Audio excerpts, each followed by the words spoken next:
Welcome in to another episode of Morning Edition. Julian Sidori and Hyde. Where'd he go? Where you hiding? Ted That's like Payton a here. pop-up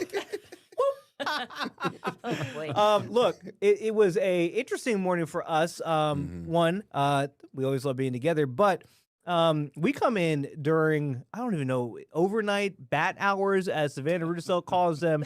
But we get to see a lot of crazy things on the road, people driving erratically. And unfortunately, this morning, one of the things that happened was we saw that there was this accident with injuries, a very severe accident involving CMPD.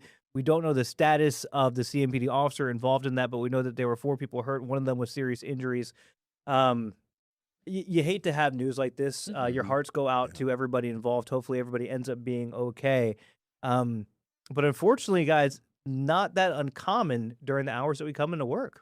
No, not at all. And I did want to, I'm looking at my phone, not to be rude, but all officers, we did hear from the public information officers. They emailed back about our requests of just doing, all the officers that were involved were treated and have been released. Okay, so good news there. That is some good news there. It doesn't change the fact that there were serious injuries, and we still don't know. Obviously, that must have been to someone in the other vehicle here. But we do come in at very strange hours, and a lot of people do go to work early in the morning, like us. A lot of times I'm like, where are all these people coming from? What are you doing? I'm like, Annie, they're going to work just like you. But I mean, people go really fast on I-85 and 485.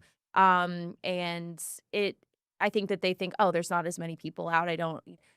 That's not the case. They still very much applied. Again, we don't know what happened here, but we see some stuff, guys. Yeah.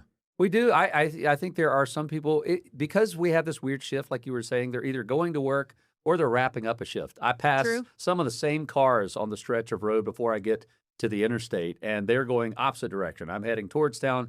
They're heading towards neighborhood. So I'm guessing they're wrapping up a shift. So either they're, I mean, as my mom always said, nothing good happens after midnight. I don't know. There could be shenanigans going on, or likely they're wrapping up a shift and could be very tired. But man, I don't know if they're just like, there's probably not cops out here at 1 or 2 in the morning. I'll do whatever I want. Or they're just tired and distracted, just trying to get home. Either way, there's many days we come into work and you're just grateful that you made it there safely, not because of you behind the wheel, but because of other people at 2 or 3 in the morning. It's crazy. Yeah. I also don't let the lack of cars on the road, normal driving habits, as in because it's in an ungodly hour doesn't mean that you don't stop at the 4-way stop. Yeah. You don't stop at, like, I will sit at a red light with no other cars on the road. Because tempted to go through. Tempted, And it's because you do unfortunately have people at that time of night who are speeding, who think there is no one else on the road. There is no need to adhere to the traffic laws that strictly. So that's where you also want to be extra cautious because it's not worth it. I mean, looking at the damage, the SUV, the police cruiser is pretty bad, but looking at that van, there's some speed involved in this crash. My goodness. And it was hit from when we saw the tow truck taking it away. There was damage to the back, the other doors, so not even the part that you see with the front jammed in. So I don't know if it spun around and hit something else, but there was damage pretty much all around that vehicle. Hopefully, look at the doors are almost completely off. Yeah. We'll learn more obviously today. I will say for all of us, I think we all have friends that are law enforcement officers or maybe used to be at some point. I can't imagine what it's like to be in that position. I mean, you obviously signed up for this job, but I think sometimes we take for granted that they are working overnight hours, going to work, a simple routine, a simple patrol or whatever it is, or they get a call. You don't know that could be. I mean, I'm not trying to be Debbie Downer here. That could be a last call you take. I mean, we've had some very sad, fatal accidents because of first responders and law enforcement. And being a spouse, being married to you tell them goodbye at work, and you just expect and hope that they come back at the end of their shift. And you don't know what kind of accident they may get in at 2:30 in the morning. And so I'm very grateful at this moment, whoever that officer was, in the line of duty, working to keep people safe and stop whatever it was that was going on, whatever the call was that came in.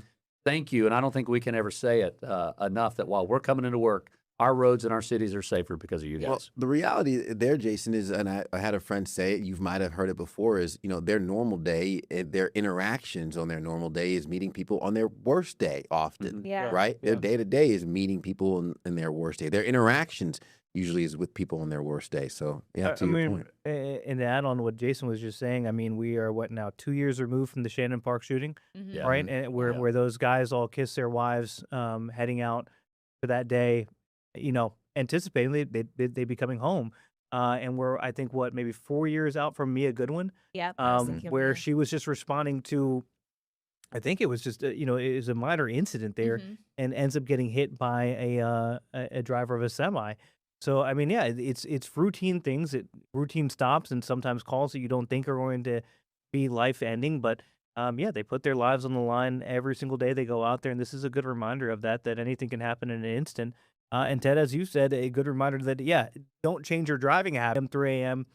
Be on the lookout for everybody else. It's like something my parents used to say to me, and I'm sure you guys got the same thing. I'm not worried about you out there. I'm worried about everybody else. Oh, yeah. 1000%. Right? I can hear Say my that to dad the saying it girls. right now. We do. And it's driver integrity, right? And that's a word that gets thrown around, but it's got a lot of depth. Is do what's right even when no one's around, even when no one's looking. Do the right thing, and that's the same thing behind the wheel.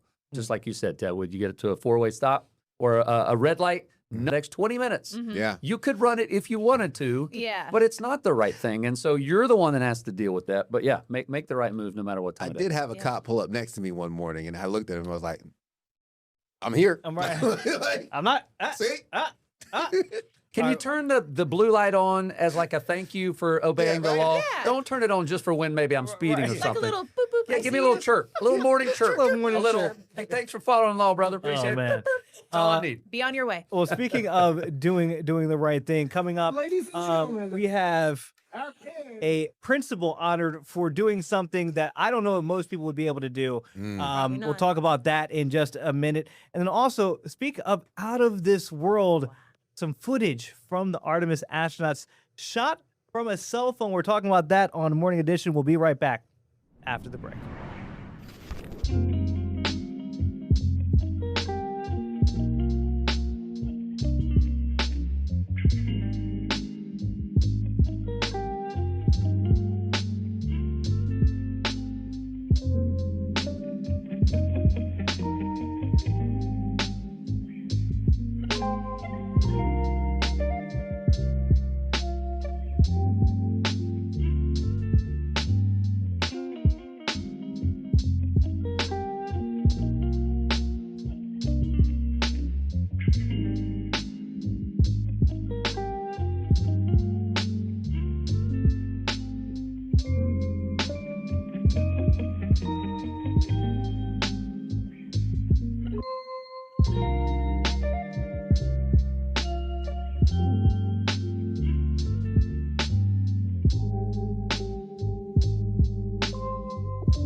Welcome back in the Morning Edition, where we continue the conversations from commercial breaks and even further. Now, we all have a cell phone on us, right? But very few cell phones can get the vantage point of Commander Reed Wiseman, who captured a 53-second video that might just change your life. Take a look at this. This is during the Artemis II mission as they were going around the far side. Oh, Wow.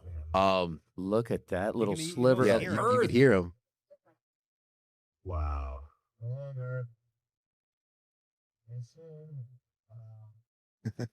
Look at that. A couple more seconds. It just absolutely disappears. Can you imagine It's fantastic. having that in your camera roll?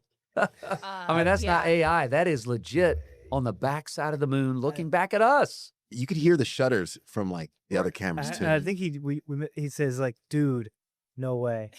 Dude, no. Fiend. Gone. But like, Right? wow. also, Just can we just wow. appreciate that that is from a cell phone?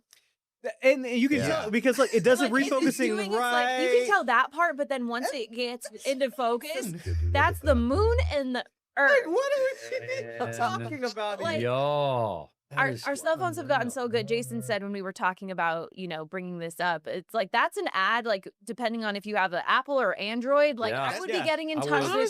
with Mr. Wiseman and saying, That's it. can we use this video and how much money do you want for it for our next ad Yeah. campaign? It's definitely an Filmed on an Android. Did you guys iPhone hear or it that whatever. time? Yeah, yeah, yeah. Dude, no Yeah. way. No way. Dude, no way.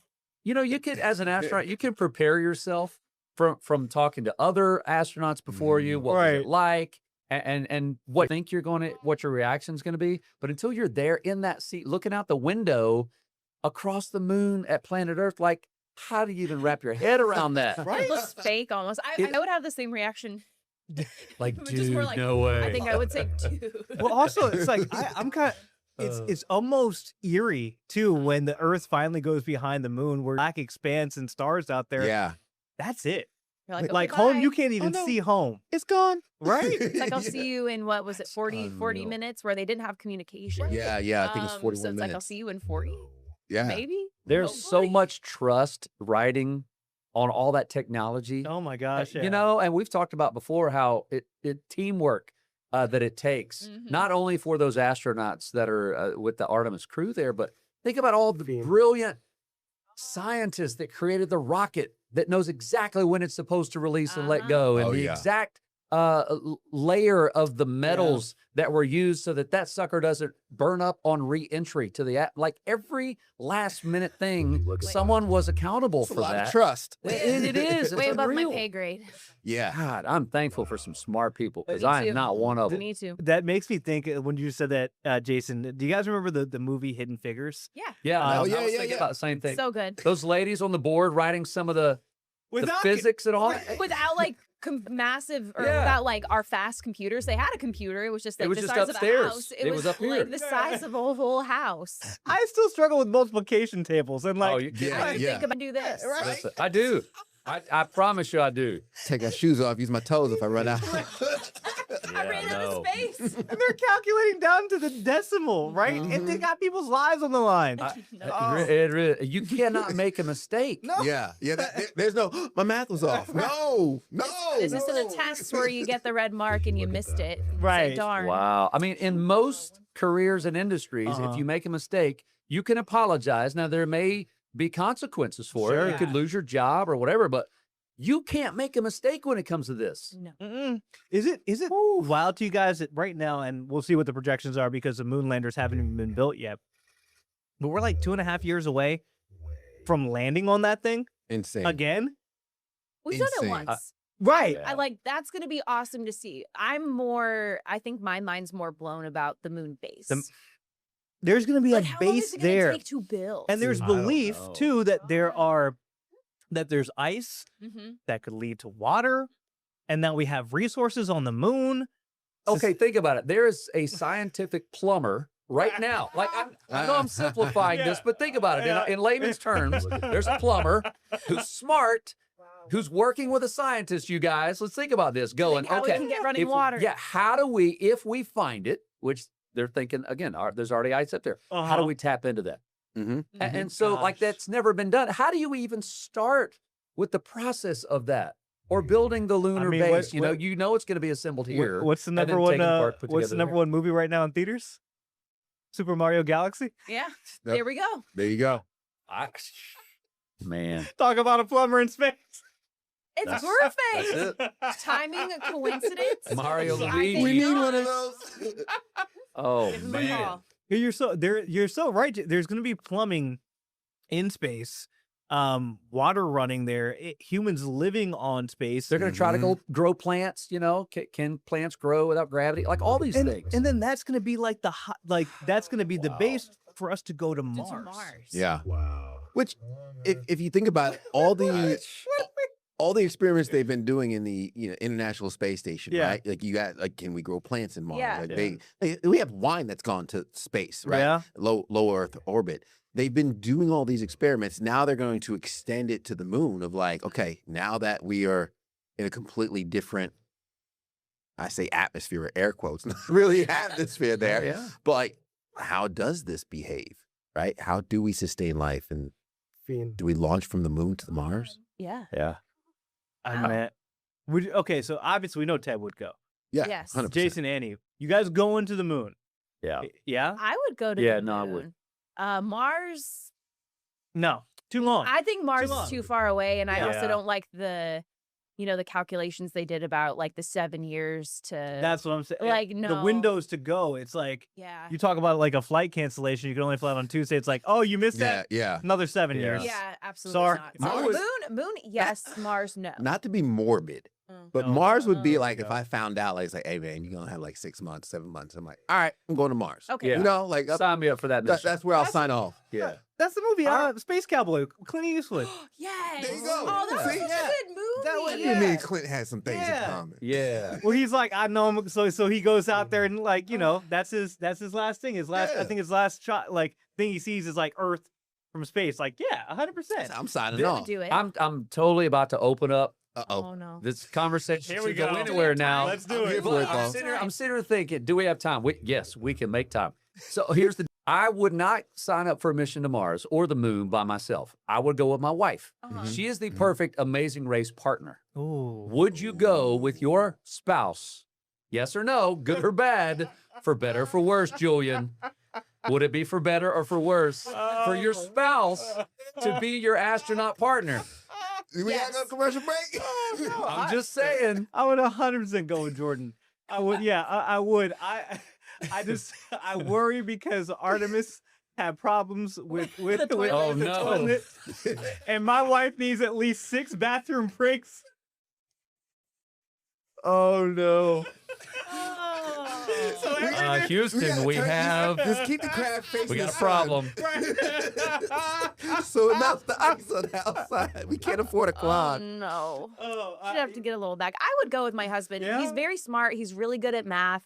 I would be the more organized one and maybe like a little bit more of the calm one, but like he could make us a really great spreadsheet about all the things. Oh, that we good. Yeah, yeah.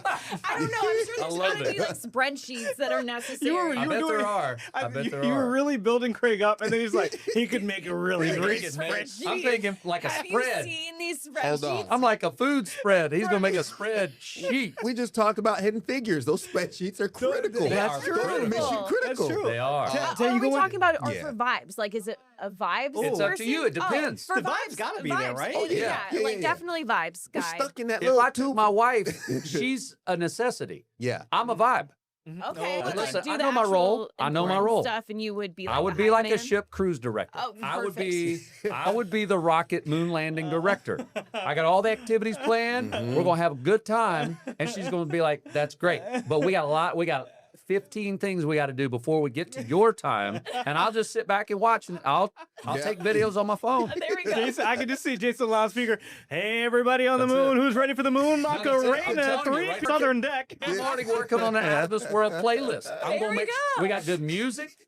So that I know my role. Harper on the moon. Yeah. Right now, Harper be like, all right, ladies and gentlemen, the Earth is gone. We got 41 more minutes till we see the Earth again. That blue marble Going to look out the right side of the capsule, guys. Look out the right side right now.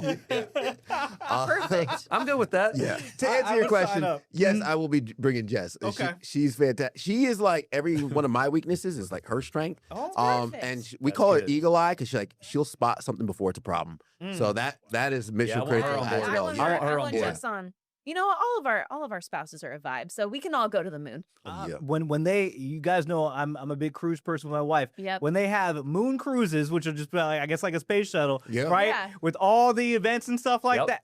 Boom, we're there. Julian Okay. Toledo. Talk about- We're there. I love it. We got it. All right. Lunar Lido. The Lunar Lido The Day. Lunar Lido Sign Day. me up. All right, with that, we'll be back with more Morning Edition after this. Still have some amazing things to talk about, so we'll see you on the other side of this break.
Welcome back, everyone. We are officially in prom season in high schools across North Carolina. And y'all remember who got nominated for prom at your high schools? No. No, No? not like named little bit. specifically. Well, But it's did you usually, win prom queen? Is that why? No, absolutely Is that not. where we're going with I was this? not cool enough. Do you guys remember? Oh, I was prom queen. No, I mean, but it was always like the popular kids, Yeah. right? Or like Yeah, the yeah. jocks, Football or just captain like or- the yeah. model UN person. But there was this very special prom king out of Oklahoma who won. Take a listen. Ladies and gentlemen, our king, Kurt Moore. Oh, Everyone went crazy. That is Kirk Moore. He's the Pauls Valley High School principal. And he I won love that it. honor. I love the crown, by the way. That's That's so good. classy AF. Yeah. But he won for a very special reason. Yeah. Earlier this month, and this is the happy part of it, but this is why. So this was a would-be shooter. You saw the gun right there, and that is more. He is the principal of the high school, and he just charged that gunman. Yeah. Got it out of his hand. He actually got shot in the foot, and we can't really see it in this video, but when we talked about it before, at the bottom of your screen, Mm-hmm. just out of frame, there are students right there, and he just walked into this main lobby. And Right here. You see the no, student point? yeah, Yep. there's that kid sitting right there, and then there were more students, I think, just out of Wow. frame too. But he said, he didn't think, he just did it, and that's a mean tackle. That Yeah, guy that played some ball. That's a Yeah, form. yeah. Can I He- just, he like, drove. we all agree that guy He- played some football. That's a Yeah, form yeah. tackle right there. But that's is. kind of, I mean, we know all of our educators care so much about their students, and that's a perfect example of how much they do care. Yeah, I mean, simply amazing. I think many people talk about what they would do in that instance, and I mean, he reacted, and that's, gosh, you want to send. Who wouldn't want to send their kid to that guy's Yeah. school, Right. Yeah. right? I Like would feel when good they having say him look like after them. on Harper, you've been through many of them. On that first night when they have the student parent night, and they say, thank you for trusting your kids with us. We will Yeah. do everything. Mhm. That guy means what he says. I He will do really everything to did. protect Yeah. them. Yeah. He delivered. Yeah. Well, I mean, for many parents, your kids are with the school administrative staff Mhm. longer than they are with you sometimes. Yeah. Yep. Especially the older they get and they're driving and they got work at night and all these other sports and stuff. It's incredible. And it is. And it's like what you just said, Julian. You think about what would you do in this instance. I remember when I saw this video about a week and a half ago of him diving to save everyone. Mhm. You can't help but put yourself in his shoes and go, okay, if that were to happen even here at this coming around the corner, just a normal day, I'm walking to the studio, and then you see someone coming down the hall like this with a weapon or trying to hurt someone, Mm-hmm. what would you do? Would you back up Yeah. into a room and close the door so that you're safe and call someone? Would you just charge and attack? And you think you know what you would do, but until you're in that position, I don't know. I'm grateful for this guy. He is absolutely a hero. Mhm. And there's no telling, that they may make a documentary out of this. I don't know. Do we know if he was aware of the gunman before opening the door? Like, was there surveillance video that I you want- saw? I mean, who How was knows, he like, tipped well, off? how Yeah, did it's he almost get- instantaneous. Like, you see, the moment the door's open, he He's gone. jumps right in. So Yeah. I don't know if he ran into the lobby from the surveillance video or if he was just casually walking into the lobby and reacting. Yeah. Either way, you're still just heroic. And Mhm. as you mentioned, never knowing what you would do until you're in that situation. But just the fast thinking, whether it was from the office or whether it Yeah. was just walking in and reacting in the moment, it's just, Well, I just noticed Yeah. it there. He pointed the gun at him. yeah. Mm-hmm. And he just Man. put his head down and charged right at him. So, Mhm. oh my gosh. And the good on the students too for voting him prom king. 'Cause I don't think that was Yeah. a student thing, Yeah. or like where the school said you have to do that. So the fact that the students did that for him, good on them too. Yeah, absolutely. Mhm. Well, I don't know how we can Man. top that. The good thing is we won't. We got a Great couple note to days to think finish. about it. That's it for Morning Edition. Shout out again to Kirk Moore, an absolute hero. Mhm. And also, whoever shot that, we see a Hit 'em commercial coming Yeah. up. We Definitely do. an Android. There we The go. cameras are better. All right. Mhm. What is it, Harper? The Lunar Lido deck? The Lunar We'll Lido see you deck. on the Lunar Lido deck next time on Morning Edition. That does it for us. We'll see you later.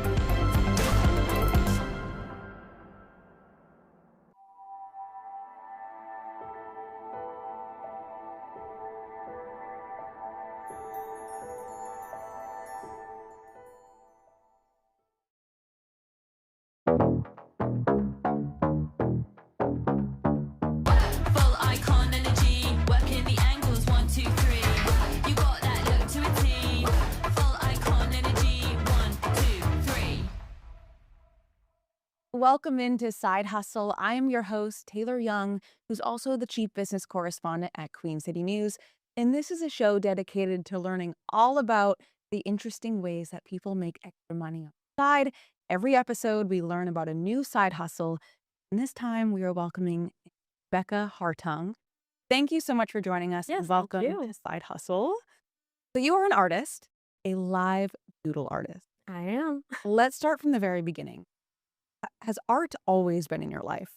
It has. I have always loved creating things and making art ever since I was little in elementary school, winning the little coloring contests. I've always loved it and I've wanted to pursue it, here and there. I like to make art for friends and family, really. I think the best kind of gifts are handmade, so that's usually my go-to. Yeah, I've always loved it and wanted to pursue it. And you specifically draw people, which I Yes. feel like is it's hard to draw up face, right? Yeah. So talk about what got you into that specifically. Yeah. I mean, let's be real. I'm not a realistic artist. I'm not doing all the little details, because that is very crazy, and I'm not there yet. But about a year or two ago, I was just messing around with like little caricatures, little cartoon doodles of my friends. I hosted my friends for like a Valentine's Day weekend. And so I made everyone a little caricature of themselves, and I was like, "Oh, this is fun!" Like They all everyone loved loves it. a little picture of themselves. Exactly. They all loved it. And like my one friend has it up at her desk at work and gets compliments on it all the time. And so I've just been doing it for like friends for birthday parties, like for their This is Ethan. yes, that is Ethan, and that is a commission piece that I did. But yeah, I just started doing it as like sort of their cards and their birthday gifts and stuff like that, and they all loved it. And I was like, it'd be fun. I could do this. So then let's transition to how I found you. So you posted a TikTok kind of saying, hey, I'm a live doodle artist. Yeah. If you want me at an event, what got you to that point where you were like, hey, maybe I should put this on social media to see what people think? Yeah. So I hadn't actually done it live yet, but I was like, I'm gonna call myself a live doodle artist, and that's my manifestation. And if you claim that you are it, then people will Then believe you are. So yeah, I've posted TikToks like here and there, nothing crazy, mainly just like my crafts and hobbies that I do. And then I was like, this works for a lot of people. Like TikTok really gets the word out there and spreads fast. I was like, do it, like, whatever. I'll make a video. If it gets traction, it gets traction. If it doesn't, no harm done, like whatever. And then it got a lot more likes and comments than I've ever gotten before. And gotten some DMs, and I'm like, okay. One here of we those go. DMs were me. Yes. And also had 2 colleagues also send me your TikTok. Yeah, So it got around. yeah. What was the response? Obviously your goal was to find clients, customers. Yeah. Did it work?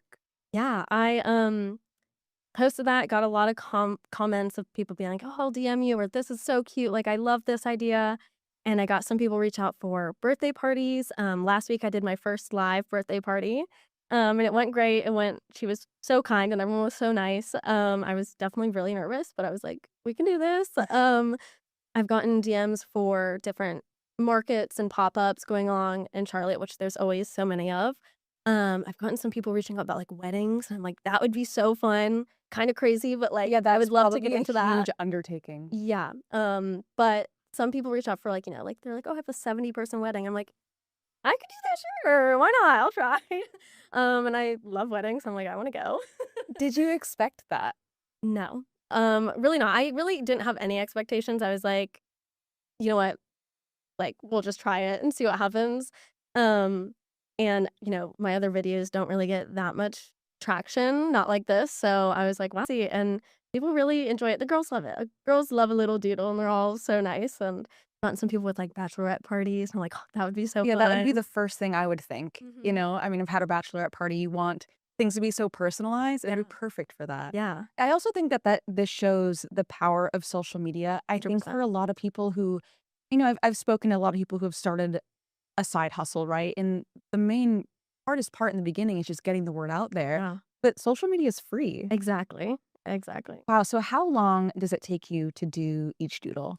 Yeah. I have definitely been practicing just with friends' pictures and stuff at home just to see how quick I can do it. So they're usually about 5 to 8 minutes. Definitely if you have more jewelry or like tattoos, I want Mhm. to add that in. So that's going to take a little bit more time. Well, if you're just wearing like a t-shirt and nothing too crazy, I can get that done quicker. But yeah, I think I've gotten it down to like 5 to 8 minutes. It's really impressive Yeah. for something that someone's probably going to keep for a very long Yeah. time. So you did mention that you did your first event, the birthday party. Mhm. Were you nervous? Like, what? Oh my God, yes. How did it? It went great. They were so kind. I think it was like 12 people. Um, and the birthday girl was so nice. It ended up I was a surprise for everyone. They didn't know that I was coming, and she hired me, and so they were all excited. And all the girls were all dressed up. They had like boas and little tiaras and stuff, so that was fun. Yeah, I was definitely nervous. The first one that I did, I scratched it because I was like shaking, and I was like, "You're fine, calm down. You can do this." But once I got into it, it was Great. So what's going through your mind as you're drawing, or is it kind of nothing? You have to stare at the person. I try Walk not to me through the stare at them, process. yeah. So I try to just, like, take in what they're wearing, and I'll pull out the markers of, like, "Okay, you've got a blue shirt on, I'm gonna, like, get that out and everything." So I have it all, and I'm not, like, searching while I'm doing it. But I sort of have the same layout for each one to make it easier for myself. They all sort of have the same shape and format to them, so I can sort of fill in the Mhm. blanks, with what the person's wearing and what they look like. But yeah, it's sort of I don't know if you know the cartoon, Teenage Drama Island? That's sort of the vibe of them, I feel like. They're kind of funky little guys. Big eyes. Yeah.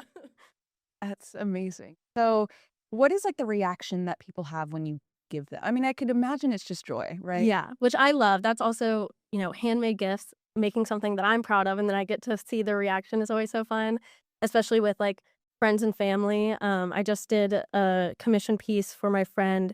He asked me to do one for him and his girlfriend's anniversary and to add their dog into it. And seeing his reaction and her reaction was so, so cute, and I love it. They're always like, "Oh my gosh." Do you have a limit for how many you'll do? I know 5 to 8 minutes. When you're talking about a wedding, I mean, I'm not going to do the math on how many Yeah. that is, but that could be Yeah. hours That there.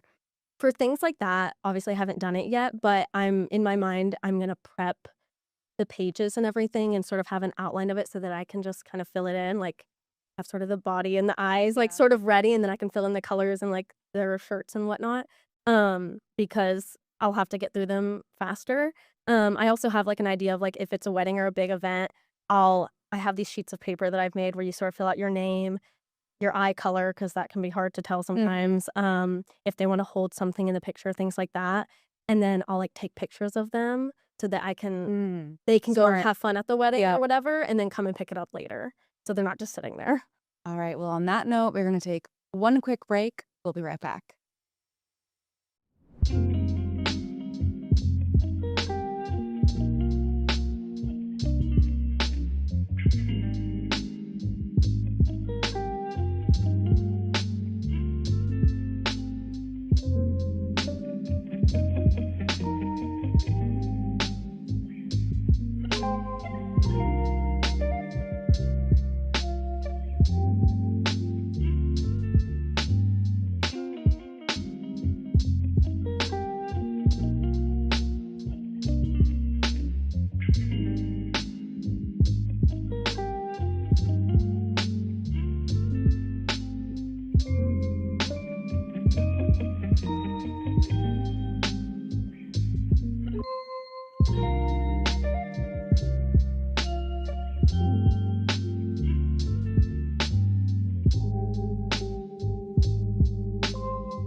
Welcome back to Side Hustle. Okay, so we can't talk about a side hustle without the part that gets everyone into one, right? The money part. Sure. How did you go about setting pricing? Yeah. So with like the birthday party that I did, I just figured out how many people would be at the event, about how long it took me, and usually I range them like for a single portrait, $5 to like $8. I want art to be affordable for people. These don't take me that long. I enjoy doing them, so they don't need to be that expensive. For like a market, if I'm just set up and people are walking by, if they want to stop and get one, a single portrait's $5. I want it to be easy for them. For two people together, it'd be $8. That's sort of what I figured out. Obviously for bigger events where I'm gonna have to be there longer, have more supplies if I have to travel, obviously that's all gonna have to go into it. But I just want it to be fun and affordable for people. I enjoy doing it, so like it's not like it's a burden on me. Yeah. And I'm sure the supplies, of course, cost you money, but I'm assuming it's not too much. Right. Yeah. Yeah, no, it's not bad. I have the paper and markers that have lasted a good while. Obviously, if the more I do this, I'm gonna have to re-up on that. I got a little table and some folding chairs. And that's all I need. I've made my own little signs and banners and stuff. I have all these supplies. I'm an art girl. I have Yes. all over the place, so I have all of that already. So yeah, it hasn't been too crazy. And you, of course, also work a full-time job. Yes, I do. I know we are catching you so early on in this side hustle, but how has balancing that been? Yeah. I will say I have always, along with my full-time job, had side jobs. Spent full-time for almost 3 years now.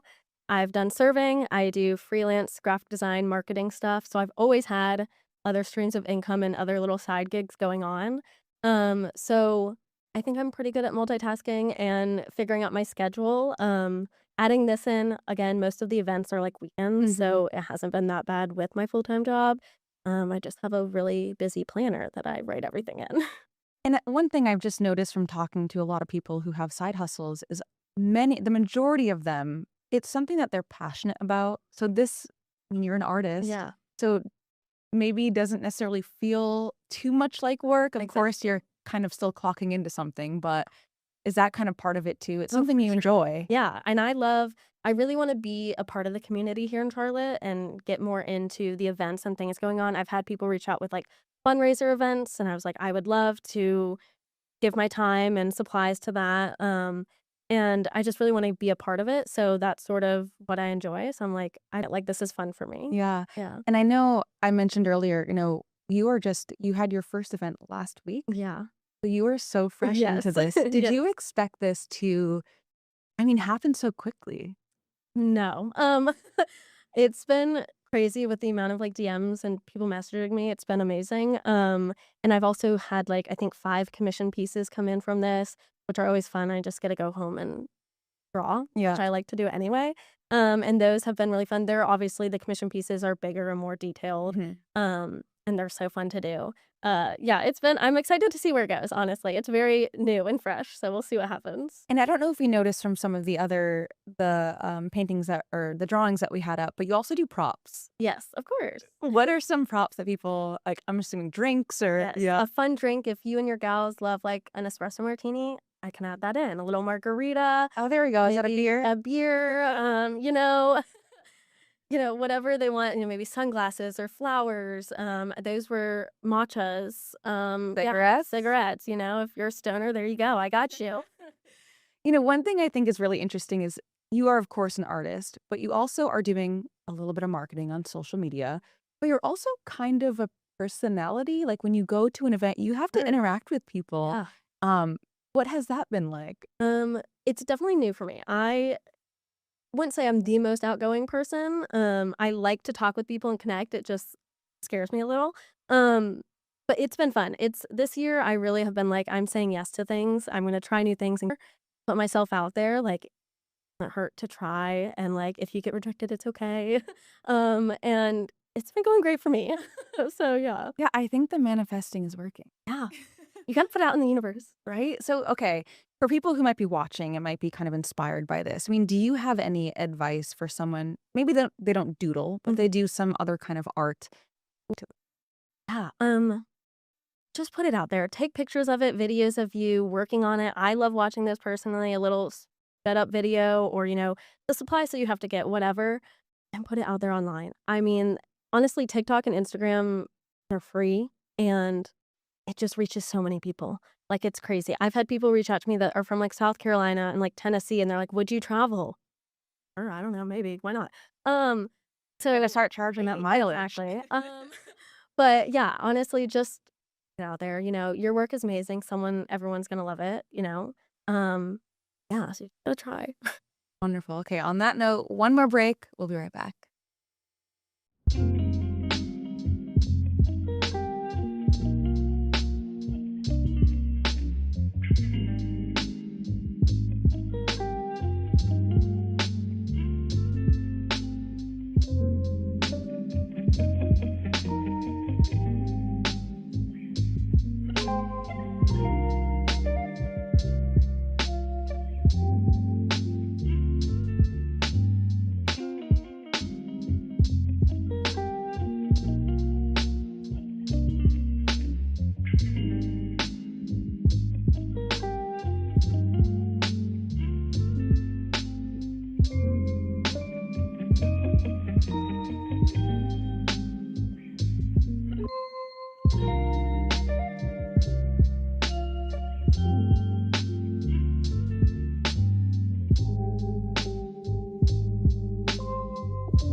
Welcome back to Side Hustle. Okay, so we can't have a live doodle on Side Hustle, so actually seeing you in action.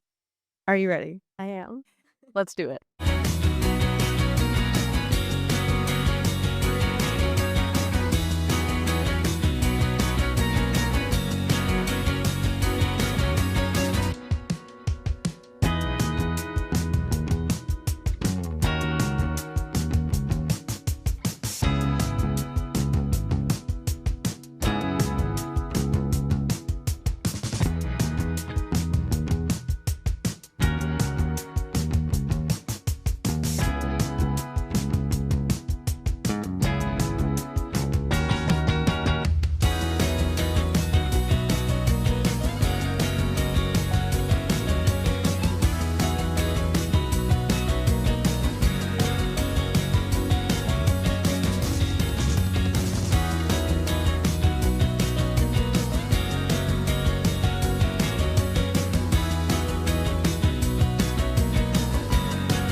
we are done. Yes, I'm so excited for this reveal. Yes.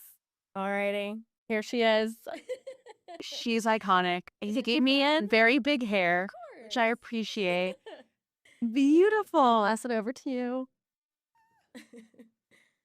So cute. And it really did take you under 10 minutes. Yeah. I'll whip it out. Okay, so you honestly didn't really even need to look at me that long. You didn't have a picture of me. Yeah. So when you're kind of forming the idea of what you're doing, like, what are you basing it off of? Yeah. So whenever someone's come over, I was looking at you, as we were talking, I was like, alrighty, I see what she's wearing. I know like the color. Okay, there might be a detail like the little gold on your shirt. Or if they're wearing jewelry, I try to add that in. Or And the little microphone. yeah, a little microphone, of course. Yeah. It's so cute. Okay. So you've clearly kind of nailed this again within just 2 weeks, really, of posting. Less than 2 weeks, apart Yeah, from that. honestly. Where does someone go from here? That is a great question. I am just gonna see what happens. I'm gonna try to post more and document anytime I do commission pieces or do a live event. I would love to like record people's reactions and stuff. I have ideas of what I want to, post to get the word out there. I've reached out to different like shops and I know like markets that do pop-ups, or I know that like certain stores or breweries do pop-ups. And I've been reaching out to people. I'm doing like a 420 party at Kana, and I'm doing like I have some things lined up. I'm doing a Pups and Pilates event next Sunday. And this is pop-up all there. Yeah. And I could imagine the more, like, say you do more weddings or other events, I mean, other people are going to see you doing this. And then it's just going to spread naturally from there. Okay. Like, are you ready for that? We'll see. I'm excited to see what happens. I'm just gonna let it go and see what happens. If it doesn't, keep flowing, that's okay. I'm not gonna put stress on myself. I want this to be fun for me. I don't want it to be a burden on myself. Yeah, I'm just gonna go with the flow. Could you ever see this becoming a full-time thing? Possibly. I was doing the math of my little side gigs and everything that I do, like with my serving job and everything too. I'm like, especially if I get into weddings, I can do those once or twice a month. It will work out for me. But yeah, I want to keep it fun and not like stress myself out about it. Yeah, I know when some people have a passion and they do it for fun, once you start making money from it, it might feel like a job or start to feel like a job. So I think the goal is to avoid that feeling. Yes. Yeah. Yes. Well, tell us where, and I'm just going to show the picture one more time. This is what you can have.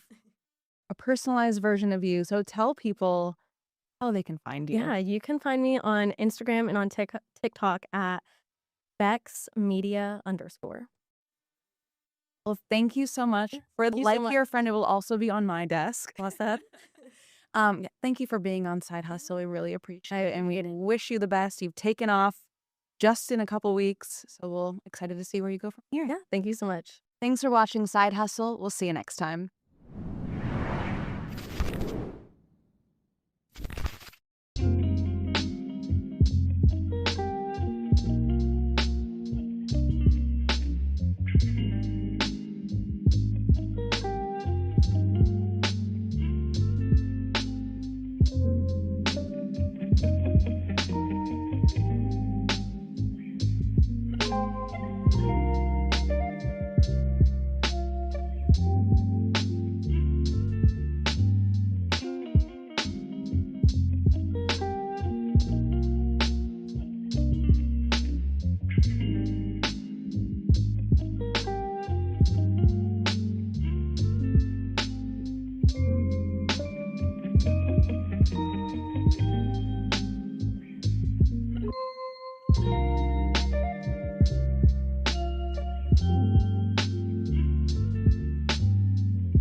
Of a Charlotte toddler. It's a sad story where they now say local leaders may have dropped the ball on the case. Brandon. And the big news in the Pinpoint Weather Center this week is that we're tracking rain chances and a good amount of rain chances throughout this week. We'll let you know when the heaviest rain will be moving through our communities and also talk about if it's going to be enough rain to at least help us out drought-wise coming up here at noon. All right, and 2 Mecklenburg County state leaders announcing they're leaving the Democratic Party.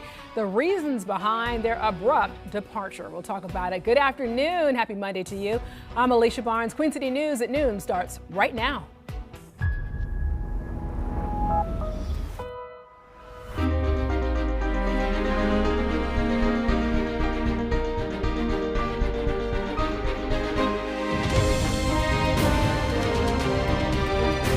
Queen City News starts now. All right, first at noon, a check outside. Let's take a live look here around the Queen City. We are tracking a cool and comfortable afternoon as the dry conditions continue, but the chance for rain could be in the near future.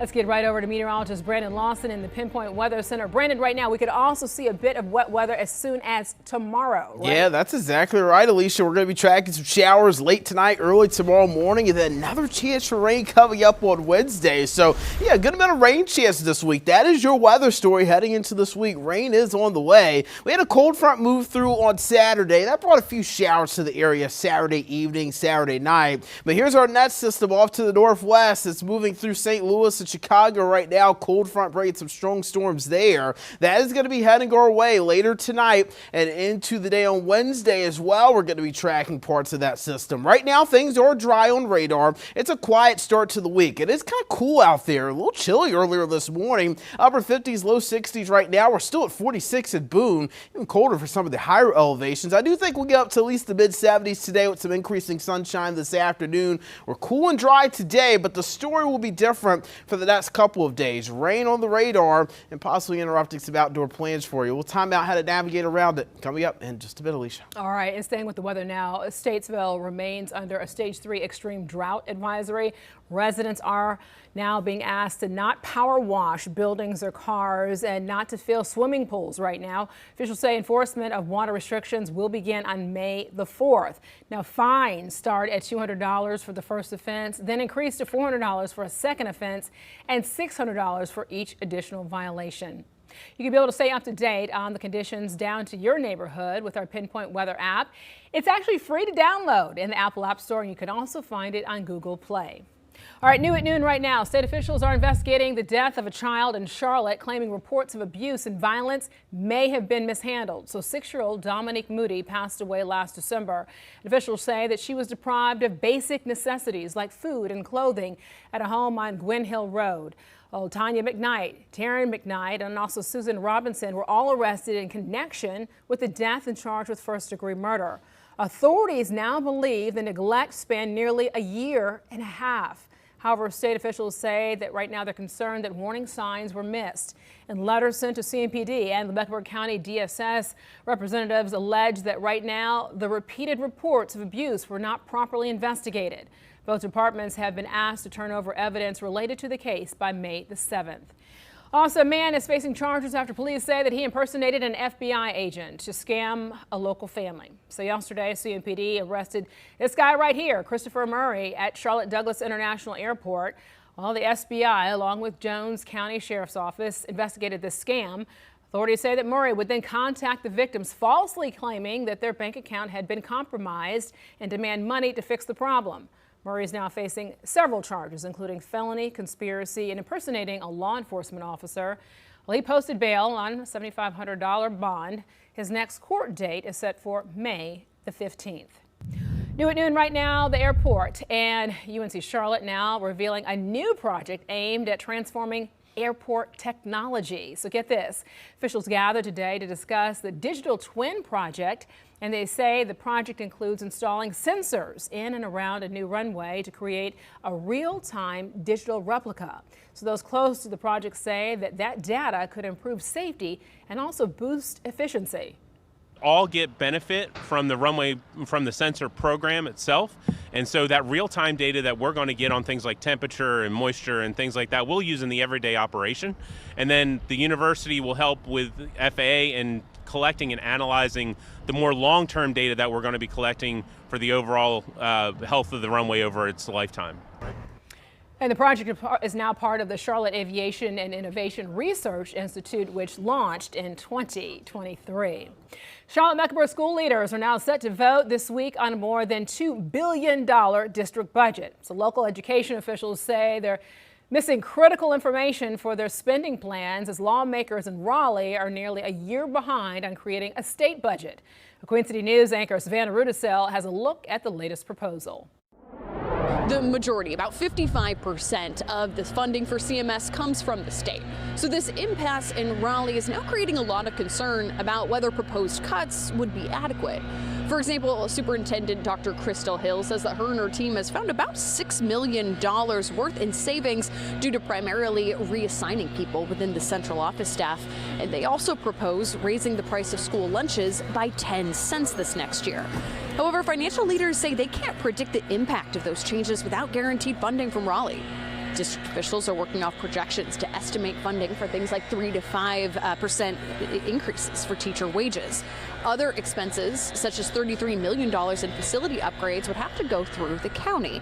The current draft asks for nearly $700 million from Mecklenburg County.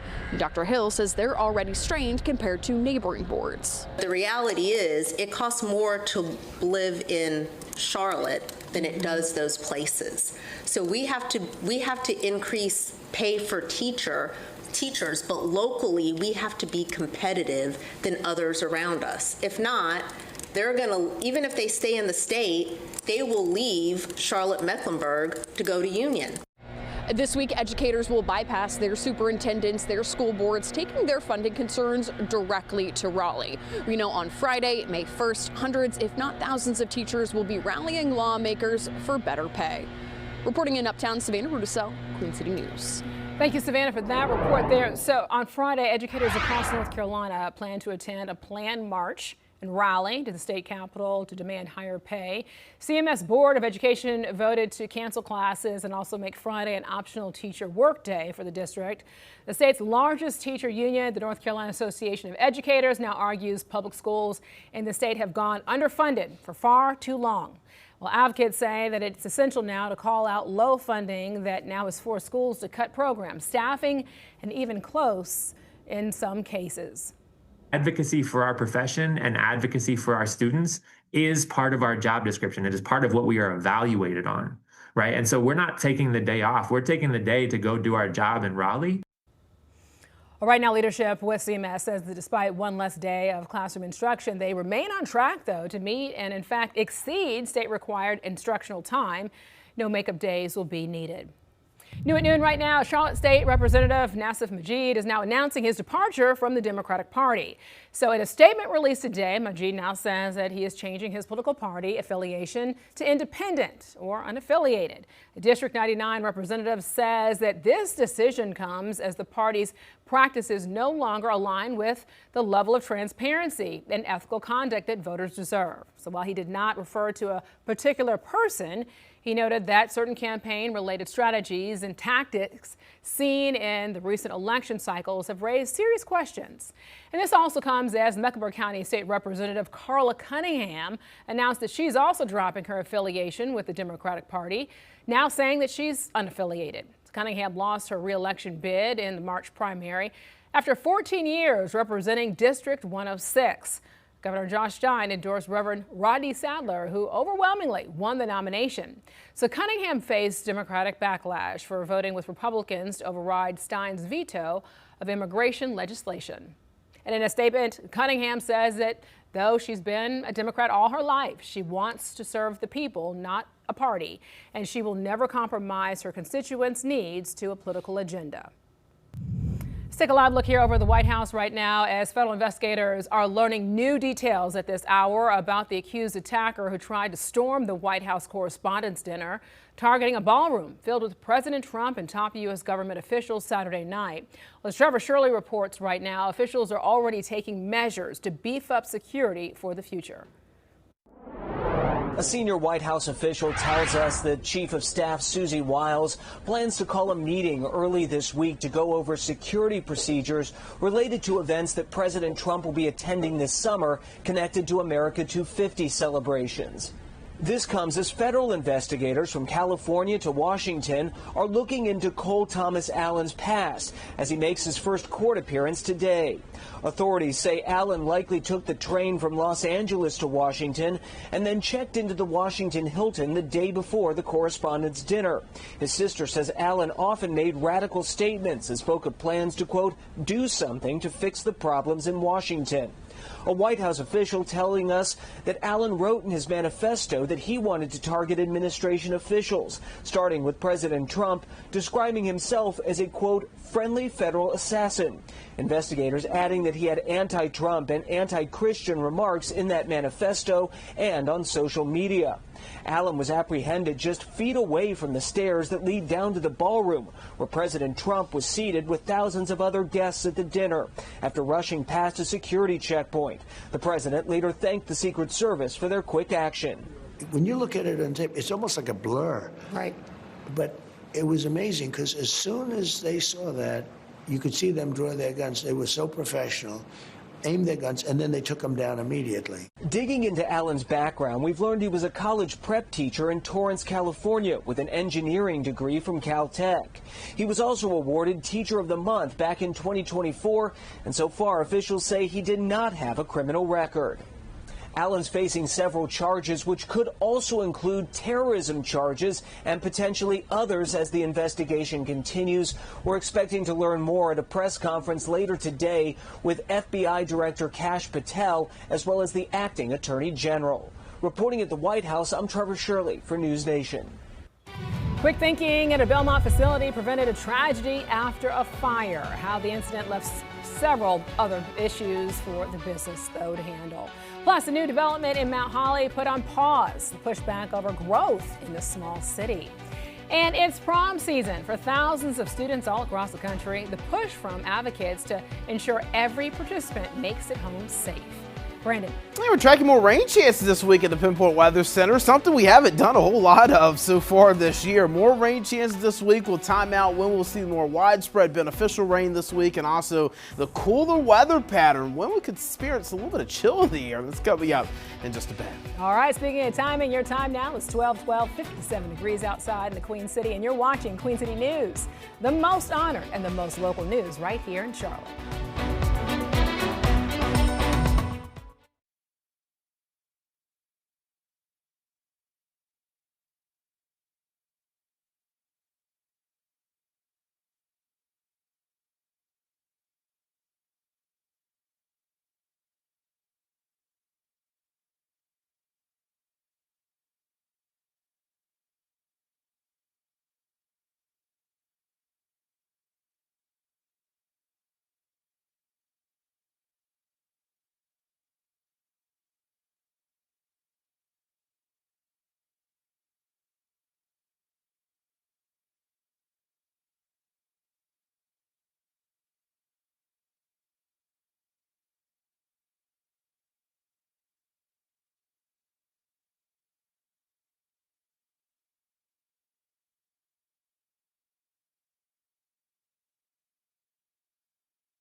A proposed development which would then reshape Mount Holly's downtown area is now on hold for now. So the mayor made the tie-breaking vote, bringing the project to a halt. Queen City News reporter Jen Cardone spoke with city leaders and a business that could be affected by where things go from here.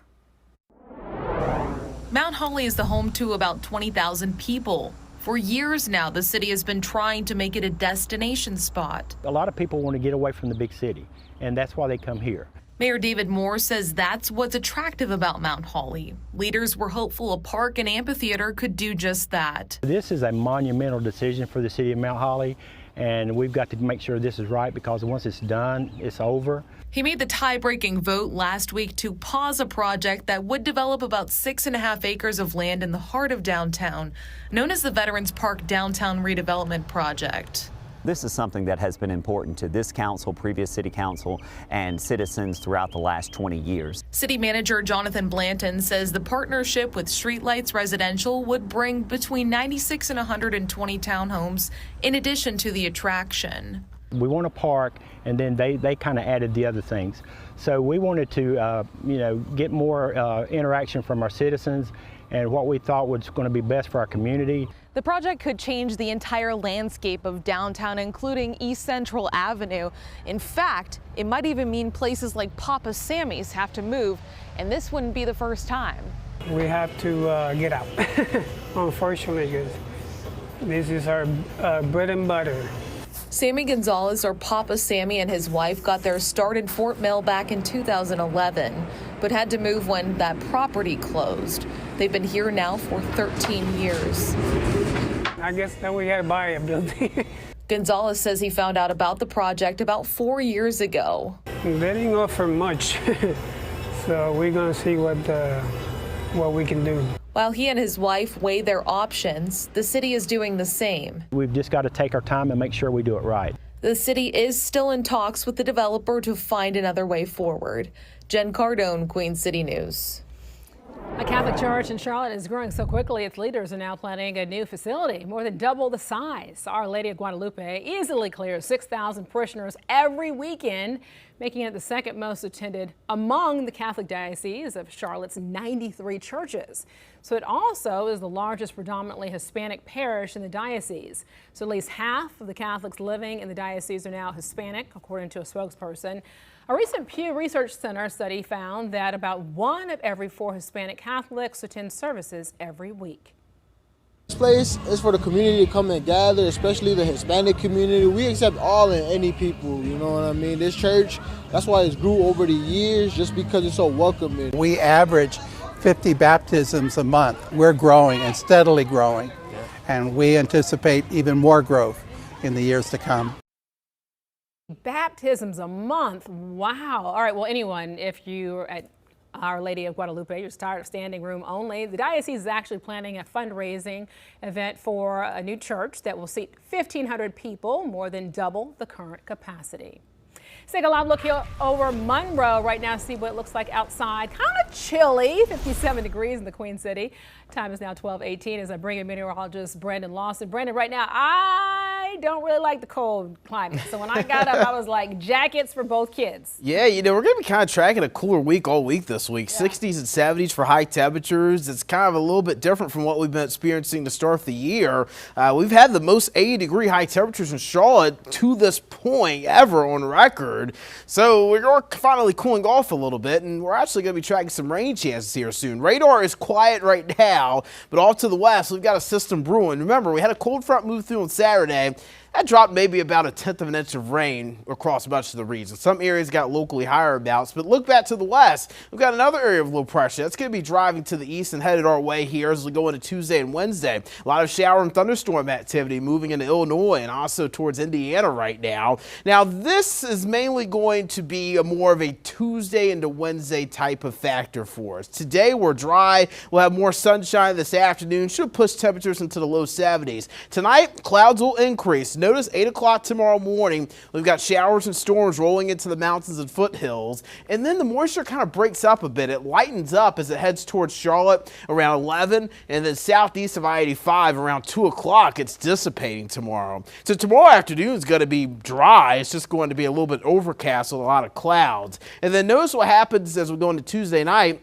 A few isolated showers up in the mountains, but then here comes the cold front Wednesday morning. So the cold front's going to bring scattered showers and storms as early as 5, 6 o'clock in the morning Wednesday morning, and then more widespread rain develops around daybreak. So as you're heading to work on Monday or Wednesday morning, it's going to be a bit unsettled with some heavier downpours and widespread rain, some much needed beneficial rain for the area that likely continues through, I'd say, Wednesday late afternoon with a few more isolated showers into Wednesday evening. Now, when it's all said and done this week, I'm thinking at least a ½ an inch of rain Tuesday and Wednesday. Now, that's definitely beneficial. Is it going to get us out of the drought? No, but it's a start, and it's a good start for us. Maybe a sign that we'll get into more of a wetter pattern here over the next several weeks. You can see we do have some more rain chances possible for late Friday into Saturday. Still some uncertainty about how far north that moisture is going to be, but could have more rain on our way heading into the weekend as well. Low 60s right now, mid 60s towards Charlotte. We've got 40s and 50s up in the mountains. Today's highs, mid 70s. We've only got mid 60s up in the mountains today. And that cooler pattern continues for this week as well. 70s all week long with those showers and thunderstorms through the middle of the week. Not expecting severe weather out of that, but we'll be drier as we go into Thursday and Friday with maybe a little bit more of a shower chance by Saturday, Alicia. All right, thank you, Brandon, for that. So a tax break designed to encourage building new affordable housing could actually go away. Why some lawmakers are calling it for it to be able to end, and what this could mean for cities across North Carolina. And the process of buying a home can be more tedious than expected, a move that could make it easier for prospective home buyers to qualify for a mortgage. You're watching Queen City News at noon. We appreciate you being here with us on this Monday afternoon. You're watching the most honored and the most local news in Charlotte.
Lawmakers in Raleigh are now working to close the property tax loophole that they say that developers are exploiting. So some city leaders there say it's costing them millions of dollars.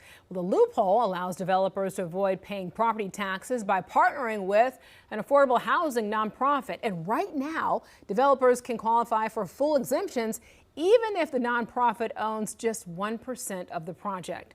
So a new proposal then would tighten the rules involving who qualifies and then also link tax breaks to how much affordable housing is actually provided. So lawmakers on both sides of the aisle say that the surge in exemptions is leading to budget shortfalls for local governments. It's resulting in an enormous amount of foregone property tax revenue for counties like Wake County and some other counties. And it's really expanding to the point where it's becoming a massive problem. And so all of that tax break benefit goes to the private equity firms that are buying these projects up, as opposed to residents who are living there. And that's what we really want to prevent. Well, lawmakers say that the bill now will move quickly, possibly passing sometime this week. We'll keep you posted. Meanwhile, people are buying their first homes later than ever before. So BMO data now shows that they're averaging around 40 years old when you buy your first house. About 65% of prospective purchasers now expected to be able to buy their first home to be their only one instead of a starter home. More than 50% of non-homeowners believe purchasing a house is out of reach. Is your child safe riding the school bus? And what are the odds of their bus driver driving buzzed? Coming up, what the NTSB is now recommending to keep your child safe. You're watching Queen City News at noon, the most honored and the most local news in Charlotte.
Well, let's take a live look here, shall we, over Independence Boulevard right now as I bring in meteorologist Brandon Lawson. Brandon, you know what? Scattered showers coming for this Tuesday, but kind of nippy outside right now. 61 degrees we're seeing here in the Queen City. Yeah, definitely a cooler weather pattern. I feel like we haven't been used to cooler air here lately. We've been dealing with a hot stretch of weather really through the month of March and through the start of April. And now we're in a cooler weather pattern here as we go into this new week together. We've got more rain chances in the forecast this week. Now, the drought's not ending this week. I know it's going to be a big question that comes up when we get some rain chances, but at least this will bring a little bit of drought relief. And the rain we saw on Saturday also has already brought us some fire relief from some of the wildfire danger we've been seeing here recently, although the burn bans are still in place for both North and South Carolina. Low to mid 60s right now. It was a chilly start to the day, 40s across much of the region. We're in the low 50s right now in the mountains. But here's what's changing. We're getting more sun. We started with a lot of clouds this morning. The sun is starting to clear out quite a bit here, and that's allowing temperatures to get likely into the low to mid 70s this afternoon. I've got mid 60s in the mountains. Now, we've got rain chances on the way. Here's the front that moved through on Saturday, brought us a few showers late in the day on Saturday, and now we've got another front back to the west. This is producing a good amount of severe weather across the Central Plains and up towards the Great Lakes region, but it's going to bring us a beneficial rainfall here as we go into the middle of the week. Radar dry now, but it's not going to be the same for Tuesday and Wednesday. We'll time out when we'll have the better rain chances and if it's going to be beneficial enough to help us drought-wise. Coming up in just a little bit, Alicia. Thank you, Brandon. A Charlotte teen is now facing weapon of mass destruction charges. So officials now say that they executed 2 search warrants over the weekend after investigation into potential drug activity as well as stolen vehicles and firearms took place. So officials say they seized illegal substances ranging from fentanyl to marijuana, along with more than $4,000, 2 guns and a fully automatic conversion device or switch. Authorities say that they arrested 1 juvenile in connection with the seizure, and that juvenile is now facing multiple charges, including possession of a weapon of mass destruction, trafficking, and also possession of a stolen vehicle. Heightened security continues at Camp North End, where a new juvenile curfew remains in effect. So this past weekend was the first under the ordinance. Juveniles are now not allowed at Camp North End after 6 p.m. unless they're with an adult. So owners of Camp North End say that they've now faced several teenage flash mobs during recent weekends, disrupting the property and also its tenants. So the same company also owns Birkdale Village and the scene of other takeovers. Caretakers at a facility in Belmont that houses intellectually disabled children and adults are now leaning on the community. After a transformer exploded and sparked a fire, well, they tell Queen City News reporter Matt Stell, well, no one was injured, but the fire left behind quite a bit of smoke damage, which has led to several other issues.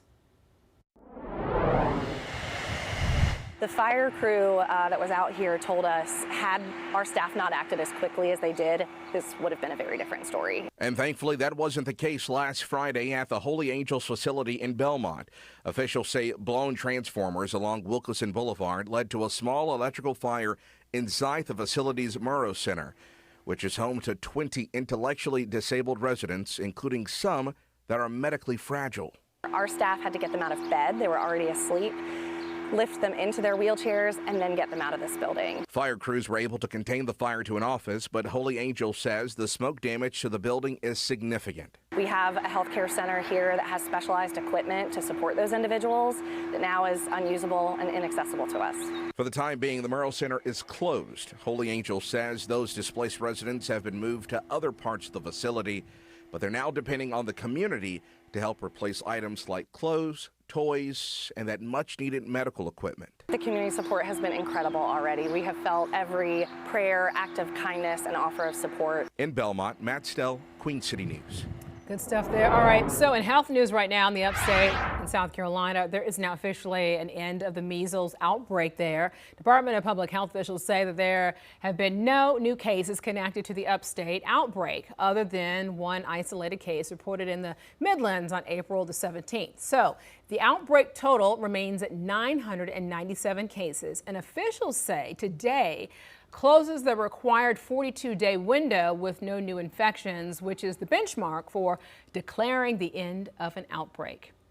It's prom season for students all around the country, and some advocates now are raising awareness about traffic safety. According to the National Highway Traffic Safety Administration, well, car crashes are the #1 cause of deaths for teens ages 15 to 18, claiming the lives of more than 2,000 teens in 2024. So data like this is why AAA says they have the Prom Is, get it, Prom Is campaign, which is now raising awareness of the dangers of driving distracted or impaired during prom night. Just reminding those students, get to that beautiful spot where you want to take all the pictures and have everybody there, but don't be doing those kinds of things behind the wheel where it's distracting to the driver. So as those students are going to prom, we want them to be as safe as possible. Yeah, don't worry about looking cool. Keep your hand on 10 and 2. All right, we're also, though, at the end of Distracted Driving Awareness Month. In 2024, 189 teens were killed in distracted driving crashes. And federal officials say also to be able to save those selfies for the dance. Focus on the road if you are behind the wheel. Well, we know the wheels on the bus go round and round, right? Attention parents and caregivers. Is your child riding safely on the school bus? That's the big question. So what are the odds of their bus driver driving buzzed? A little too much alcohol. Well, the chances of that happening are low, yet high enough for the National Transportation Safety Board to recommend that all new school buses be equipped with alcohol detection systems. The purpose is to be able to disable the bus if they detect that the driver is impaired. Let's talk about this hot topic. Chief Transportation Correspondent Maykay Beeler joining us now. Maykay, I mean, just reading that, all I can say is wow. I mean, this really, really highlights a problem. Yeah, and if it can help our children, keep them safe, save lives, absolutely. Well, yeah, so parents say yes to this. A few years ago, a school bus rolled over on a West Virginia highway, forcing one boy to have his leg amputated and seriously injuring 2 other children aboard the bus. And according to police, the driver was drunk. So the NTSB discovered that school bus drivers driving impaired was not an isolated problem. Quote, there's a higher expectation for school bus drivers than many other types of drivers. That, according to the Deputy Director of the NTSB's Office of Highway Safety, he says, we expect that the drivers be attentive, not fatigued, not impaired, and are driving as safely as possible, end quote. Now, the NTSB has decided to adopt preventative safety measures already in place in other parts of the world. Alcohol detention systems, well, they're used on school buses in parts of Europe. They prevent the driver from starting the vehicle if impaired. Let's talk about this. So first, how much do these systems cost and who foots the bill to all of this? So the NTSB really didn't say, but it's important to know that this particular type of ignition lock, interlock device, it's similar to the ones used for people charged with DUIs. They cost about $75 to $150 to install, plus $100 a month to monitor. All right, so what if the driver is under the influence of drugs or marijuana? So this device is for alcohol. And the NTSB apparently has been studying more accidents that had to do with alcohol related bus drivers. So this is for alcohol only. There aren't similar tests for marijuana or other drugs because there aren't legal standards for how much of a substance of weed or something else is over a limit. Yeah. It's a little weird for you to say weed. I know it is. I mean, yeah, it is what it is, drugs, marijuana. Marijuana. Okay, question though, I mean, we talk about the technology with all this. I mean, I'm a mom of 2. I think it's 2026. It's very cool to have an app where you can be able to see, do you have a substitute bus driver? That doesn't really happen, but you wonder if that's coming because it's all about transparency. You don't know who's driving your kids around. That's right. And if they possibly are buzzed, how hard is it to acquire this technology? So it takes an act of Congress for this to happen on a really wide basis. Now, Congress has adopted a recommendation by the NTSB to put these devices in all new passenger cars. But that's being stalled now in the rule-making process. And alcohol is a huge factor. About 1/3 of about 37,000 traffic deaths a year are attributed to alcohol. And they really don't have the numbers exactly for how many of these drivers have problems, but it's enough alcohol problems for the NTSB to recommend this. How do you feel about it? Well, I mean, I just feel like, there's a lot with school buses. That's a whole nother story. I feel like, one, they should have seat belts is one thing. But 2, I just think that in terms of transparency with the technology that we have, you should be able to have even a camera in to be able, for parents to be able to see who's driving your kids around. But when you look at here, do you have any data in terms of how much this is happening or anything to be able to let us know? It was hard to, I researched this for an hour yesterday, and it's hard to find the numbers, but it's enough for the NTSB to be concerned. So that's got my vote. Yeah. If we can help children. Now, you'll be interested in this. Data on school bus safety highlights this is the safest mode of transportation for your kids. Yeah. Riding the school bus. It is safer than walking or riding in your car, according to the National Safety Council. Well, if you think about it, though, too, I mean, you don't really hear about school bus crashes all the time. Right. The issue is when they do happen, it could be dangerous. Yes. You know, the other thing, too, is when you think about younger kids don't know what it means to be drunk. You know, so they can't really go, hey, Mom, something was wrong with my bus driver today. Yeah. Older kids, high school kids might be able to, but you think about a first grader or second grader, come on. Right. You know. So this device would sense and disable the bus. Yeah. We'll see what happens. All right, Mickey Beeler, thanks for your reporting. Thank you. Well, gas prices, they're starting to be able to rise again as tensions rise in the Middle East. This morning, the national average is up about 2 cents to $4.11. North Carolina, that price is at $3.89. South Carolina drivers paying around $3.82. Majority of Americans are also blaming President Trump for the surge in gas prices, and that's according to a Reuters poll that was released Friday. Roughly 77% of registered voters say that the president has at least some responsibility in the rise of gas prices, and that includes 55% of Republicans and 95% of Democrats. Experts say that this could be a bad sign for Republicans come midterms. I think they pretty much trust us right away because as one guy once said, he said, Larry, you don't understand. You're giving me part of your life and you don't even know why I'm incarcerated. So what Larry and his wife Patty are more interested in is what these men can become once they're back in society. That story coming up next. You're watching Queen City News at noon, the most honored and the most local news in Charlotte.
Welcome back. For a lot of people who've been married for more than 50 years, it's time to spend time and days with the grandkids. But one North Carolina couple believes that their daily calling is to provide faith to people who need all the help they can get.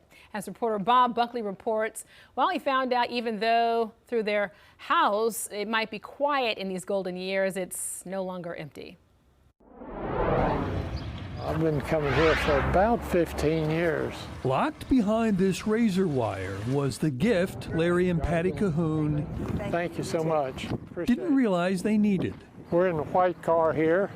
They have no children of their own, no footsteps in the hallway, none of these crayon drawings on their fridge. But the door of their lives didn't stay closed. After more than 30 years of marriage, they began this ministry of sorts.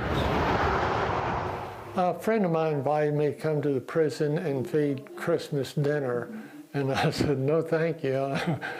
And I was so scared I took two of my buddies with me. In 5 minutes, one of the guys said, God called me to do this. Larry and Patty heard the call as well and became the bridge between the cage and the community, parents to those who are too often forgotten. It was odd that youth ministry, if we had kids, we would have done it 20 years. And so for 23 years, we've had 200 kids. Of course, the people they minister to aren't kids anymore. They've been convicted of crimes. Mine is drug trafficking. I had a drug sale. I'll help you out, brother. All right, thank you, sir. In Nathan Meyer's case, something that might give you pause. I shot a repo man. Their men's night out with Daniel and Jarvis begins simply. Some hot dogs and sweets in a welcoming atmosphere. Just taking the time to bring us out like today is big. You know, you got the fresh air, the change of scenery, everybody needs that. A lot of times within this system, we're shut off to normal society. Over the years, 200 souls who were not born to Larry and Patty still feel they belong because of the Cahoon's steady presence that doesn't flinch at past mistakes and focuses on who they might still become. We all do things that are wrong, but Christ forgave us and said, I will wipe it clean. These inmates have done things that are wrong and they've paid a penalty.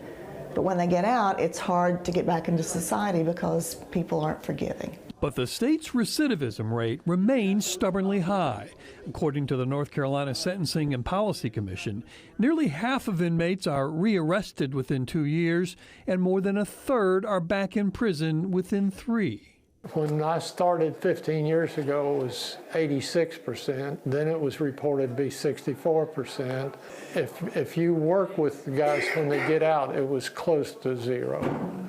But it took 12 months of working with them to get them established, get a job, get them a financial plan, and everything that we take as everyday life. The Cahoons believe faith and good deeds are the magic behind their success. They do construction projects for people who otherwise couldn't afford them, then use the moment to ask the key question. So I go into the family and find out where they go to church. If they don't, do they know Jesus Christ as Lord and Savior? And I tell them if we don't do that, then all we are is construction workers. And fundraisers like this one, where some of the men Larry and Patty have been working with for years volunteer, do more than raise money. They help the men socialize in ways they can't on the inside. It brings you down because once you're incarcerated, you like everybody's forgot about you. I got it. Sure. There you go. You done with yours, bud? I hope that more people would follow their lead and start programs similar to this or start their own program. A moment of normalcy. That's the best part. You ain't locked up. I mean, you're free.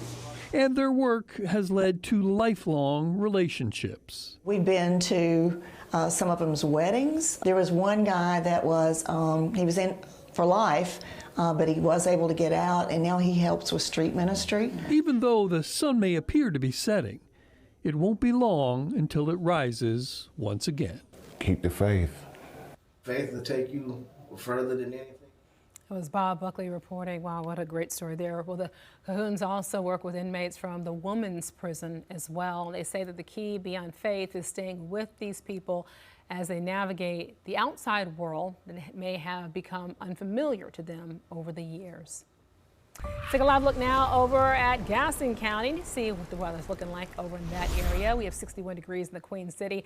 Let's bring a meteorologist, Brandon Lawson. Brandon, so we got some cooler temps coming this way. Oh yeah, cooler temperatures are here. They're going to be here to stay throughout much of this week, and even into next week it looks like we're going to be under this cooler pattern. But one part of that is that we have rain chances on the way too. So we've got a cold front back to our west. Notice the front that passes over the weekend, it's out of here. It's way out of here off the coast. But another area of low pressure is driving to the northeast up towards the Great Lakes region, and that is going to be producing a good amount of severe weather to our west over the next couple of days. Actually, a significant severe weather threat today for the St. Louis area and up into Chicago, Memphis, Nashville. Pretty large area of severe weather expected for the Central Plains and up towards the Great Lakes. And then severe weather risk tomorrow, more focused over Memphis, Nashville, up along the Mississippi River Valley down to Texas. And then as we go into Wednesday, that severe weather threat shifts further east towards the Carolinas. However, our particular viewing area here in the Queen City News viewing area is really going to be excluded from that threat. The threat's going to be more east towards the Raleigh-Durham area on Wednesday of an isolated stronger to severe storm, with just gusty winds being the main threat, maybe some hail as well. We are going to get some good rain out of this though, at least a half an inch of rain expected for Charlotte and points west of I-77, maybe some locally higher amounts. Now, half an inch of rain, that's not going to get us out of the drought. We still need a lot more rain to do that, but this is the start of maybe a change in the weather pattern for more of wetter weather on the way. I want to point out rain needed to end the drought in 3 months here. We need some 19 to 20 inches of rain across much of the area in order to break the drought over the next 3 months. We don't even average that over the next 3 months. Over the next 3 months, we average about 13, 14 inches of rain. So even if we met our average, we still wouldn't get out of the drought, but maybe it would help alleviate the drought a good bit. Now, radar is dry right now. We don't have any rain to worry about today. Today is going to be the dry day. We'll see more sunshine this afternoon, then a few clouds will start to build in later this evening, and especially overnight. Here comes the first wave of showers. Tomorrow morning, as you're out the door in the mountains and foothills, some light to moderate rain rolling through those communities. Notice how the rain really starts to break up and lighten up those that crosses the Charlotte area around 10, 11 o'clock tomorrow morning before pushing off to the east for the early afternoon. Tomorrow afternoon's dry. Overcast but dry. No concerns for the commute back home except for maybe an isolated shower or storm up in the mountains and foothills. And then here we go into Wednesday. The next wave of the system rolls in. So Wednesday morning, scattered showers, likely a few claps of thunder. More widespread rain Wednesday as you're heading to work, taking the kids to daycare, as the kids are at the bus stop. Could be some heavy rain, maybe some lightning and thunder as well. Gusty winds 30 to 40 miles per hour as this moves through Wednesday morning. And then it breaks up to more scattered showers Wednesday afternoon and evening. More widespread though during the first half of the day. That's where we'll get most of the rain before things dry out for Thursday and Friday. So Thursday, Friday would kind of dry out. And then by the weekend, I do think maybe another wave of area of low pressure rolls in and brings a few showers. 50s in the mountains, 60s right now towards Charlotte. I've got highs today in the mid-70s. Mid-60s in the mountains. Cool pattern for the rest of this week, including through the weekend, staying in the 60s and 70s. This will be the story for next week as well, but at least we'll get some beneficial rain chances through the middle of the week. You're watching Queen City News here at noon, the most iron and most local news in Charlotte. We'll be right back. Live look from Uptown as those Carolina blue skies are making themselves known on this Monday.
All right, little sports news here to the pinch where the Charlotte FC fell to the Eastern Conference leader Nashville FC 4-2 in Nashville Saturday. Nashville, though, was just too much straight from the jump. So they hopped out to a 2-0 start in the first 30 minutes. Crowd defender Morrison Aguiman cut the lead in half, though, with the header in the 42nd minute. And then it was just his second goal in as many matches. There you see him there. Also, midfielder Pep Biel scored Charlotte's second goal in the 68th minute, but then the lack of defense now from the Crown, just not enough for Nashville, or really for Charlotte, and then for Nashville to put this one away. We'll have much more news and weather coming up. You're watching Queen City News at noon, the most honored and the most local news in Charlotte.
Queen City News is a whole new way to stay connected to us when we are not live on the air. So you can download the Queen City News Plus app on your smart TV using either Roku, Apple TV, or Amazon Fire device. So this right here is a look at today's lineup on the app. First, we have Pinpoint Weather University, where you often see Brendan Lawson on Pinpoint Weather University there. Also, then we have Turnkey, followed by Order in the Court. You can watch it all on our new Queen City News Plus app. Brandon. And episode Pinpoint Weather University, we're talking about the drought, man, how we're going to get out of it. And one way to start is by getting rain chances. We see it this week in the mountains, 100% chance of rain tomorrow and Wednesday. 60s and even 50s will be drier for the latter half of the week. And then here in Charlotte, 70s for highs.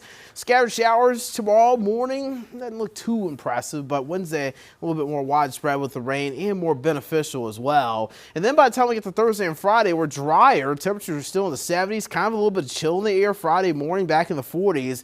And at least you'll have to pay attention to the weekend. There's a sign we could get maybe a little bit more moisture Friday night into Saturday. Just going to be depending on how far north that area low pressure track. Something we'll keep an eye on very closely for the rest of the week. All right, so I say that's light jacket weather.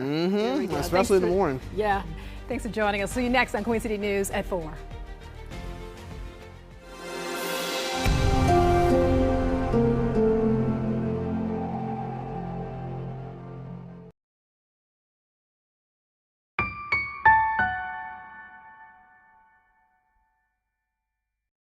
Coming up on this edition of Pinpoint Weather University, the drought is expanding, and so is my inbox with several questions about the drought as water conservation picks up and people are trying to hit the lake in lower lake levels. The desperate need for rain continues. We're speaking to the North Carolina Climate Office about how this drought compares to the 2007 historical drought in the Carolinas. Plus, the North Carolina Department Advisory Council is here at me today to talk about some educational tips they're giving to the public as water conservation picks up. So is the drought. I'm also talking about the science behind one weather scenario that could bring us several days of rain during the late spring and early summer months. We'll detail the science with that, all coming up on this edition of Pinpoint Weather University. And folks, it starts right now.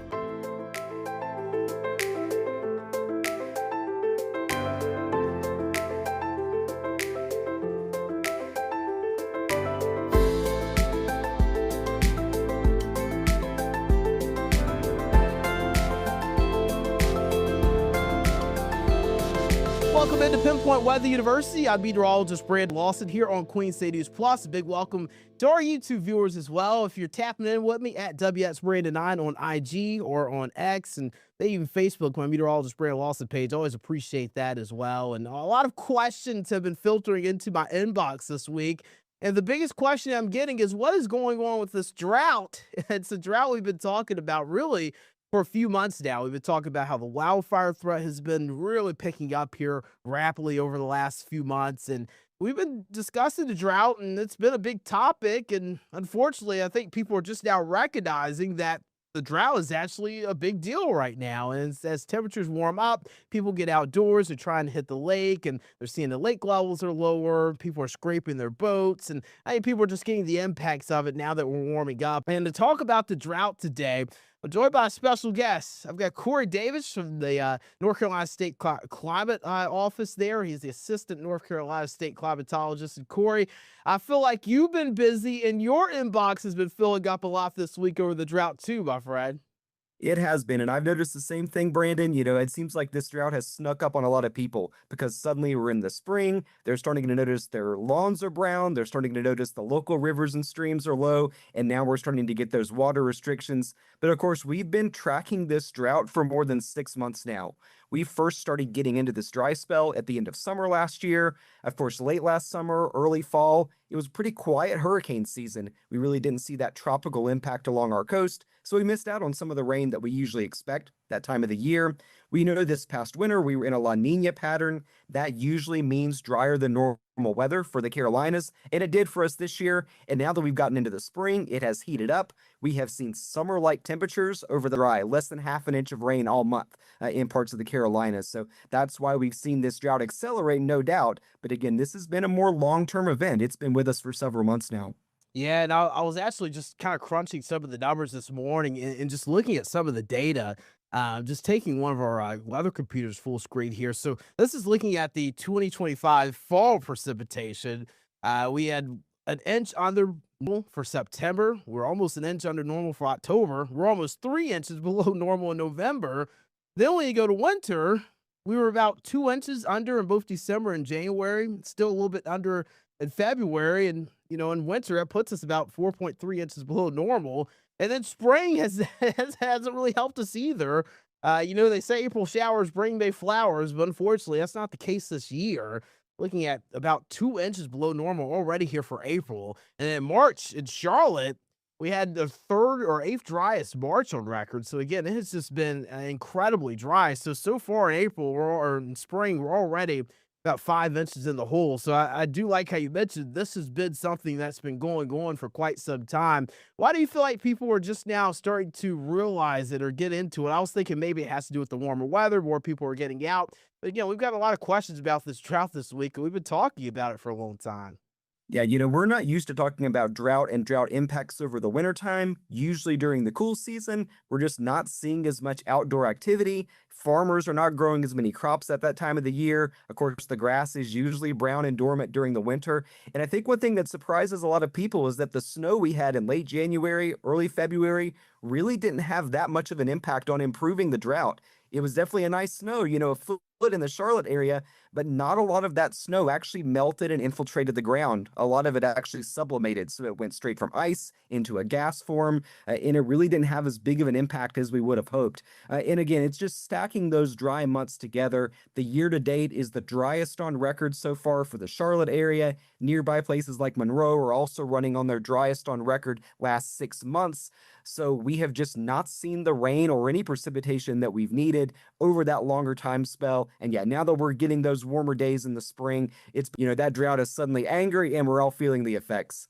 Yeah, and a lot of people have been talking about the 2007 drought. I know we have a lot of newer folks here in the Carolinas. I grew up here in Charlotte, and I know you grew up in the Carolinas as well. And a lot of folks have been moving to this area. But in 2007, we had a very historical, significant drought here in the Carolinas. And just kind of pulling that up for us here, you can actually see the 2 droughts here. I've got 2007 December when that drought really ramped up, and then also April 2026, the drought that we're currently under right now.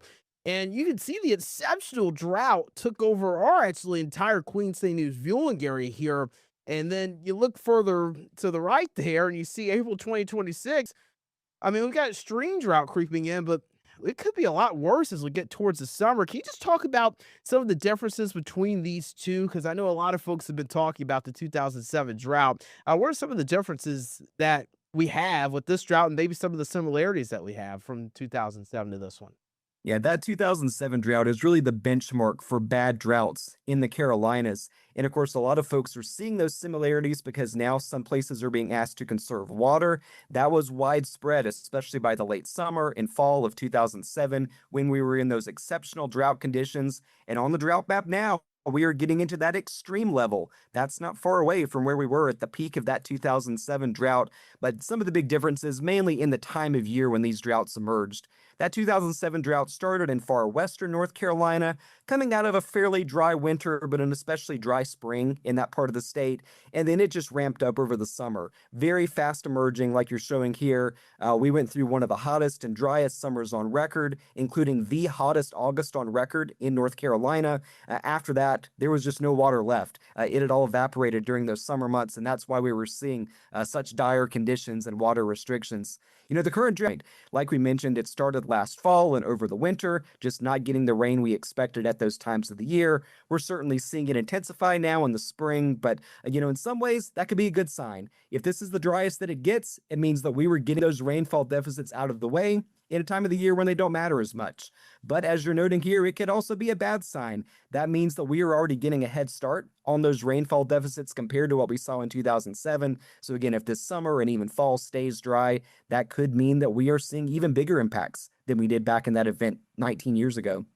And then some of the similarities, it appears more of the similarities have been, a lot of people have been tying this to La Nina. We're still seeing the significant wildfire threat that we saw in 2007. And looks like we could be experiencing some long-term impacts from this as well. And that kind of leads to my next question, Corey. Well, what does the long-term climate outlook look like when it comes down to this drought? We're getting ready to get even hotter as we head more towards the summer months. And I mean, this is our rainy season right now. Spring, we tend to start getting a good amount of rain here. Then as we get towards the summer, less fronts, we get more hit or miss storms. So what does the long-term outlook look like? Yeah, we sure wish we had some of those April showers because right now we are not looking at that many May flowers with as dry as it's been. You showed those rainfall deficits, how those have added up over the last 6 months or so. That means right now in the Charlotte area, we are running more than 15 inches below normal since this dry spell began in August. we're not going to get that much rainfall from one event or even in 1 month. So that means it is going to take a lot longer for us to slowly chip away at these deficits. Ideally, what we would like to see is every week getting an inch or two. That gets us at least back to our normal precipitation, if not a little bit more than that. But even if we stack together 2-inch per week rainfall totals, it would still take about 4 months to fully chip away at this drought. So that means that we are in it for the long haul. That means that we will continue to see some sort of drought impacts through the rest of spring, through the summer, maybe even into the fall. Certainly, we hope that the pattern changes and we start getting a little bit more rainfall. That may tamp down some of the dryness and drought that we're seeing now. That may extend the life of some of our water supplies. But again, this drought will not disappear overnight or even in 1 month. It'll be with us for at least a while longer. I mentioned my inbox has been filling up with drought-related questions. It's also filling up with a lot of El Nino questions as well. I think a lot of social media attention has been put on El Nino, especially with the chance of it being a super El Nino later this year, just a very strong El Nino, likely really taking over by late this year. How could El Nino help or hurt this situation when it comes down to the drought? These headlines are attention grabbing. You see not just Super El Nino, but in some places a Jurassic El Nino, a Godzilla El Nino. My goodness, what will that mean? It's been crazy this year. I mean, we talk about El Nino and La Nina a lot, but I feel like this year, at least since I've been studying meteorology and looking at it over the last decade or so, it's gotten a lot more attention than I can remember. That's right. And I think one thing that most folks should understand is that this does represent a pattern change. Over the last 2 winters, we have been in a La Nina pattern. That generally tends to favor drier than normal conditions in our part of the country, but that's mainly during the cool season. During the warm season, like we're going in now, we don't see as much of an influence from either El Nino or La Nina. And in fact, the earliest impacts we may see this year from El Nino could actually be negative ones for us. El Nino usually reduces tropical activity in the Atlantic. That's because it strengthens the upper level winds, and that can shear apart these developing tropical systems. So maybe by the peak of hurricane season in September, or for a few months after that, we may also miss out on some of the tropical activity we expect if it's just a fairly quiet season. But when we do expect a turnaround as late fall, early winter this coming season, that usually means we are getting a stronger jet stream that's bringing more moisture, more storm systems to our south, up along our coastline. El Nino winters are almost always wetter than normal in the Carolinas. So we think even if we are still in drought going into next winter, there's a pretty decent chance we'll at least be able to chip away at the drought like we haven't been able to do this spring. My next question, Corey, really my last question before I let you go here. How do we get through this? I know in 2007, 2008, we were in that drought all through the fall, winter months, and then we didn't end that drought. It took about 9 or 10 months for that drought to end from 2007 to 2008. And it seemed like working together was the way they got through it then. Now, how do we get through it now that we're heading into more of the hotter months? If we continue with this drier pattern, what can people do to help and make sure we have enough water to get through it? Yeah, it really does take all of us. And you look at these extreme drought conditions that we're in right now, by definition, those only occur about 5% of the time or less. So when we see people being asked to save water, being asked to follow burn bans and other local advice, this is a vast minority of the time that we're asking folks to do that. This is not becoming the norm. Again, this is just one of those rare events that happens in the Carolinas sometimes, and it hasn't happened in almost 20 years across the Piedmont areas. So again, it takes that cooperation. And I like to encourage folks, just be aware of where your water comes from and how much you're using in your household. At some point, you may be asked to take shorter showers or make sure your dishwasher is full before it runs. Again, those are just smart energy and water saving things that'll also cut down on your monthly water bill. So really, it's just smart to be more aware and be a little more careful about the water that you're using. Corey, thank you so much for coming on the show with us today. Again, that is Corey Davis, Assistant North Carolina State Climatologist, joining us here on Pinpoint Weather University. And Corey, how can people stay connected to you guys? I know you guys are always releasing blogs and just little snippets on the drought every time the drought monitor gets released every Thursday by the United States Geological Survey. So how can people stay connected to you guys? Yeah, I encourage folks to go to our website. It's climate.ncsu.edu. Also, check out our social media, including at NCSCO on X. Like you said, we're posting weekly drought infographics there. We'll have blog posts a few times a month, including of a webinar that we just put on about the ongoing drought. So that's a great way for folks to learn more about how we got in this situation, what impacts it's having, and what may happen next. All right, Corey Davis again with the North Carolina Climate Office here, Assistant North Carolina State Climatologist. Thanks again, Corey, for coming on the show with us. I'm sure that we're going to be connecting with you a lot more here, especially as this drought continues and as it takes a little bit of time to get out of this. We'll continue to work together to do it, my friend. All right, thank you, Brandon.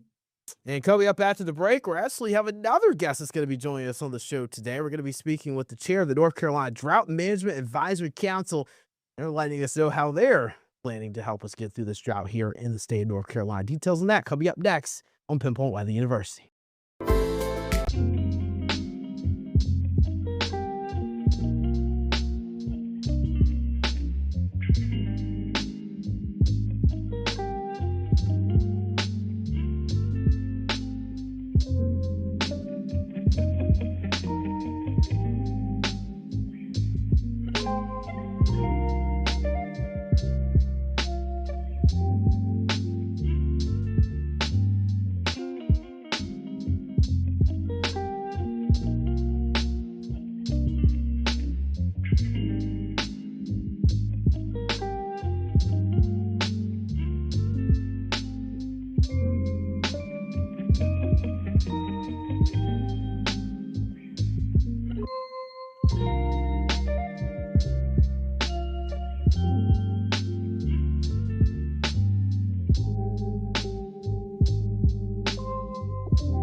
Welcome back into Pinpoint Weather University. I'm meteorologist Brandon Lawson here on Queen Cities Plus, talking a lot about the drought right now. The drought is getting a little bit more serious here in the Carolinas, especially now that it's heating up. A lot more water usage is happening. People are trying to get out on the lake, and we were just talking about that with Corey Davis with the North Carolina Climate Office just a few moments ago.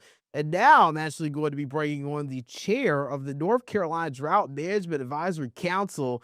And Klaus, we see the drought right now. Klaus and Burton joining us. You can see it's still showing that extreme drought over the area.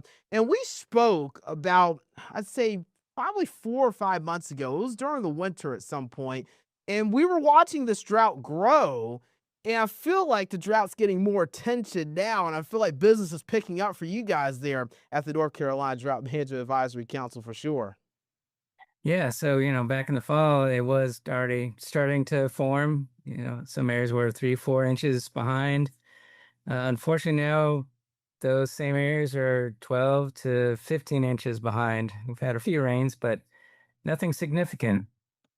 Now, when it comes down to you guys at the North Carolina Drought Management Advisory Council, what do you do now? Now that the drought's getting more extreme, now that it's creating more impacts, what is your role there now at the council? Yeah, so it's definitely shifting into more of the education. Again, back in the fall, we're just keeping an eye on it, seeing how things progress. But now, we're going to start seeing a lot of towns, measures, pictures like that. Yeah, the lakes are going to be going down. So really getting out some of the education, letting folks know what to expect and answering questions about conservation, where things are headed, what people need to be doing.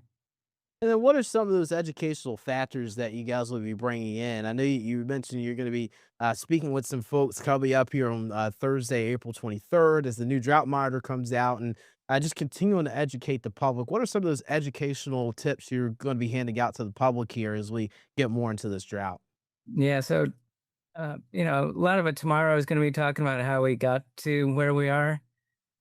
You've been watching it, I've been watching it, but a lot of people, over the wintertime, maybe didn't notice that it wasn't raining as much as normal. Talking about that and also impacts. There's a big wildfire risk right now. Things are so dry and, low humidity. So, letting people know, really be careful about that. And then also about conservation, where they should look for information about conservation. And another question I had too, it kind of hinges on the program you guys have there with the North Carolina Drought Management Advisory Council. We had a historic drought in 2007.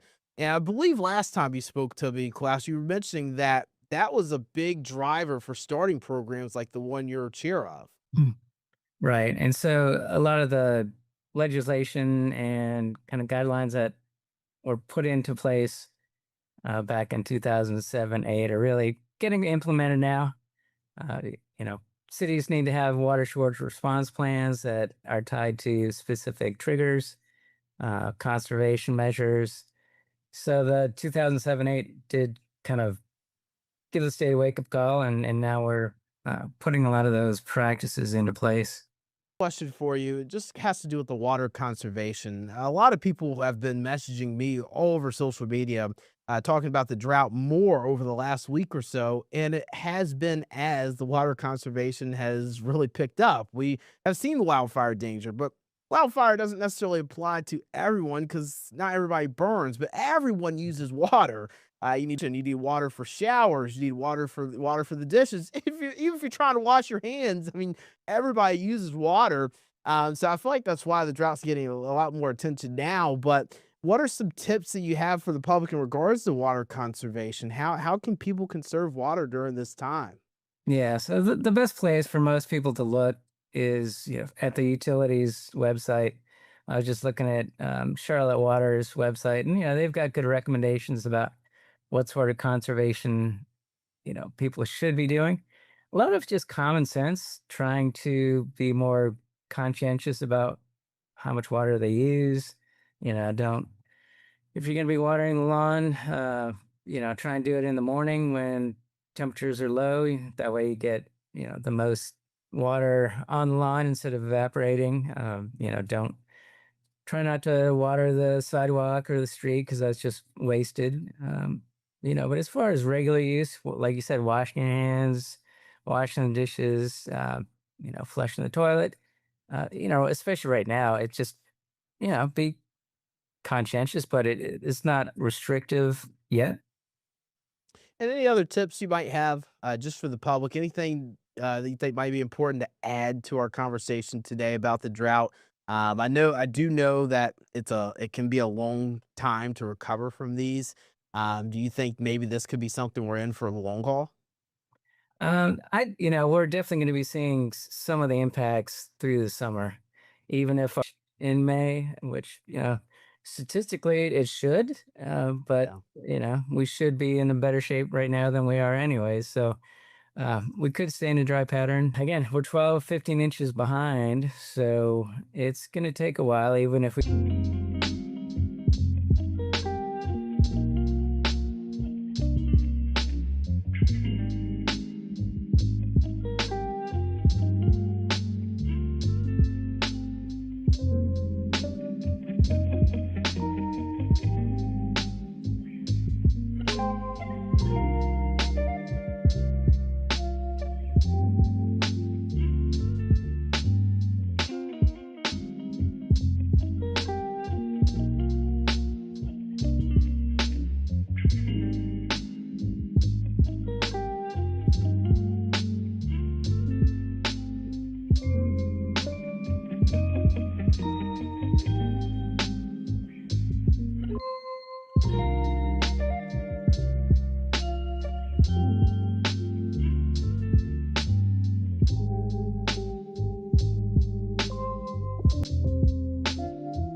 We do get some good rains the next few months.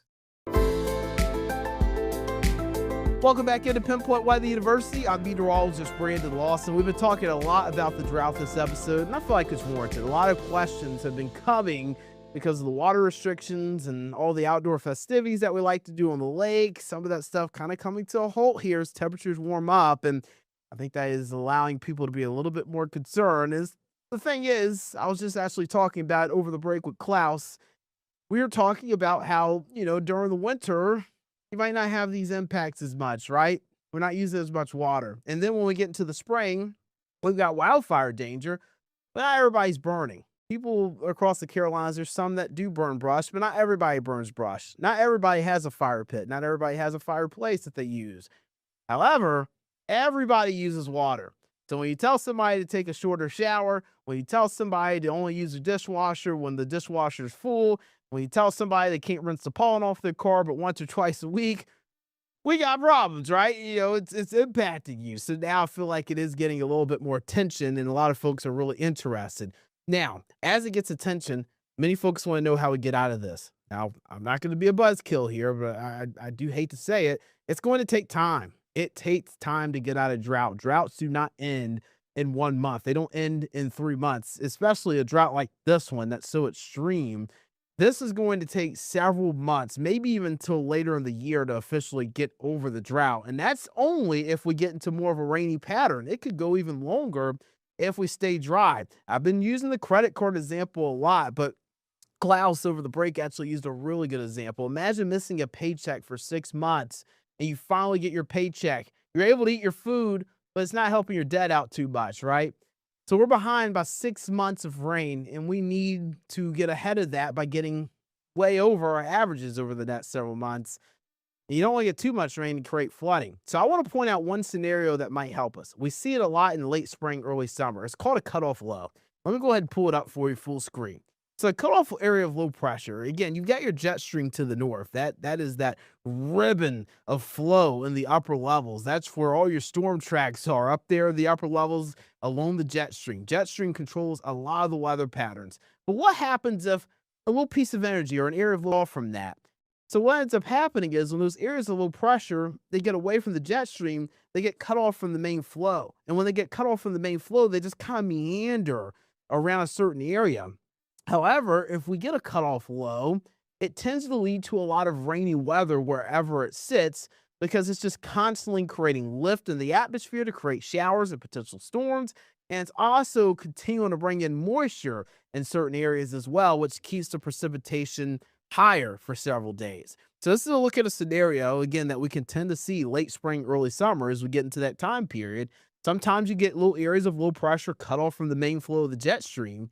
And that area of low pressure, it gets cut off from the jet stream from the main flow, it can actually create more of a Gulf moisture stream for us here in the Carolinas and across the eastern U.S.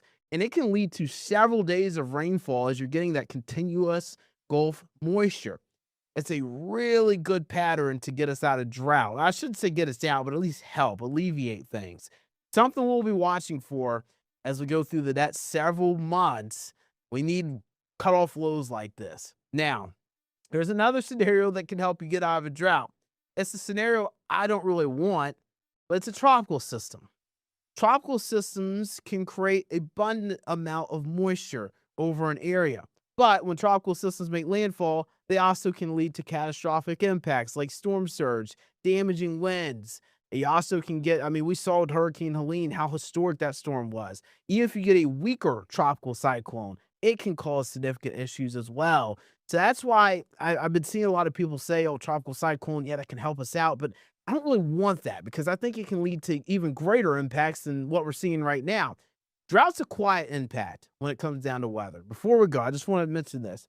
Drought, it's quiet because you don't see destruction with it. You don't see mass damage and destruction over areas after a drought. You see low water levels. You have a lot of water conservation, different things like that. And you do get concerned about maybe water supply running low. However, you don't see the mass destruction that you see after a tornado or after a tropical system, things like that. So how do we end this without creating mass damage? Well, I think a cutoff low would be a good way of doing that, or several cold fronts 1 week and another week and another week. And then the other thing you don't want too much rain in 1 week to create flooding, because whenever you have dry soil like we have right now, let me show you this clip here. Again, this is pretty dry soil. You're looking at this is Lake Wiley here that's running low. And again, we were talking about very dry soil. So whenever the water hits the soil, it doesn't immediately saturate into it. It just kind of sits there. So if you get heavy rain or heavy amounts of rain in 1 week, it can actually cause flooding issues pretty quickly because you get runoff very easily. So just some things to think about. We're in a drought. We're going to get through it together, and we're going to work together. How do I always end this show in Pinpoint Weather University? I say take care of yourself and each other as we navigate this earth together. I'm taping this on Earth Day. We're continuing to take care of our earth, and we're doing it together. And that's how we do it, folks. That's how you get through things. That's how we've been through Helene. That's how we're going to get through this drought. That's how we're going to get through things in the foreseeable future. That's going to do it for this episode of Pinpoint Weather University. Take care of yourself and each other as we navigate this earth together, my friends. Y'all be easy here.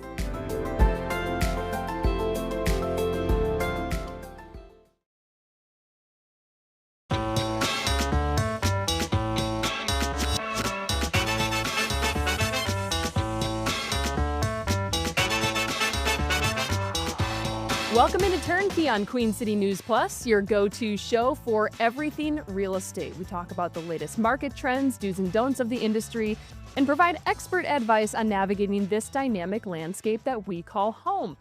This week we're talking golf. A lot of people know this guy right here, Jon Rahm, professional golfer. He's won the Masters. He's won, I think, more than one major. Pretty accomplished. But what about that guy walking up to him? Adam Hayes has made the headlines recently, along with his real estate agent, Ben Bowen, with Premier Sotheby's International Realty. Ben, thank you so much for coming on Turnkey. Morgan, thank you for having me. My pleasure. So Adam is a new client of yours. Is he new, or did you know him before? So I knew Adam's wife, Brandy, before. Okay. And so, but they are new clients. We just listed their home for sale last week.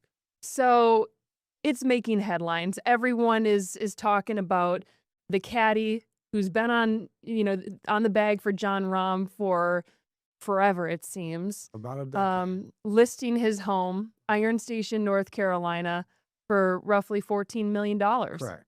That's a pretty price tag. I will say a lot of the comments that I've received have been, wow, a caddy has a $14 million home is pretty impressive.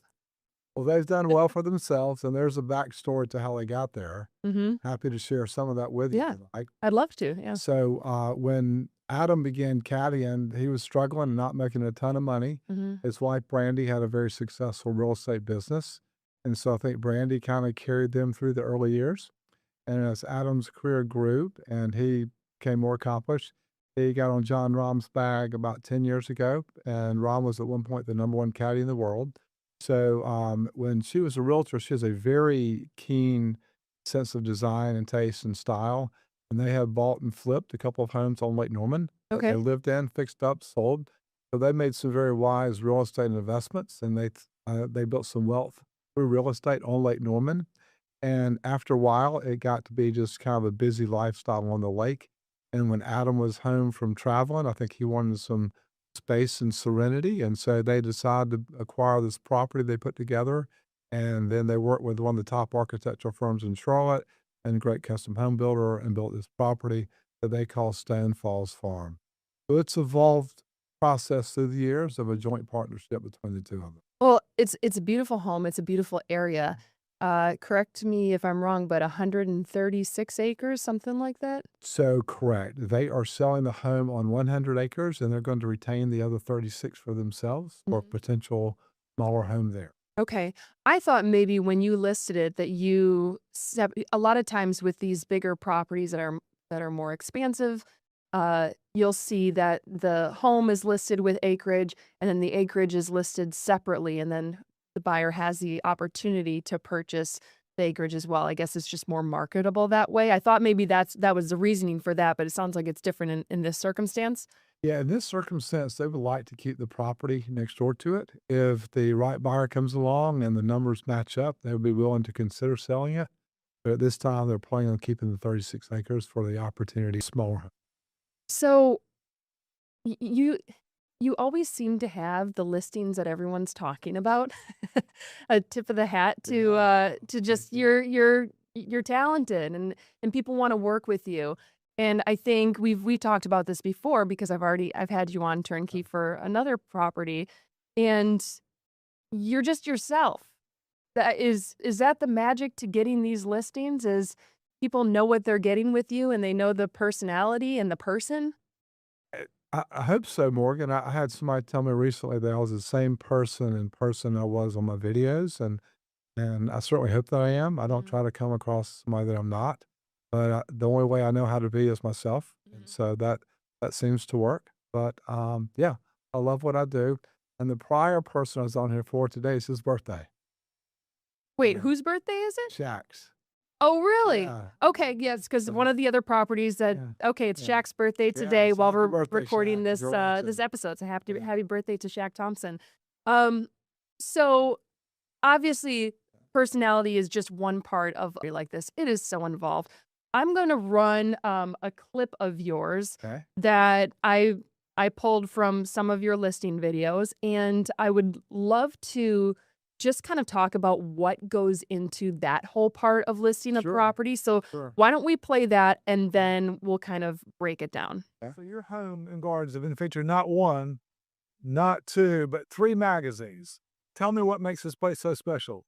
I really enjoy gardening and all of my animals. What kind of animals we have? We have alpacas, chickens, and guardian livestock dogs that are Great Pyrenees. I think what I find so interesting, Ben, about this video in particular is very rarely, if not ever, do you see the seller in the videos. Especially at this price point, right? A lot of times they don't even want anyone to know their name. Sure. So what was that conversation like? Did you have this idea that you wanted to put Brandy in the video? How did that come to be? So a big part of what makes the property special are the gardens. That's Brandy's passion. That's her hobby. That's her love. And I told Brandy I could never tell that story as well as she could, and asked if she'd be open to me just talking with her about the gardens and what makes it so special. And she's very personable. Brandy knows a lot of people in the area. She's a real estate agent herself. Brandy has a website or a Instagram page for Stone Falls Farm, the property. She has brought children out there, people out there. They have alpacas, and they've had sheep out there. And you got to use the gym equipment, I see. Use the gym equipment. Yeah. I noticed that you put the what do you call it when you select the weight?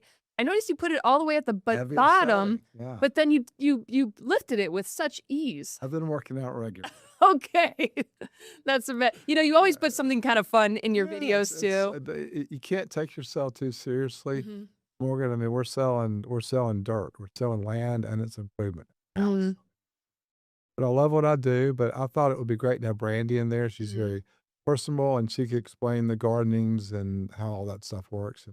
The way they built the gardens is you can really spend a lot of time doing that, or it can be pretty self-maintaining if you want it to. So if somebody's not a huge gardener, they could buy it and still maintain all the garden. A ton of work. So, question then. Brandy's got a background in real estate. She does. Why wouldn't she think, okay, I'm going to sell this myself? Brandy sold her last couple homes herself, I believe, but they knew this needed somebody with a bigger global reach, more experience marketing these types of homes. When you get into a certain price point, Morgan, it's a whole nother level of marketing and expertise that you need to have. And Brandy and Adam recognized that, and they knew to stay in their lane and did best and hire somebody to do this for them. And that's a huge thing when you're looking at, working with clients. A lot of times they have their own idea of how something's going to go, but it's maybe not the best approach. And the fact that they recognize that, I mean, Premier Sotheby's has that international reach, right? I think that's one of the main real estate companies that people think of when they think of luxury listings.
list a property like this, what goes into it time-wise, monetarily?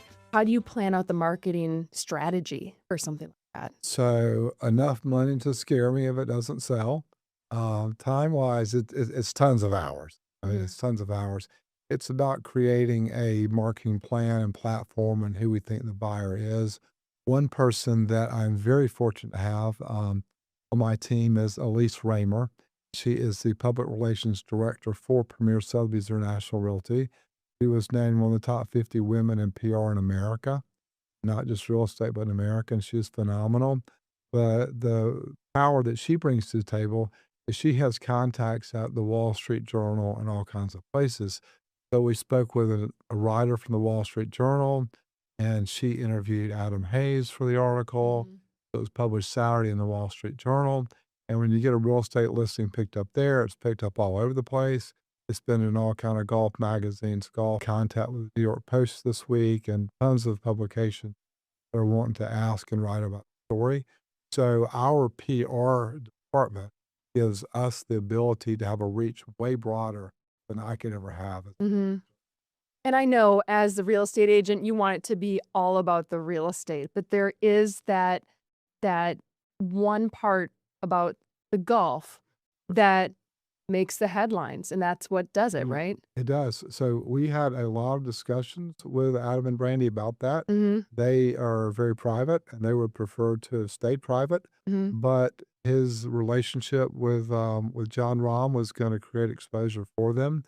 And the reality is, in real estate, if you list a home this expensive, the media is going to look at the listing, do some research, see who owns the house. They're going to look up the owner, and they can tie that person to anything that's public knowledge. The LLC. LLC, Yeah. anything that's of interest to the public, they're going to run and create a story. So what we decided together as a team was to let's cut off the narrative and create the story, or at least be a part of it.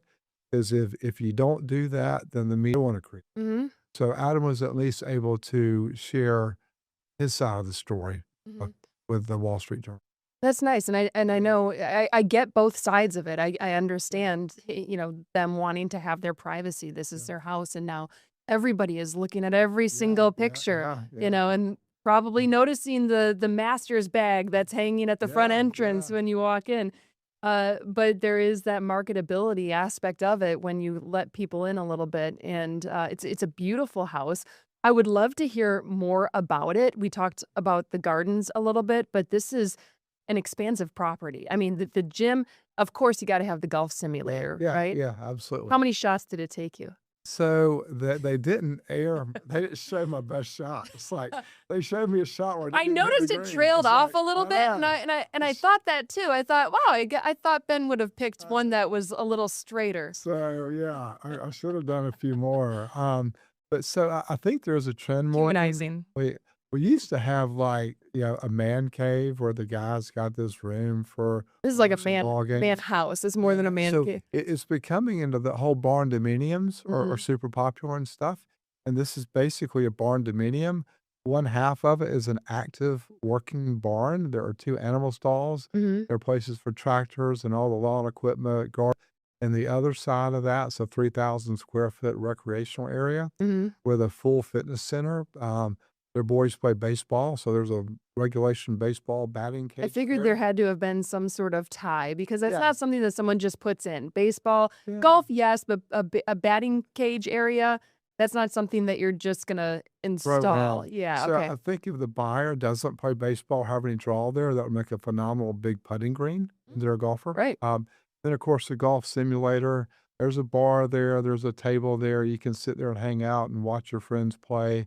So with the simulator, you can practice, or you can play Pebble Beach and other famous courses there. But I think their kids have a great time with their friends over hanging out, just playing courses, and Adam can practice there as well. So. Yeah, I mean, how can you not have a great time as a kid with all of those toys at your disposal? The property itself, I mean, 100+ acres. There's plenty of room for whatever you want to do. Tell me about I saw that you were on, 4-wheelers at one point. So the first cool thing about the property is I've seen homes on a lot of land that sit near the street. They don't have a ton of privacy sitting from the road. Their driveway is about 3/10 of a mile long. So you meander through the trees and woods to get to the house, and it just once you get there and see it, it's beautiful. So there's total privacy around the house. They have trails in the woods for hiking, for four-wheelers. You can ride horses on the property. You could shoot skeet on the property. There's all kind of outdoor usage for the property. They built a large fire pit out beside the barn, and they can have 20 people there, 30 people there hanging out at the fire pit in the evenings, just cooking out and hanging out. And I think they have invited a lot of their family and friends there to use the property. Hmm. But the land gives you so many opportunities, and for them, the animals are a big part of it. They have alpacas there, Hmm. which are super cool. I've learned a little bit. The Great Pyrenees are guard dogs, so they guard against coyotes and foxes. Okay, So they interesting. protect the chicken and the sheep. And one of the really cool features that just shows you the detail of the home is in the backyard. There's a pool, but in the backyard there's a chicken house, and the chicken house is split by the fenced-in backyard. Hmm. So the chickens can come in from the barn side of the chicken house, lay eggs. They can walk in from their backyard in the chicken house and gather the. Oh, So interesting. it's pretty Okay. cool. They just thought out everything. A lot of detail, obviously, with this home. Um, who was the builder? Corbin Holmes was the builder, and Smith Slavic was the architect. Okay. So you mentioned that it takes a lot of time. When did they approach you to list this property, and how long did it take you to get it to? I mean, it's only been on the market for a few days now, but how long did it take you to get to finally hitting submit on MLS? So I started talking to them about 6 months ago. So this has been a discussion for a while, and decided to do it in the springtime. So as far as actually getting the house photographed, getting the videos edited, that's been probably a 3 or 4 week process. When I met with them, they needed almost no staging advice. Their house is beautiful, but a lot of times we have to meet with the seller and help them show them how to make it show better. But their home looked great, but so it took about 3 to 4 weeks to get one. What am I reading? What am I reading about? There's an accent wall sourced from the Biltmore estate. So they've got a wall of some wood reclaimed beams that are 200 years old. That's from a Virginia barn. That's in the area between the family room and the kitchen. Hmm. It's probably 4 feet wide. It's a big, wide opening. That's Not sure if that's what you're referencing, but yeah, yeah. yeah. Accent wall, yeah, sourced from the Biltmore estate. It sounds like, there's a lot of detail, and I think a lot of times when people are looking through the pictures online, which is of course why you do the videos as well, but it's you don't get all of those details unless you read the description.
How many people are a part of your team? You mentioned that you've got top PR gal in the country, essentially. How many people work to get this listing to market? So I have specifically that work, but part of my team includes my photographer and videographer, my home measuring people, staging people. And then I'll lean into our brand for help and guidance on marketing, creating fear for the house. Getting exposure through the PR part. So I kind of count all those people or like. Just enough time and money, I think you said, to feel uncomfortable if it doesn't sell. I think that's the part that a lot of people miss. They're like, they get their calculator out and they're like, how much could this person make on a sale like this? Which, it's profitable if it works out, but if it doesn't, then you're in the red quite a bit. Yeah, that's fine. And I'm at a point where I'm okay with that. Yeah. There's a point early on in your career where you kind of are sweating bullets if it doesn't sell. Yeah. But it's I think too often agents skimp out on all the marketing it takes to sell a house. But if you really do everything right for a client and you're successful selling their house, it's going to give you more opportunities. You said I seem to land on a lot of these homes like this, and that's true. But I know it's not by luck. it's because I've had success selling other homes like this that I get in front of. The next part of the success is I'm not afraid to spend whatever it takes to do everything right. We did videos in this house of the gardens, of the trails, of the animals, recreation area in the barn, in addition to that. How many days of shooting? Was it one full day of shooting, or did you come back multiple days? Well, we shot this in 2 different sets. Okay. Because obviously you have the sunset pictures as well. That's not like you can do all of that at once. And those are the money shots. That's what you put on the cover picture. That's what gets fed out to all the Zillows and realtors and all the news sources is the cover shot from MLS a lot of times. That's what somebody's got to click that. Let's talk about that because, a lot of times you'll see listings, and it doesn't have to be a luxury listing like this, but you'll see listings and it's, someone's living room furniture. How important is that first picture? So I'm very specific with how I showcase the house. A pool, for example, I'll probably showcase that in the first couple pictures just to show there is a pool in the house. But then I like to circle back to the front of the house and walk a buyer through the house, and then end up at the outdoors. But we strategically place all the pictures where we best. And if it doesn't sell in a few weeks, we'll mix those up. Okay. So then whoever, all of a sudden it's a fresh look at a home and maybe this time they click on it. Yeah. There's a new house. Maybe they like the aerial of their front shot. I know you've had a lot of fan interest in this home, but have you had initial buyer interest? Have you had any showings yet? I know it's early. We have been on the market for about 5 days. We've got 2 people that have expressed interest in it so far and seen the house. So I'm looking forward to getting them out there and seeing it. It's not going to be a buyer that runs out there and sees it the first day and purchases it. Right. But I think we've got some local buyers that would have an interest. Lake Norman has exploded. The home values have gone up tremendously. And I think you've got some buyers who have lived on the lake for 10, 20 years, and they've kind of been there, done that. Maybe they want more privacy. And, well, you pay for the shoreline. Pay for the shoreline. And maybe they've done that, and they want to have a little bit of privacy and space. So I think there's an opportunity for a local buyer to buy it. But there's also, people moving to the Carolinas for the mountain areas and stuff that want land and want property. This could be a second home for somebody from South Florida that wants to get up here in the summertime. I don't know. Our viewers who watch Turnkey are probably like, did you just say second home? So this is But probably it's true. It's probably the primary home for. Yeah. But this buyer likely has other homes somewhere else. Right. But we are seeing people from South Florida specifically with tremendous wealth. And in South Florida, in Naples, $14 million is Right. sold all day long. Right. So What do you think? What's with the South Florida connection? What do you think it is? our company is based out of Naples, and every time I'm in South Florida they're always like, "Oh, you're from North Carolina. We love it there." All right, really? I'm kind of thinking the palm trees and the white sand. Sounds nice. That's a pretty nice. The hurricane insurance. But they want out of there in the summer. A lot of the people, it's hot.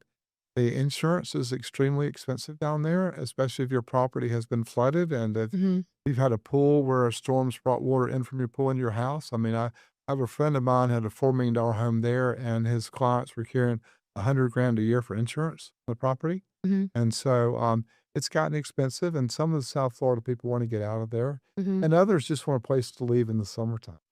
A place to go to in the.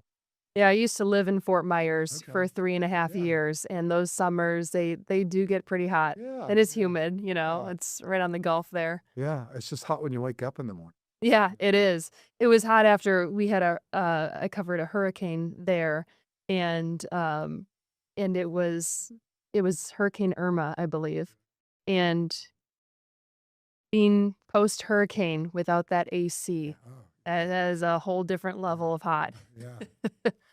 So, when you've got interested buyers, because I know there are a lot more who probably contacted you than the legit ones. Sure. Vet these people, because I'm sure there are people who say, yeah, here are my proof of funds. I'm good for it. Yeah. How do you do the deep dive? Verify the proof of best we can.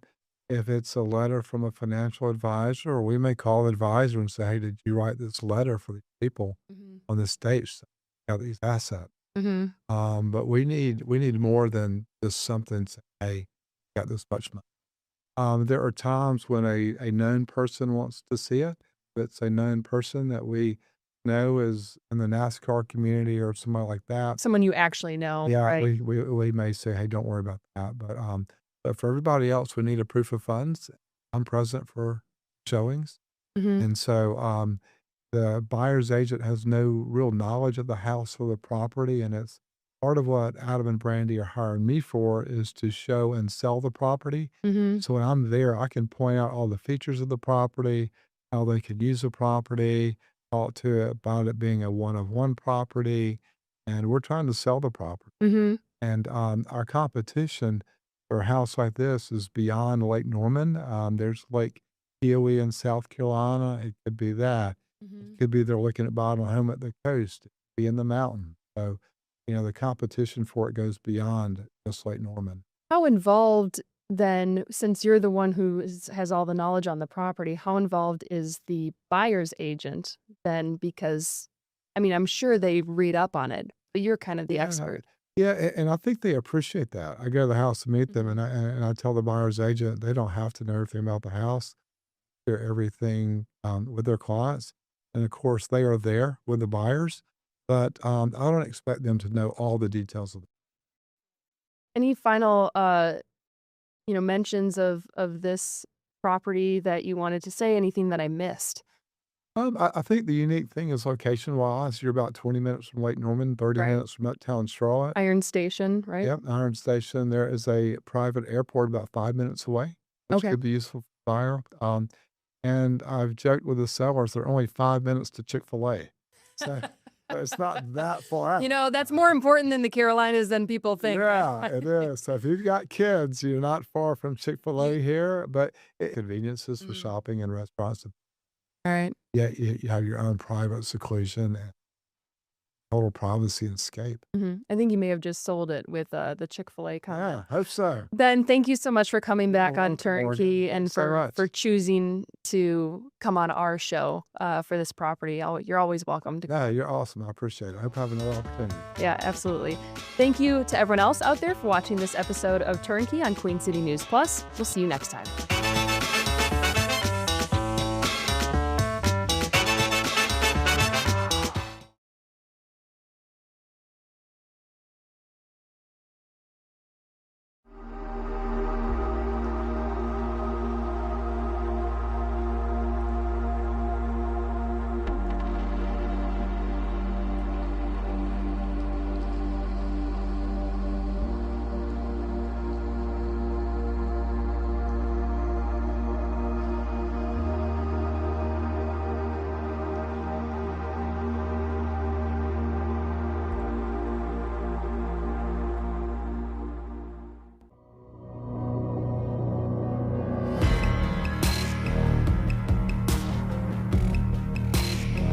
Welcome to Queen City News Plus. We got anchor Brian Blakely here. And I'm Chief Legal Analyst Khalif Rhodes. Yeah, Khalif, good to see you. We got order in the court. Court is in session, and you know the deal. We got three subjects, legal topics, issues that we're going to be talking about.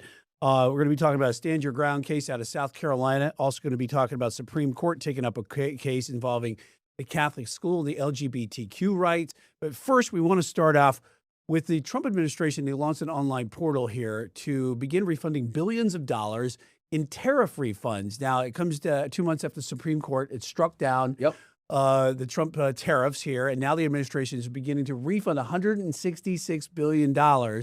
And businesses can start doing that, and they've already started to do that, and they need to do that sooner than later if you want to get that money back. Brian, you are all over it. Let's start with the Trump administration didn't decide on its own. Hey, we implemented these tariffs, and you know what? Out of the goodness of our hearts, we're going to give you this money back. No, that's not what happened. The Supreme Court, $166 billion yeah, worth. just take it back. Yeah, that's not what happened. The Supreme Court had to make a decision in the February 20th, Learning Resources versus Trump, that the use of the International Emergencies Economic Powers Act to implement the tariffs was unauthorized, and because it was unauthorized, they kicked it back to the Court of International Trade. That judge on March 4th issued a sweeping order requiring the government to finalize the cost of bringing millions of shipments into the United States without accessing the International Economics Power Act. So basically, the judge in his order wanted them to start issuing the refunds in real time in court. They had a hearing 2 days later. The government comes back and says, Your Honor, we do not have the capacity or the ability to respond in that fashion for a number of reasons. You got $166 billion, right? You got 330,000 different businesses, and you got 55 million different entries. They're like, we need time. Judge gave them 40 days. Guess what? Today's the day. So that portal is now open, and folks were sitting there with their finger on the button, similar when you're trying to get those tickets on Ticketmaster to the next concert, for sure. But it is going to take some time here for businesses to enter. They should have already been doing their due diligence and getting their paperwork ready to go. There's a process when you file online to get start seeing your refunds. There's companies all over the country right now, including some here in the Carolinas, that are starting to do this process. And there are some legalities concerning it as well. I mean, the first thing is you want to identify eligible entries, right? So if they were outside the window when this tariff was implemented, then obviously that's not going to be one that you can now say, hey, give me the money back for this tariff that I paid. It has to be specifically targeted to the things that were brought into the country that were hit with a tariff and that you paid. So you talked about companies during their due diligence having your paperwork ready. If you were following and if you've engaged in this process, you know you doled out hundreds of thousands of dollars or thousands of dollars, depending on your size of business. And hopefully you've been watching, hey, Supreme Court ruled they can't do that. What's the next steps? Okay, the second court ruled they got to give the money back. Okay, what's the next step? And you can add your documents on there. But you hopefully had your paper trail ready, having the supporting documents that showed you paid, that showed the money came out of your account, and now that you have allowed to preserve your eligibility, that's a critical step that had to be done within that 90-day time frame of the things getting the tariffs being paid. That's under 19 U.S.C. 1514. The goal was that you wanted to ensure that this was final, so now you can appeal this request, and then you have to wait for them to be submitted through this application in this portal. And again, we have a portal now, so they can do it. Right, and it's coming through the U.S. Border Customs and Border Patrol here. They're the ones operating this, so it's going to take some time. As you were talking about, millions and millions of entries, they're going to have to be processed. So they have to have a lot of people that are going to be able to do that processing. So when will the businesses see money?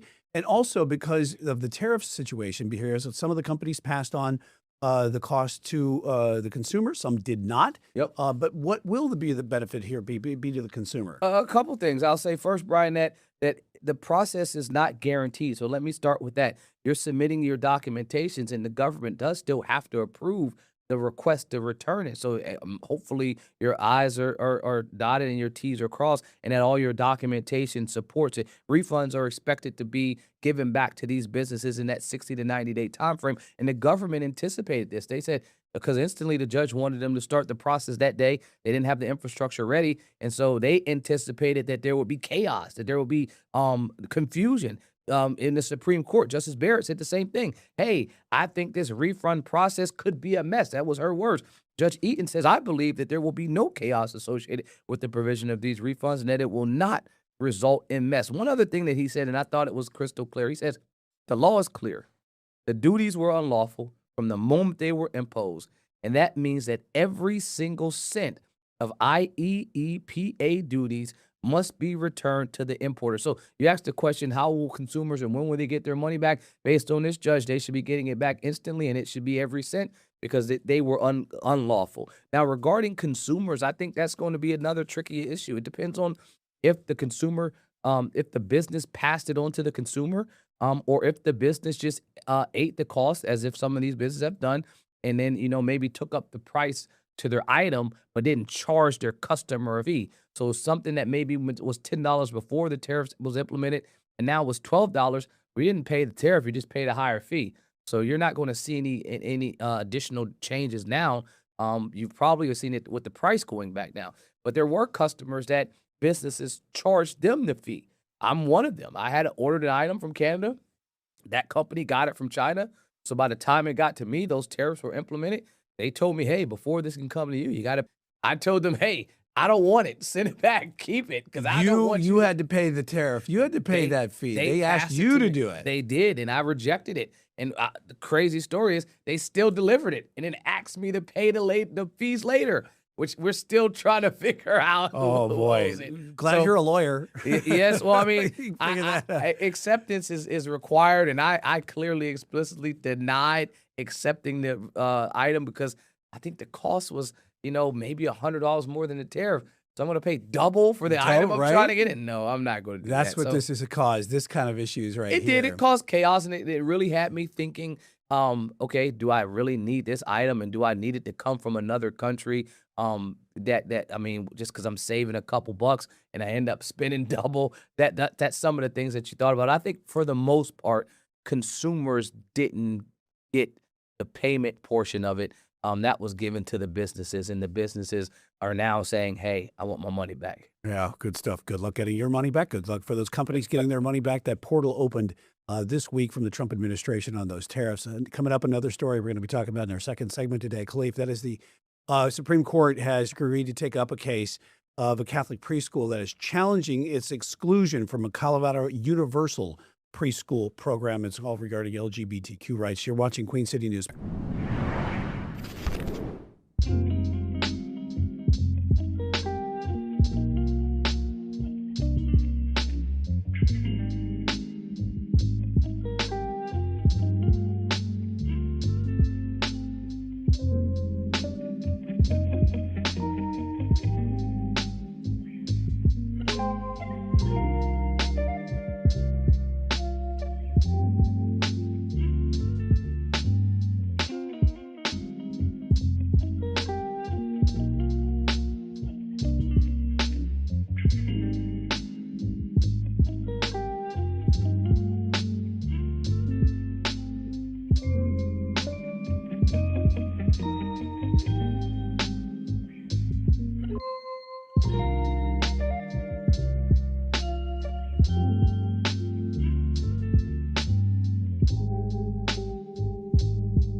Welcome back to Order in the Court with Khalif and Brian. And our second topic today for as court is in session, and we're talking about the Supreme Court.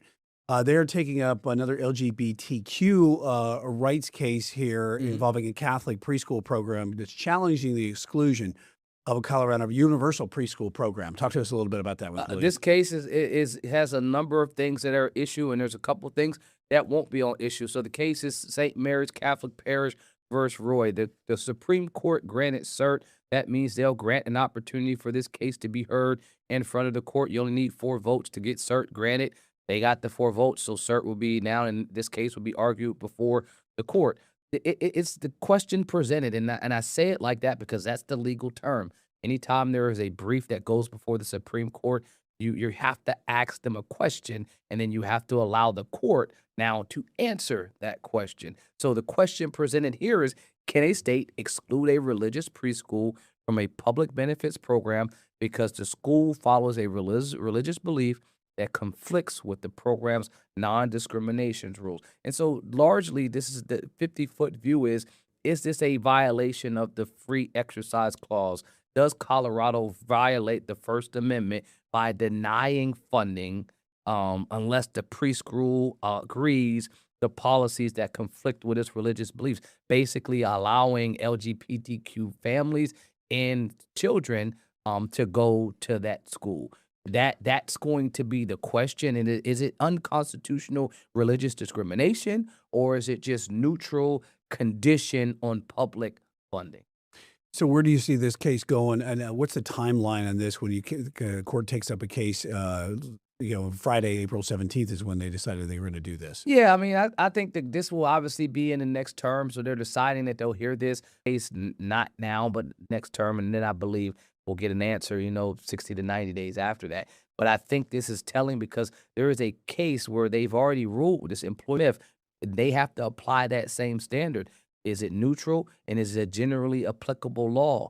Usually valid even if there is a burden on religion. And the reason I bring that up is because this is what the Court of Appeals has already said is being done. They're saying that there is no religious targeting, there's no religious discrimination, that the state of Colorado is just doing what they are allowed to do under the Supreme Court's guidance from this Employment Division v. Smith case, which says, hey, is it neutral? Is it targeted towards everyone? Is this something you're only sitting at, churches? Or are you doing this for everyone? Is it the same standard? And the question here is, the same standard is, would a school that is religious-based be giving a different standard than a school that's not? The state is saying, no, we're treating every school the same. That's the neutral portion. And it's generally applicable to everyone. And if it's functionally discriminatory, if it's discriminatory against religion, if it's like, hey, we're targeting these religions, I think the school wins. But I think the reading of what I've seen so far, looking at what the Court of Appeals said, is neutral and generally applicable. And what I've seen here a lot lately, I think we all could agree over the last decade or so, we've seen a lot of the Supreme Court take up a lot of these type of cases to make some sort of judgment, issue their rulings on this, whether it has precedent or not. And so it's been much more common.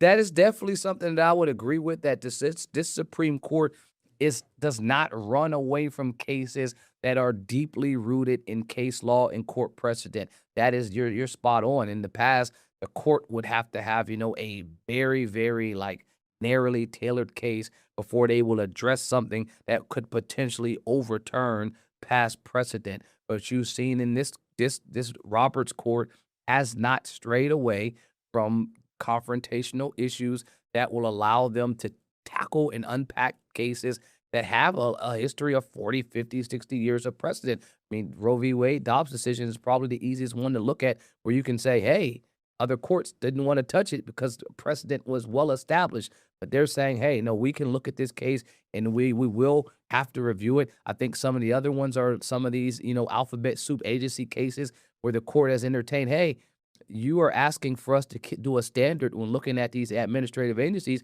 that their agencies don't even look the same as they looked, 50 to 60 years ago. So it's time for us to review. So for a number of these cases, the court is giving the rationale and the basis for why they are going through and re-looking at them because of time. The same thing that for years has allowed cases to be protected is now going to be the same thing that allows this rendition of the court to want to review.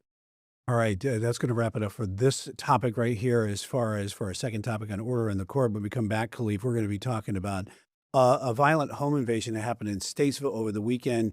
Concerns about stand your ground as far as the defense goes in this. We're going to talk about a little bit about further about this one coming up as you're watching Order in the Court with City News Plus.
Welcome back to Order in the Court with Khalif and Brian today, as we're going to tackle our last subject here.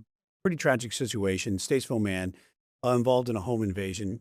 It was killed during a shooting call. There was a recording that was happening during this. And describe the details here about this person that was trying to get into a home for a home invasion. And then the 24-year-old man decided he's going to fight back. And while the other somebody, a family member or somebody was sitting there, started recording everything. Yep.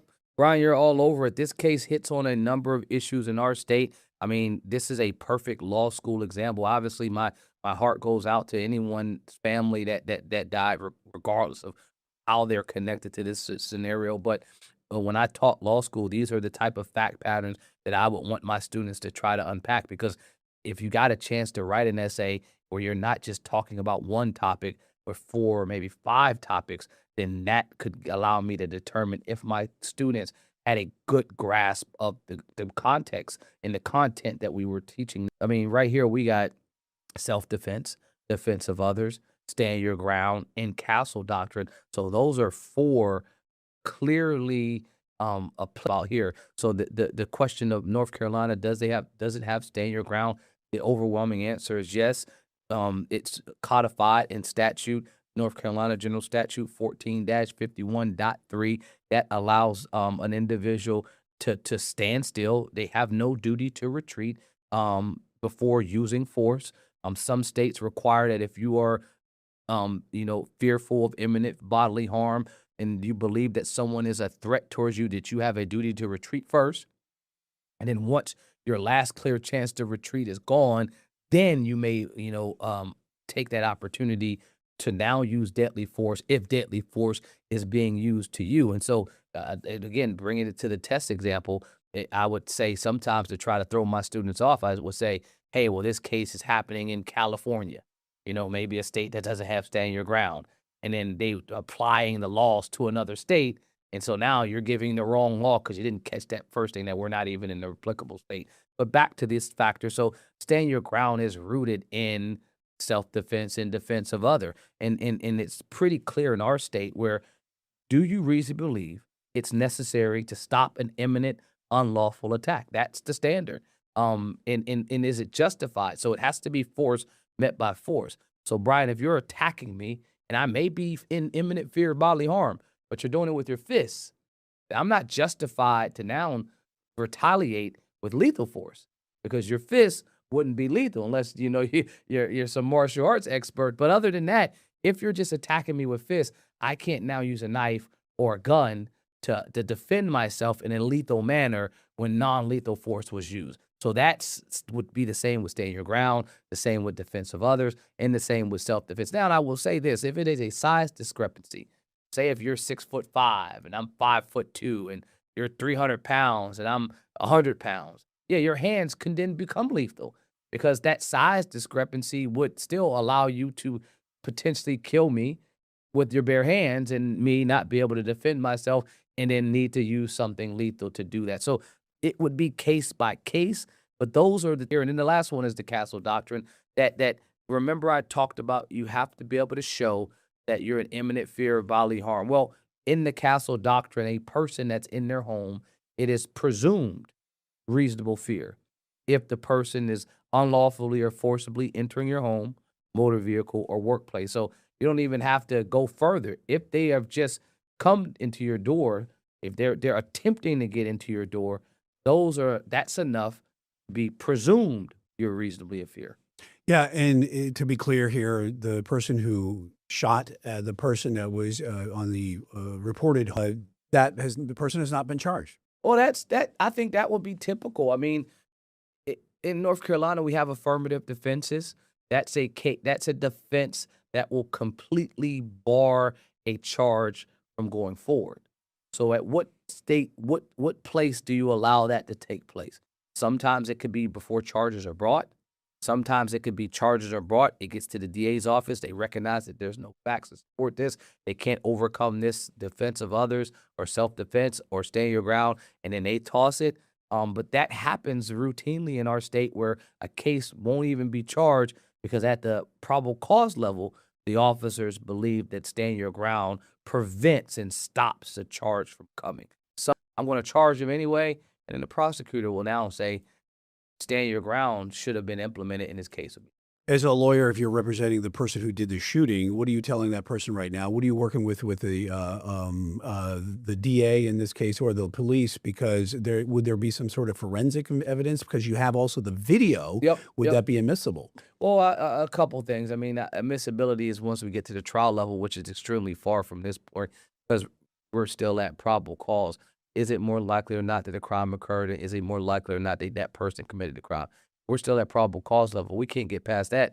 This person isn't getting charged. And this person, it would be a pre-arrest representation, which is talking to the detectives, reaching out to them, ensuring that my client hasn't made any type of statements without me being present. Well, it's rare that I will let my client talk to law enforcement, period. But it would even be extremely rare for me to let them talk with law enforcement without me being present. And so typically I would want to talk sure that the story that they are telling is consistent. And then if there's things that need to be shored up to ensure that no charges will be brought, then I would at that moment allow them to talk to law enforcement. And I've done that probably 5 times in my hundreds of plus cases that I've done with dealing with homicides, just because it's never in your best interest to make a statement to law enforcement because anything you say at some point could be used against you later. Like you hear it in the movies when they read the Miranda. Well, it's true. Your statements you say today, 4 years later, could be used against you in trial. So it's better not to have any statements so they can't use them against you later. All right, good stuff today, Khalif. Appreciate you always, your expertise and your time today. You've been watching Order in the Court with Khalif and Brian. That's going to wrap it up for us.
Welcome to Stars of Service. I'm your host, Brian Christensen. You've all heard of the term honor flights. Today, we are joined by Mike Stubbs, who is a Purple Heart recipient and also a board member of the Queen City Honor Flight. Mike, you were in the Army. Yes, sir. And can you, first of all, before we get into the honor flight, can you just talk about your service? Well, I entered the Army in June of 19 years old, just 1 year out of high school. Never heard of Vietnam. It was so amazing. It was never talked about when I was in high school or anything of that sort. Got drafted. I actually did something that didn't want to tell anybody in my family until I was laying up in the hospital at Fort Bragg after they brought me home from my wounds from Vietnam. That's when I informed my family that I actually volunteered for the draft. I had a job at Western Electric, it was okay. I wasn't crazy about it. Right. I said, can't be any worse. I volunteered for the draft. But I did find out it could be worse. So I learned, be careful what you volunteer for. Careful with which Right. you wish for. You were wounded. Yes, What- sir. Three so- times. Yeah. 3 Yeah, times. 3 times. But I went in, like I said, in June of '66, Fort Jackson. Left there, went to Fort Gordon, Georgia, where I went through basic training. From there, I went to Fort Polk, Louisiana. I've been there. That's hot. Oh, well, let me tell you, I had a unique name for Fort Polk. I call it Fort Puke Louzard. Whatever the good Lord had left over, he put in Louisiana. Because it was just like Vietnam. They had what they call Tigerland. That's where you went for infantry training. So I went through that. Right after that, I had a little short leave, went home for a week or so. Then I shipped out to Vietnam. Got to Vietnam in November of '66. Went to Alpha Company, 2nd Battalion, 28th Infantry, 1st Infantry Division. And I started out as a rifleman. When you start out, they don't know what your capabilities are. They got to find out. Yeah. And I only carried a rifle for a couple of weeks. Next thing I know, I'm carrying an M60 machine gun. I'm a machine gunner. Wow. And then in the 1st of April. Which is that picture, by the way, right? Yes, that is me holding the machine gun. And the ironic story about that, I was a squad leader then. I'd already been promoted to sergeant. But we'd been on a mission, lost a couple of men. They brought us into a base camp. We'd been in the jungle a little over a week. And they knew we needed a break. Right. And as you can see, I'm not the cleanest looking person in that picture. I mean, probably hadn't had a bath for over a week. Well, we landed there on the choppers, let us out. Next thing I know, all of my men are taking their steel pods off, throwing their packs down, their weapons down. It was filthy. I said, fellas, you don't take another bite till every one of you clean your weapons, especially this. That's the main weapon for an infantry platoon. And I wanted it clean because even though they were giving us an overnight break, we could have been called out the next hour having to go back out into the jungle again because of something going on. If it's messy, it can get jammed, and then you don't have. But I went from there, like I said, I was only in the Army like 7 months. When actually 8 months, I was promoted to sergeant, become a squad leader. Oh, wow. Infantry squad leader. And also I was a little guy. And tunnel rat in '66 was a volunteer thing. Did not have to go. You couldn't make a man go in the tunnel because some guys couldn't handle it. And what do you mean couldn't handle it? Well, the stress, claustrophobic. I mean, the tunnels are small. I mean, you had to be small like me to go in anyway. Right. They were not big because the Vietnamese people were they're. How many of these tunnels are we talking? Oh, they had tunnels everywhere. Some areas had more complex tunnels. These tunnels were created back when the Vietnamese, the VC, the Viet Cong, and so on, the NVA, were fighting the French. That's when they started creating most of these tunnels. Oh, wow. They lived in these tunnels. Mm-hmm. It was just incredible because they could take these tunnels. And they were dry, just like at nighttime. I'd take my squad out on an ambush at nighttime. Monsoon season, pouring down rain. I mean, it rains like you wouldn't believe during monsoon. And it's hot, it's humid. And see, you couldn't carry anything to cover up to stay dry because you carry a poncho. Poncho sound like a tin roof, rain hitting on that. Yes, That's all they could hear. right, yeah. So I'd let guys carry a poncho, wrap it around you, but it gets soaking wet. Right. And the worst thing about it, when the rain stopped, usually around midnight, you could basically set your watch to how this rain works during the monsoon. Mm-hmm. All of a sudden, mosquitoes would show up. And I'll tell you, some of those mosquitoes, I was scared that 2 or 3 of them was going to pick me up and carry me off. They were healthy mosquitoes. But continued doing that, I got a minor shrapnel wound in April. And then I was involved in one really big major battle on June the 17th of '67, Battle of Zombo 2. Got shrapnel there, but we lost guys. Yeah. And what I liked about the 1st Infantry Division, to get, you had to go back to the rear and be treated by a doctor. Well, I wasn't going to leave my men, so the medics worked on me, and I wasn't that bad. Right. And then continued doing things on several operations. I only had like 20 days left on my tour. When I got my 3rd wound, I was shot in the neck and sprayed with shrapnel. You were shot in the neck? Shot in the neck, sprayed with shrapnel. Where? Right here. Cut me open to get it out and so on. So I'm a lucky person. I know that. Because a few days later, I was always the point squad. I was with Alpha Company when I first started out. But what they wanted to do with the infantry battalions, you had Alpha, Bravo, and Charlie infantry company. And then they decided they wanted to add a 4th infantry company to each of the battalions with the big red one. So they brought Delta. What they did with Delta Company, they came over on a ship. Took them 30 days to get to Vietnam. The whole company came over on a ship. The company commander, all the men involved with the company, the privates, the sergeants, whatever. the first sergeant, everybody came over on this ship. Well, I had a company commander. Actually, he had been a sergeant first class. His name was Clark Welch. And he was over the recon platoon. Well, they promoted Clark Welch straight from sergeant first class to first lieutenant. He was that sharp. He was a soldier's soldier. A battlefield commission. Battlefield commission. Where you go from NCO to officer. To officer. And they skipped second lieutenant, went straight to first lieutenant.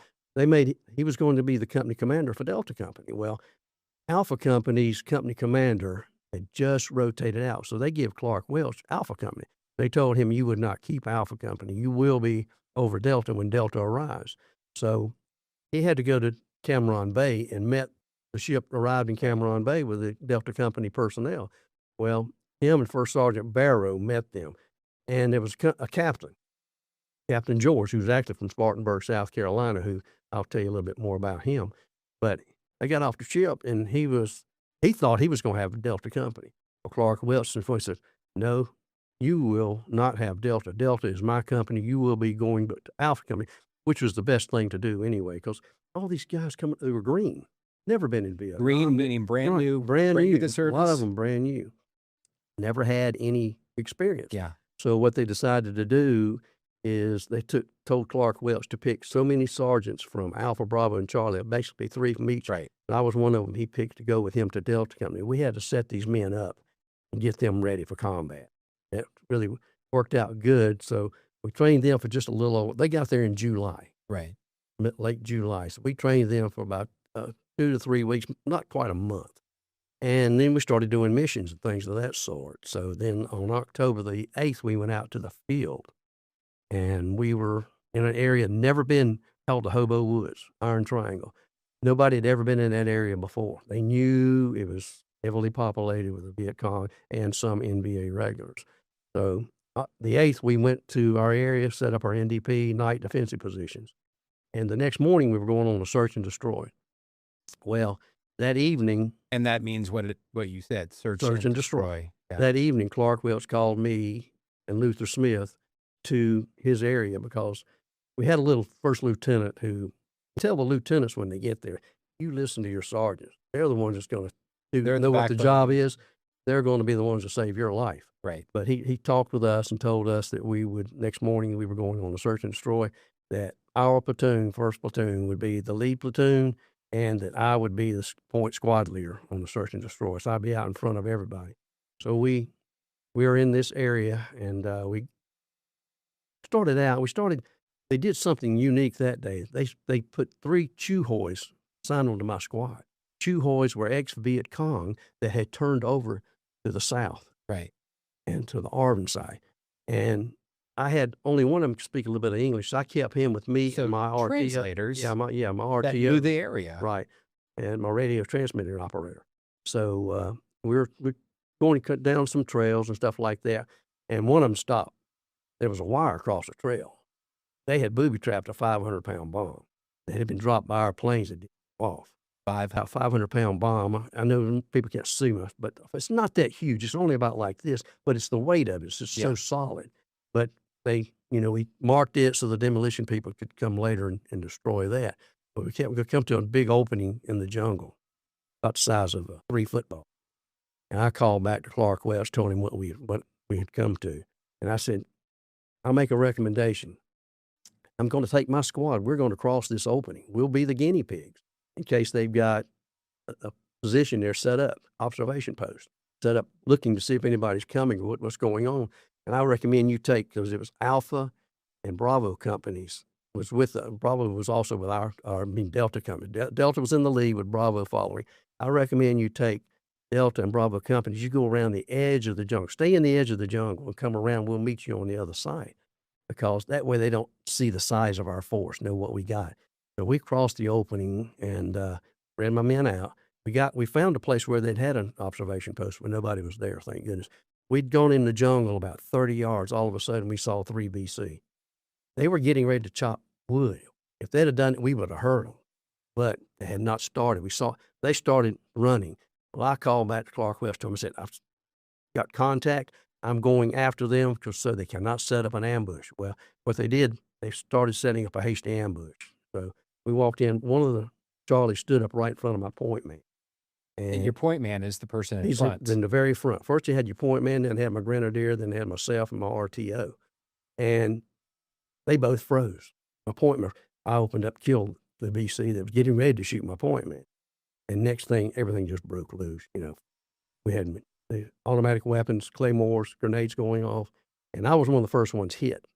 Because it knocked me, it hit me, knocked me back, knocked me down to the ground. I'm laying there for a minute, sitting up. Getting yourself back to, yeah. I got back up and started. I won't go into detail. I've got a story here if you'd like to read it about what I did. That I won't go into all that detail, but I had myself and 7 of my men wounded. No, I didn't lose a man that day. What's so bad about this? 8 days later, they're in the same area. 2 was a Viet Cong supply base camp.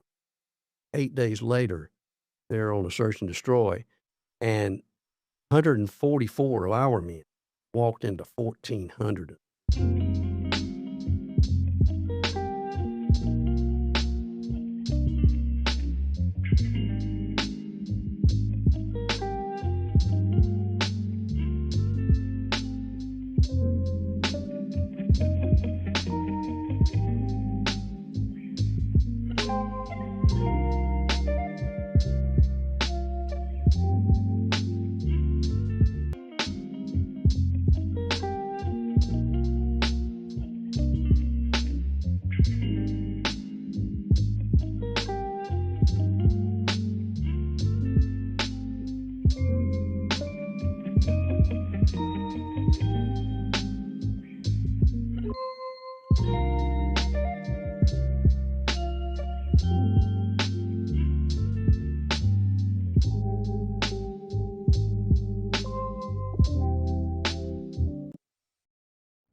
Welcome back to Stars of Service. I'm your host, Brian Christensen. Today we are joined by Mike Stubbs, who is a board member for the Queen City Honor Flight. How often do you all get to do these honor flights? At one time we were doing 2 a year. Now we're doing 1 flight a year, usually in the fall. This year's flight will be October the 10th. You, how long have you been involved with this? Oh gosh, I've been involved several years. I think this is like I can't even remember. See, the 8th or 9th flight coming up. You said 2 things during our last segment that my ears perked up a little bit. You said when you all had gotten to a camp and everyone kind of just began to relax and you looked at the weapons and you were like, we need to clean these up. We need to clean these up and take care of, what we need to before we start. That really hit me because here you are as a board member for the honor flight here in Charlotte. Did you see, have you thought about that as far as the leadership that goes with that? As far as, from back then to now, because you've got quite the resume. Well, very, very much so, because the reason I love this, when I came home from Vietnam, I actually lost friends because of what I had done in Vietnam. It was just so different for the Vietnam veterans and the Korean veterans, the same way. Right. When we came home, you didn't talk about it. You didn't even want people to know you'd been in Vietnam because some of the things that were going on, the things that they were saying about people. And it was just, people were almost cruel, just the way they were treating the veterans. You just kept it inside. Vietnam veterans at that time just did not join these organizations. You didn't feel accepted. And joined the military with the Purple Heart, next thing I know, I'm starting to get involved, and we had a commander, he moved to Louisiana where somebody had to take the chapter over, and they said, Mike, you're the one to do it. I said, I don't want to do it. I took it over 15 years ago, and I started doing speeches and presentations, and that's when I started, telling my stories. And what did that do to you, though? Oh, it just released. It took 1,000 pounds off my shoulder. Because I tell veterans, when I do speeches at Memorial Day, I do speeches on Veterans Day, and I have special speeches because I want to talk to the veterans, even on the honor flight, right at the Vietnam veterans at the wall. Yeah. I do a speech, a presentation to all, which we're one of the only honor flights that do that. basically, I didn't say this, but we're not supposed to be really doing that. The understanding we have, but we do it because it is so well accepted and appreciated. Because these veterans need to know they're thanked. No matter what your job, you were a truck driver, cook, fly, whatever. So, and a lot of these veterans never had a homecoming, never were really properly welcomed home, were not, did not have the pomp and circumstance of the celebration of, mission complete or whatever the case is. Let's jump ahead to they're selected. I know it's a selection process for them to get nominated or whatever else to get onto be picked on the honor flight. Talk about what they see and what they're like when they come back and get off that airplane.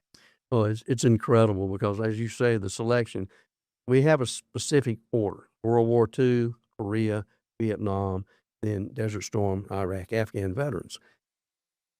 And these gentlemen, we start out, we usually around the time frame we leave the Charlotte airport, flying to D.C. We fly into Reagan. When we get to Reagan, it's pretty quiet going up on the flight. Because guys are still wondering what exactly is going to be transpiring here. They don't know each other. Right, they don't know each other. And each veteran has a guardian assigned to them. And we provide the wheelchairs, anything. If a guardian needs to be pushed in a wheelchair, that guardian pushes him everywhere he needs to go. Right. If he needs a follow, and her. right, him or her. A lot of these veterans, they'll have a son or a daughter go. Right. Normally, we don't really like spouses because the spouses are usually a little older and so on. So we want someone that can really able-bodied to take care of them. That means if they need a bottle of water, they're supposed to get that and so on. But we give them a little snack in the morning at the airport before we leave, and we get to Reagan International Airport in D.C. And we get off the plane. We're coming into the area. There's a crowd. The West Point. There is actually, former officers that most of them look like they're in their 50s and 60s. They're chorus. Right. They're singing all the military branch songs as you're coming in. So it's a pretty good sized crowd welcoming these fellows as they come through. Then we have 4 buses. And normally the first location we go to is Arlington National Cemetery. And it's so unique because the fellows that get there, and that's when they start finding out that they are appreciated. Because when they come through the airport, that's the first time for a lot of these fellows that they have actually, somebody's really, really thanking them for what they've done. Because the Vietnam veterans just felt like, and the Korean veterans, that, what they did was it right. Yeah. But they find out, yes, you are truly appreciated. But we get to Arlington and we do the wreath laying ceremony there. And the last 2 years, what we did, what is wonderful is we have 2 wheelchairs. We have 2 of the veterans that are in wheelchairs, myself and an Afghan veteran.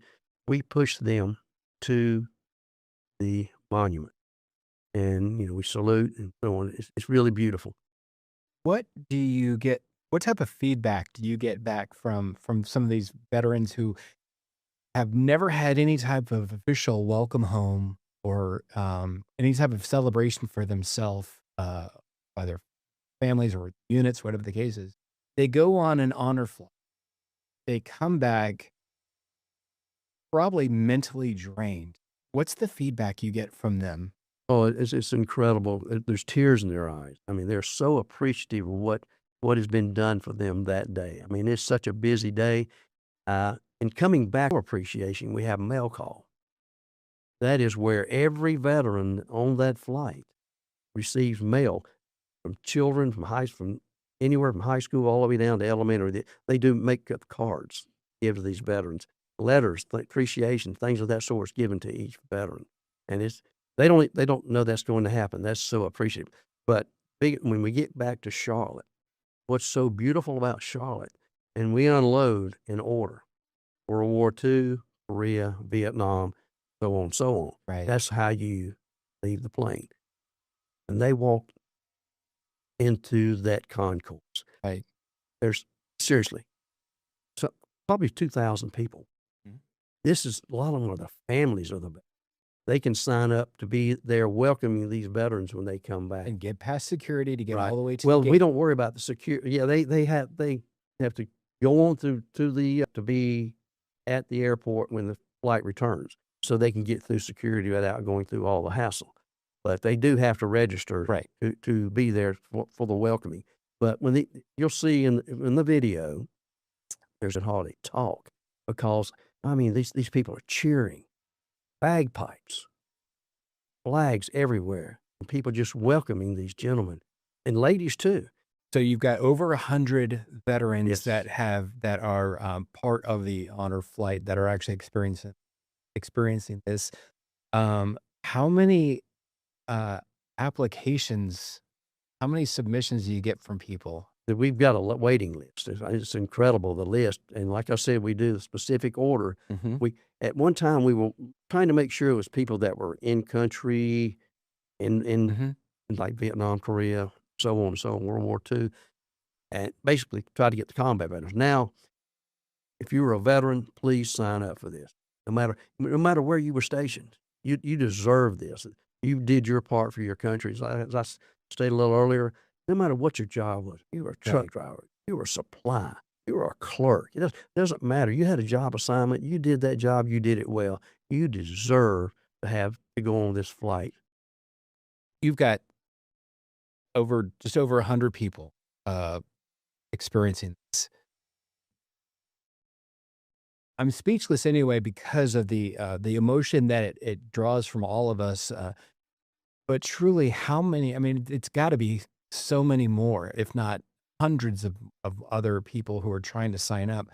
How great would that be to have a second flight throughout the year again? Oh, it would be wonderful. And as you may not know, this is totally, it's paid for. Yeah. Everything for the veterans paid for. Right.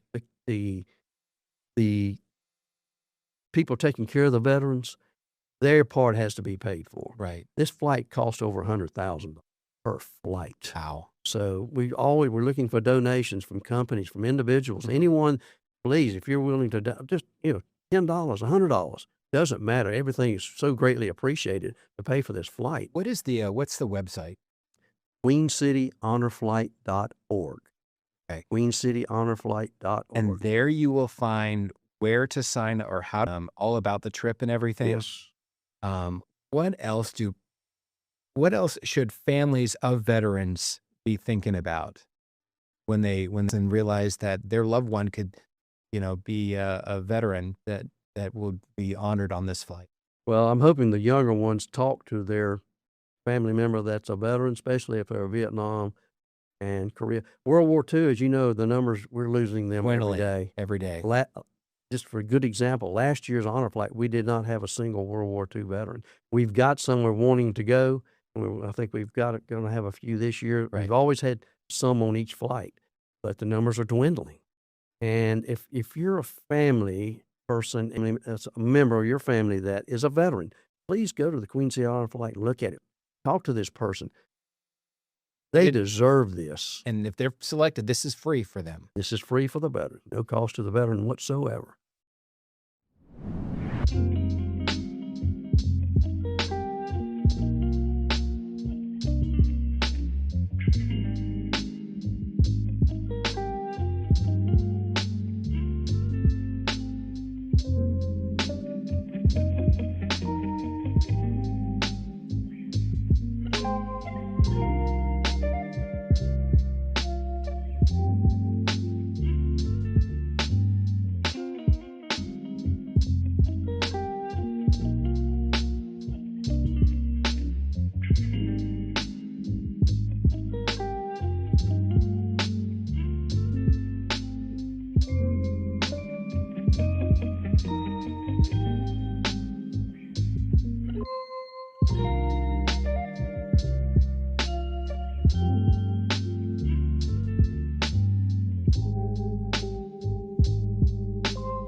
Mike, thanks so much for coming on again. Do you have any other anything else you'd like to share about the honor flight? Well, I do have some quick talking points I'd like to go over about the Queen City Honor Flight. Basically, what we're doing is honoring our veterans, preserving their legacy, letting people know what they did. So many people, even family members, don't really know what their family member did in the military. They don't talk about it. And our mission is to provide an all expenses paid trip to Washington, D.C. for veterans to visit the memorials built in their honor. Many of these veterans, especially from Vietnam, Korea, and World War II, never received the recognition they deserved. This was formed in 2017 as a Rotary project along with the Honor Air Honor Flight Network. We're a local Charlotte hub of over 120 independent nonprofit hubs in America that make up the National Honor Flight Network. We charter with American Airlines for a one-day trip up to Washington, D.C., 189 seats on the plane, and normally over 120 veterans, like 50 guardians, and then volunteer staff there. We serve veterans across the Queen City Honor Flight serves veterans across 22 North Carolina counties, including Mecklenburg, Cabarrus, Gaston, Union, Iredell, Rowan, and surrounding communities. Veterans do not have to be combat veterans, but must have a DD-214 to prove that you were in the service, an honorable discharge from service. All veterans are encouraged to apply. However, priority is given to World War II, Korea, Vietnam, and terminally ill veterans. If you're a young veteran and cancer or anything, we will make sure you get on this next flight. Guardians accompany the veterans to ensure their safety throughout the day. They can be family members, but we prefer not spouses or significant others. Right. And there is a cost for the guardians, but the need right now, we know there are thousands of eligible veterans in our area that don't know about this flight. We want to get the word out to them. There's so many that are unaware of the opportunity that exists for them. The impact that this does to a veteran is a life-changing experience for veterans. The emotional healing and recognition they receive, strong community visibility, letting the community know. A lot of people don't realize North Carolina is one of the largest veteran states in the country. Right. It's powerful stories that resonate with employees and customers when they find out about these veterans. Some of the people who employ these people don't even know what they've done. So we want to get the word out. Please, if you're a veteran or if you're a family member, you have a veteran in your family, please talk to that veteran. Please go to queencityhonorflight.org, register. Mike, thank you so much for your service. Thank you for continuing to serve in this capacity, to share something that's so important for veterans and for families and for those who never were really given that welcome home to have that opportunity today. So thank you so much. Thank you. You've been watching Stars of Service. Thank you so much for watching.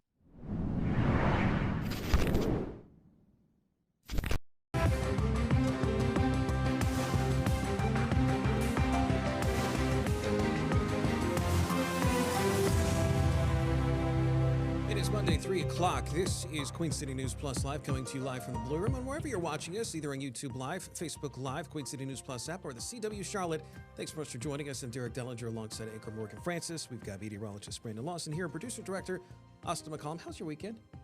Good. Good. Yeah, spent some time with family. There wasn't much sleep involved, but I'm here. It's Monday. I think We're that was thriving. I think that's probably the resounding theme as the weather is changing, or at least getting warmer. And we've also had a little bit of rain, just a little bit of rain this weekend. Yeah, I was going to say I was at drag racing this weekend, man. HRA at ZMAX Dragway, incredible. Loved it. Loud and fun. It's my type of jam there. I thought I had a chance Is to. it smoky? Yeah, the nitro, gets your eyes burning and everything. I was looking at your eyes to see if they were all bloodshot. Yeah, it can really get to you for sure. Yeah, it was a busy weekend for news as well. We do want to start off with one of the big stories that happened over the weekend, and this involves the shooting that happened right outside the White House Correspondents' Dinner, and we are still waiting for some details that should be coming in the next few minutes from a Department of Justice press event that's going to be happening. There's a lot to go along to talk about, at least here. This happened Saturday night just outside the White House Correspondents' Dinner. Authorities say man rep passed a security checkpoint. His name has been identified as Cole Thomas Allen. He's facing charges. Shots were fired right outside the venue area. President Trump was rushed off stage. Guests were ducking for cover. That you see right there is some of the security video of the person that passed. There's a suspect right there, Cole Allen. Yeah, and there's a lot that is still being kind of sussed out as far as some of the information, because Allen actually had an appearance in court just a little bit ago. Yeah, well, and he booked a room at the hotel, so I think there was security, around the area, and before people could get into the banquet hall where the ceremony was being held, but I don't know if security didn't factor in this portion of it, but he had booked a hotel leading up to the event and then bolted past security. President Trump in 60 Minutes last night said, I mean, he was incredibly fast. Obviously, those Secret Service agents acted quickly. One of them was shot in the chest, but the bulletproof vest saved his life. He's doing okay. But, you know, Trump calling him just a sick person, saying he also doesn't want him to, you know, have a sick person changing events like this. So he does intend to have the White House Correspondents' Dinner eventually.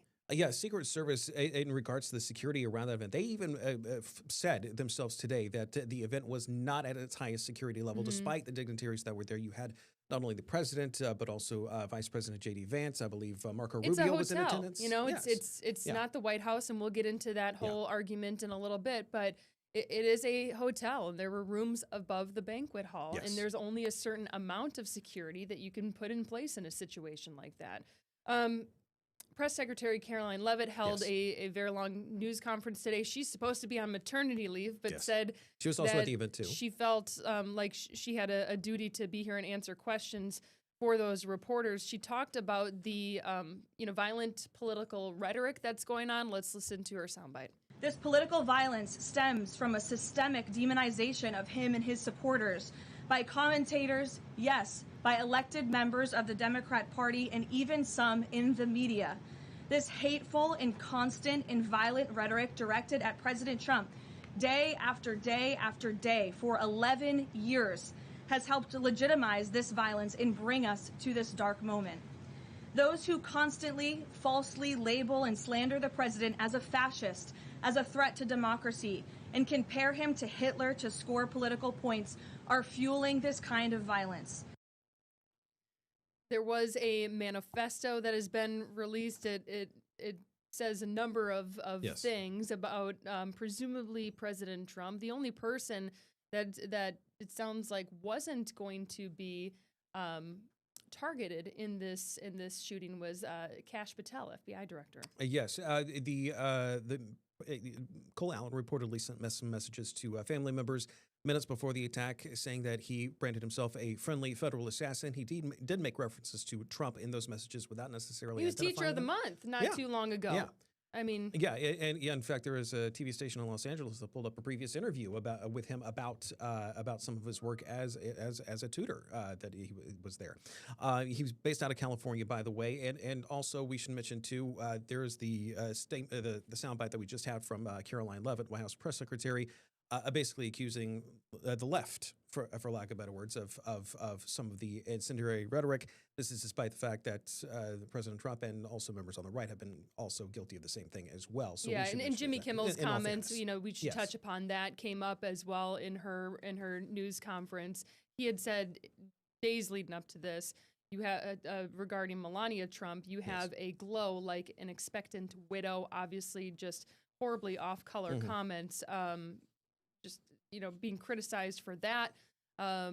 President Trump, you can see the comment that he posted on X, and basically calling for ABC to do something about this and to act on these horrible comments. And we should mention that ABC has not done so yet. In fact, and Sunday was the First Lady's birthday. Yeah, so quite a weekend, quite a scary weekend, but thankfully no one was hurt. Going back to the security. Yes. Now there are a lot of people from the Trump administration talking about the need for the White House ballroom. That has been put it's not on hold, but there was an injunction because the National Trust for Historic Preservation sued to block the construction. The construction has been allowed to continue until June, which I'm presuming is the next court date when they'll make a final decision here. But many are saying that the site of the gala, that it was just unsafe because of the security challenges that it presents. And something like the White House ballroom would have that extra security. You're talking about bulletproof glass windows. The White House grounds. The White House, exactly. Yeah. Well, the those who had filed the suit against this. There have been a number of reasons why there has been some pushback to the ballroom anyway. Its $400 million cost is one thing, but mostly also privately funded. Mostly privately the parts funded. that aren't privately funded, if I could find it in my notes here, I believe it is the bunker construction and security upgrades. Everything else is funded through private donations. Yes. The trust, though, they basically stopped this. They want to stop this. They filed a suit to stop this basically on historical grounds, mainly because of the historic nature of the White House itself in general. And the Department of Justice basically sent them a letter basically saying, hey, is there any chance you would want to drop this in light of the events?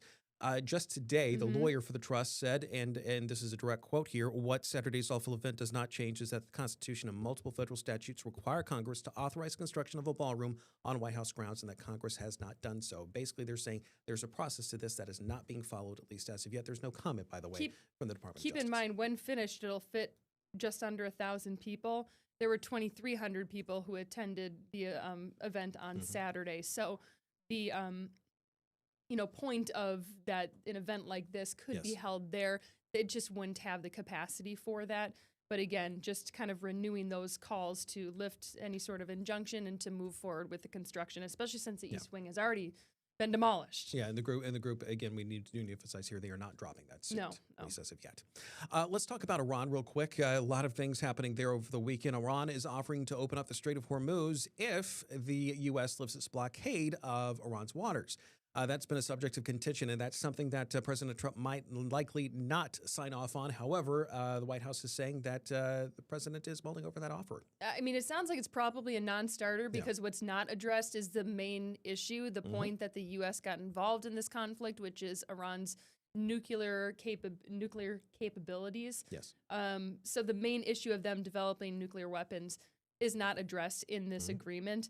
Obviously, Iran, the longer that they're not able to move product through the Strait of Hormuz, it might force Tehran to shut off production of oil because it has nowhere to store it and nowhere to go.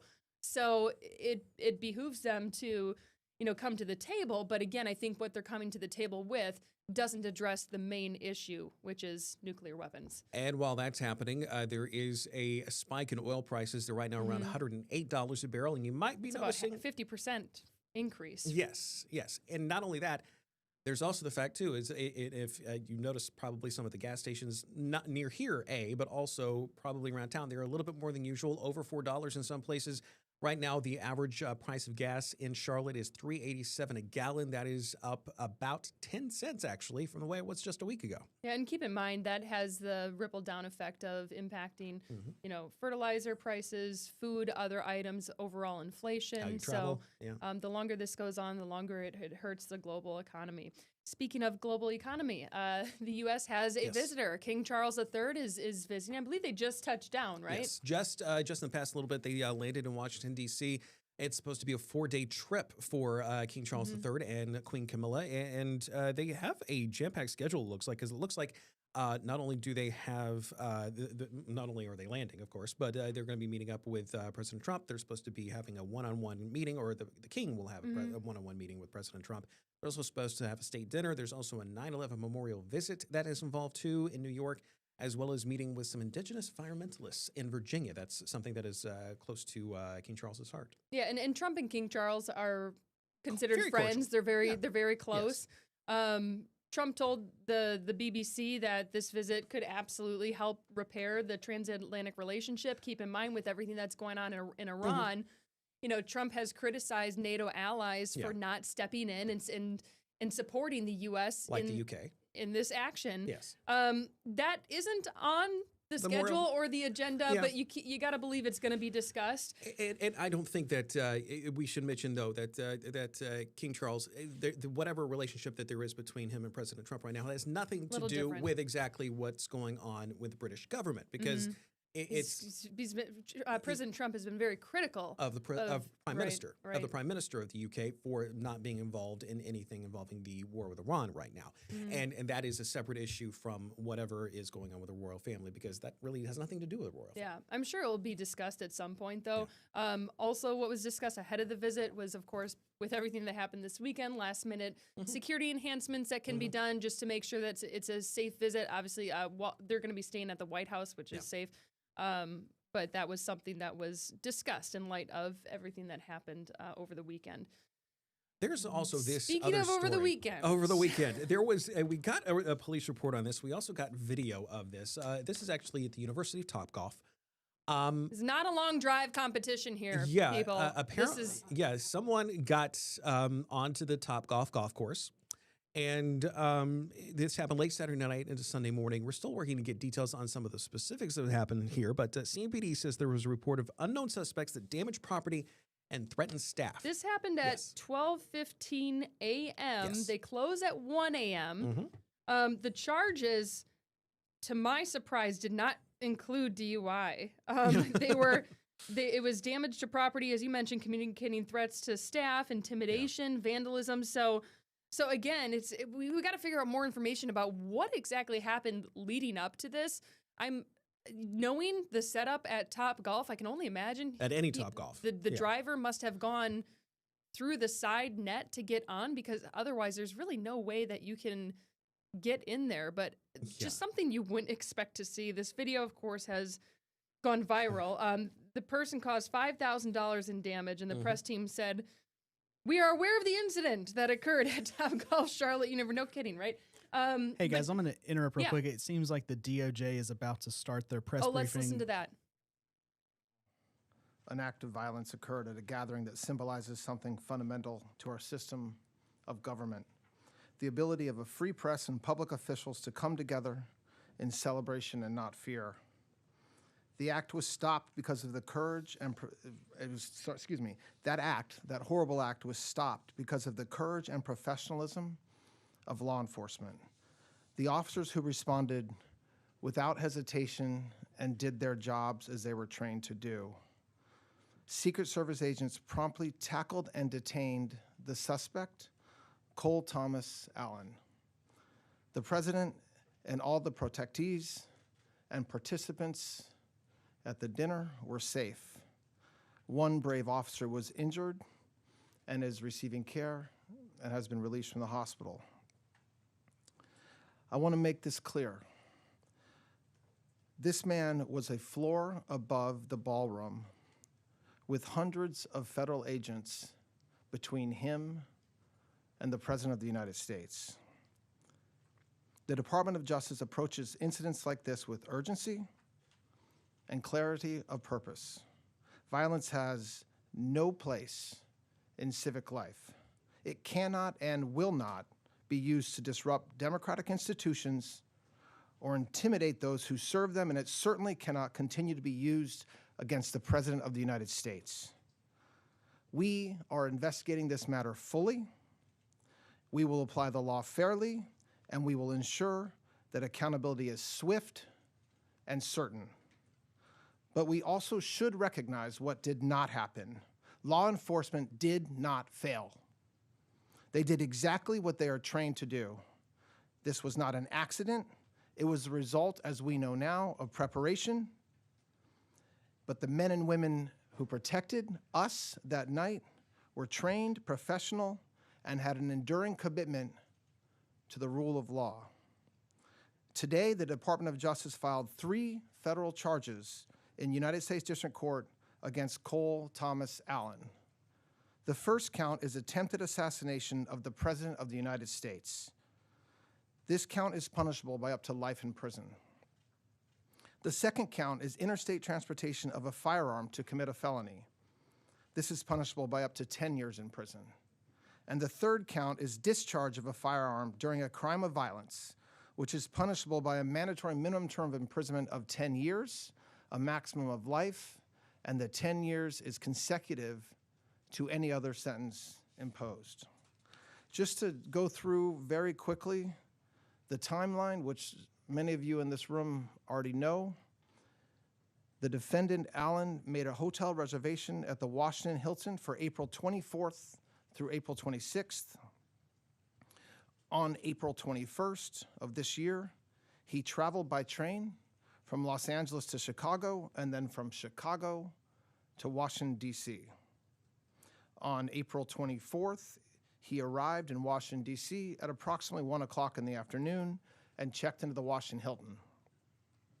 Approximately at 8:40 on the night of April 25th, Allen approached a security checkpoint on the terrace level of the hotel, which is again a floor above where the dinner was taking place.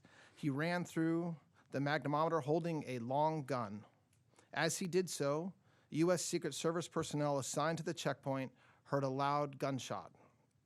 One Secret Service officer was shot in the chest, but was wearing a ballistic vest that worked. This heroic officer who was hit fired 5 times at Allen, who was not shot but fell to the ground and was promptly arrested. I want to thank everybody who worked tirelessly on Saturday, Sunday, and continuing today. This includes members of the FBI, and Director Patel is going to address that in a minute.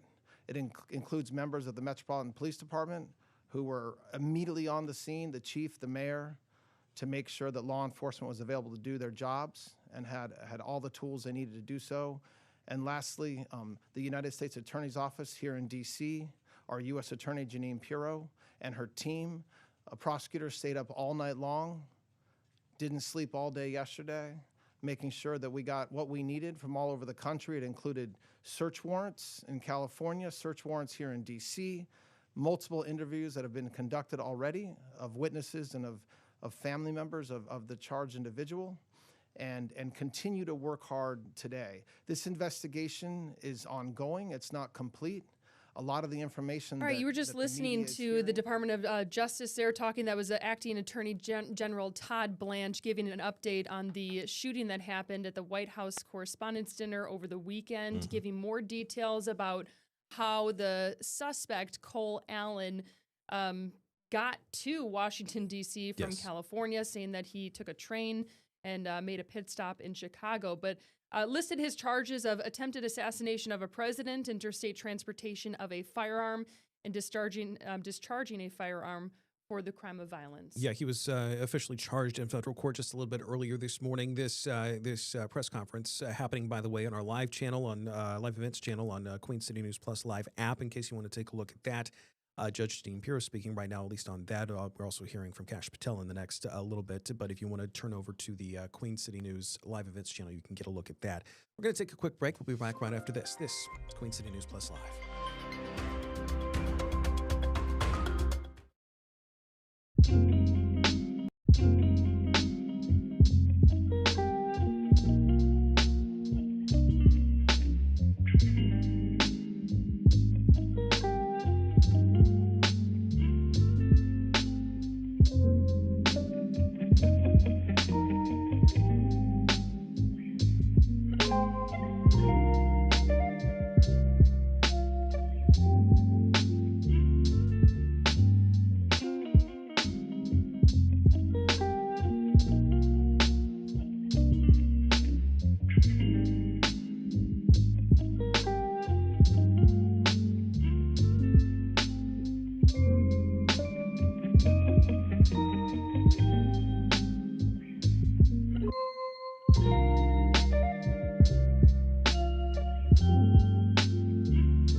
2. This is Queen City News Plus Live as we take a live look this afternoon at Independence Boulevard. You can see things are looking relatively clear right now, but hey, we do have a chance of rain coming up in the next little bit. In fact, coming up Tuesday night, and even Wednesday's really good chance of rain.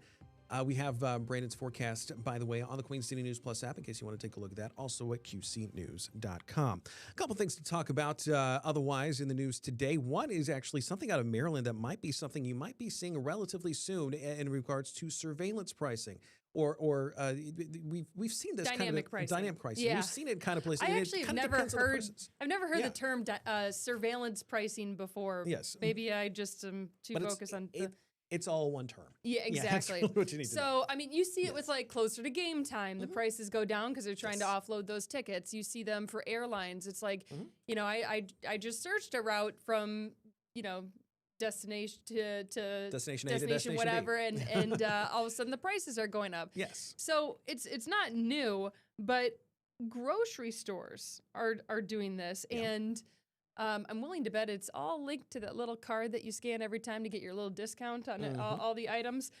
Yeah, that's data that you're giving. Or that the phone number grocery that you store. give over. Yeah. So they're looking at how, you know, often you browse certain products, the neighborhood you live in, and whether there's a competitor nearby, your dietary habits, your family size, your income, all of that stuff. And then they're looking at how much you might be willing to pay for that item. Yes. So by making some we could guesses both, on who you Derek are. and I could both go to the grocery store, and all of a sudden Derek gets charged more for the exact same item that I just purchased a few minutes ago. Yeah, the milk could be the same. It could be the different price. It could be any type of thing. So here's the deal.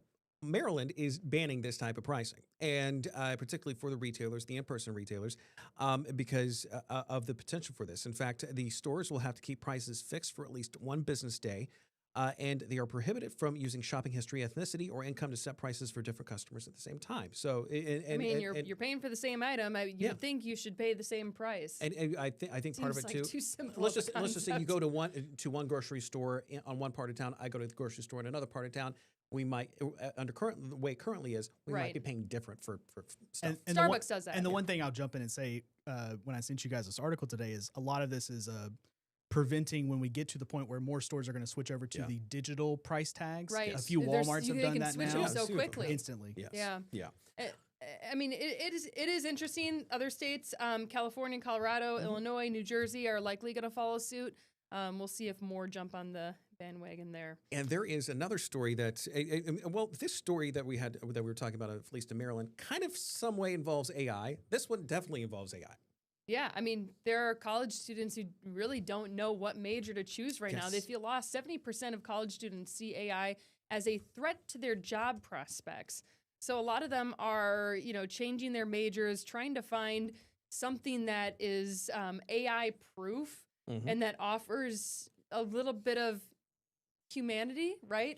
So human skills to whatever job they're looking to go into so that they can't be replaced by AI. Yes, some people are opting for healthcare, some marketing positions or degrees, as well as natural sciences that could be less impacted by AI. One of the few things that I found, though, that is those who were working in computer science in AI, their jobs are kind of being impacted by AI. So the people that are behind AI are being impacted by AI. So go figure. That's kind of a thing that You know what I thought was the weirdest thing in this article is that I'll read it. Part of the challenge for college students is that the experts they would typically turn to for advice, like advisors, professors, parents, don't have any answers. So they're probably asking AI what the answer is. That is what it is. Yeah. We'll take another quick break. We'll be back right after this. This is Queen City News Plus Live.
Okay, that is going to do it for us here on Queen City News Plus Live for today. We had the live breaking news coverage from that press conference involving the Department of Justice. We'll have the details from that press conference coming up on Queen City News at 4 over on Queen City News on TV.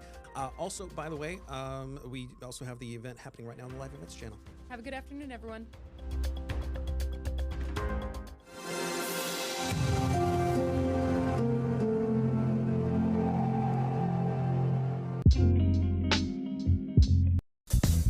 So what does ethical discretion mean to you? Allowing two consenting adults to undertake the kind of dating activities that they want between the two of them. It's really their business. So long as they're doing their activities with the consent of the other person, it is ethical to us.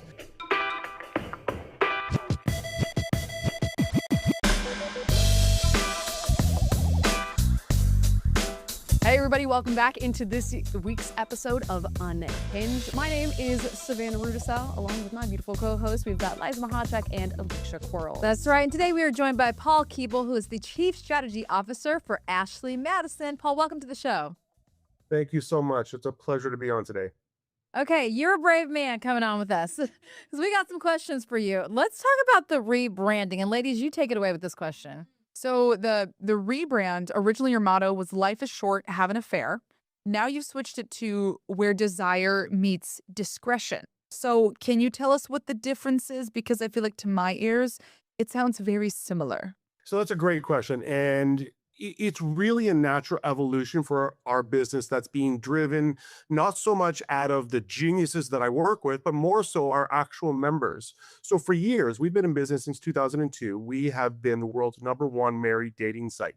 But there was a really interesting shift that started to occur around 2020, where we started to see a lot of people coming to Ashley Madison to join because they were in what we call a disclosed non-monogamous relationship. Their partners were either aware or participating in their activities.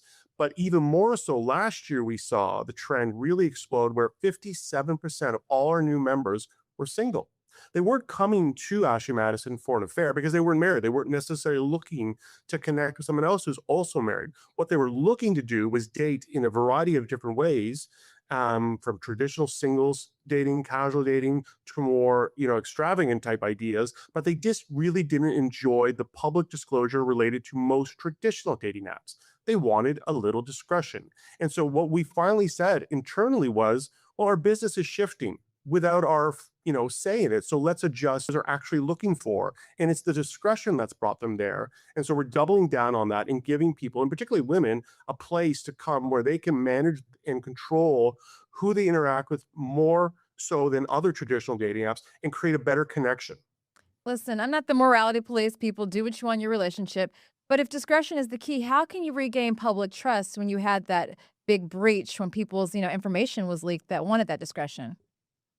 Another great question. Obviously, that's 11 years ago. So the reality is, in order for us to be standing here today in 2026 talking about a rebrand and reposition for our business, we've had to address those concerns year over year, and we've rebuilt the trust. When we sat there in 2015, we had roughly 32 million members that had joined since our inception.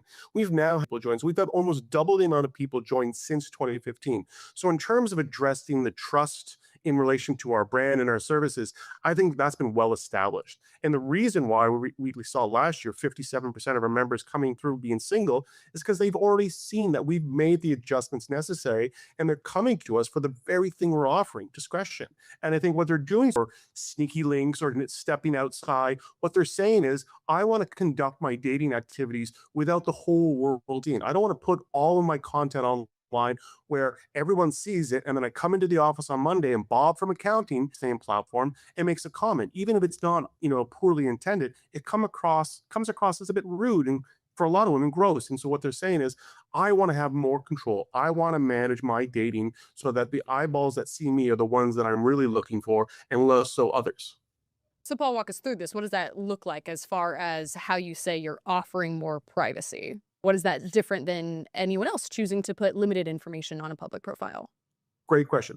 Part of it is the technology, the product in itself. And the other part of it is really the culture that our members have cultivated over the years. So the first thing you'll notice when you sign on to Ashley Madison is that the majority of people do not have a face profile picture, because they're seeking discretion. So they'll have a well-written bio. We do tend to find that our members are a little bit more honest about who they are and what they're looking for. And what that engenders is a better response rate, because you have to read through what this person is looking for to see if you're a good match. And then the system also works slightly differently compared to other traditional dating apps, where most apps have a subscription model where a guy can go on there Friday night, swipe right on 100 women, and then that woman wakes up Saturday morning and she is just inundated, not potentially more profiles to go through to really sift through what's a real connection and what's not. And it's really fatiguing and burdensome on the woman. So men on Ashley Madison will use credits to initiate a conversation with the woman. And if she responds, their conversation can be free going forward, which is amazing, because then the man can come back weeks, months later if that connection doesn't completely fulfill all his needs, and his credits will still be there. He's not paying that monthly subscription to maintain his account while he's having a relationship. And it allows him to be more purposeful and gives women better choices, and not having their inbox completely filled with guys who are clearly not a good match for them. So since you obviously have these privacy settings up where you're not seeing pictures and all that, how do you know who you're talking to is who they say they are? Well, that's something that every person who does dating has to sort of go through. And part of it is building up that conversation. And one of the things we do have the capacity for on the site is we do have a private photo sharing locker. So if I do engage with somebody and I make a connection, I can send my key to her and she can send her key to mine. And we can look at each other's photos to make sure, okay, that's physically, aesthetically, that's pleasing. That's what I'm looking for. And if it doesn't go any further, I can retract the key and may no longer access. And there's no screen captures allowed on any of our apps. So those things really help. But ultimately, the whole model around this concept of ethical discretion, so people can communicate. And like I said, once you've made that initial connection, your conversation can be free going forward. So people aren't feeling the pressure. And so they can take their time to vet, converse, and build up a sense of trust, so they can identify the person that, oh, this person's legitimate. They're looking for what I'm looking. I was able to ascertain, based on 2 days, 3 days, a week's worth of conversations, that they match what I'm looking for and are the type of individual I want to go out in public with. Well, hold on, Paul. You keep referring to ethical discretion, and I want to kind of break down what that really means, because you said, you're not asking your applicants or your users all to be that upfront with all of their information. You're touting about 57% are single. That still leaves 43% who are not. So what does ethical discretion mean to you? Allowing two consenting adults to undertake the kind of dating activities that they want between the two of them. It's really their business. So long as they're doing their activities with the consent of the other person, it is ethical to us. It is not our business. And a perfect example of this story from the other side was the Coldplay affair. We saw two people exposed who did nothing wrong, and the story was well told afterwards. Unfortunately, this woman was already in the midst of a divorce. She was not having an affair, but people jumped to conclusions. So the public scrutiny, and we're not talking celebrities or people who are famous in any way, shape, or form, just regular, normal people, but yet the online mob attacked them.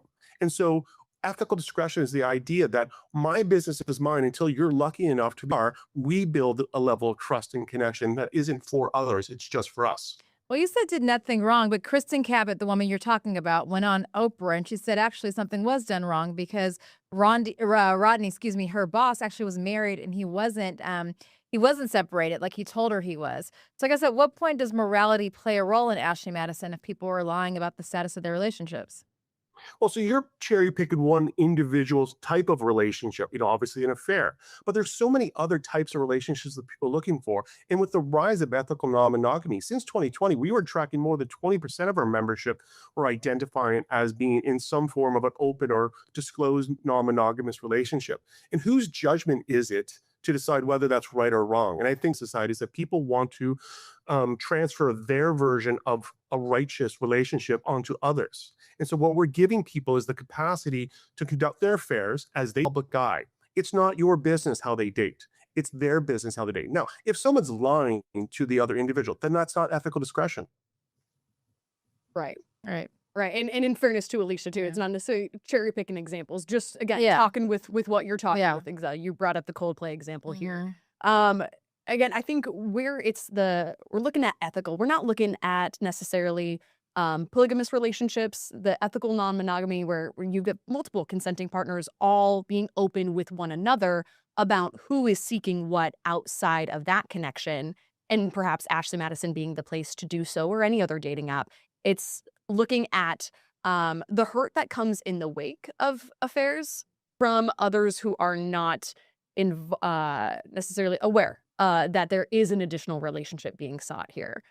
I think kind of the question is, just to clarify, there's no requirement. You don't have to be married. You don't have to be single. You don't have to be in any kind of open or, polyamorous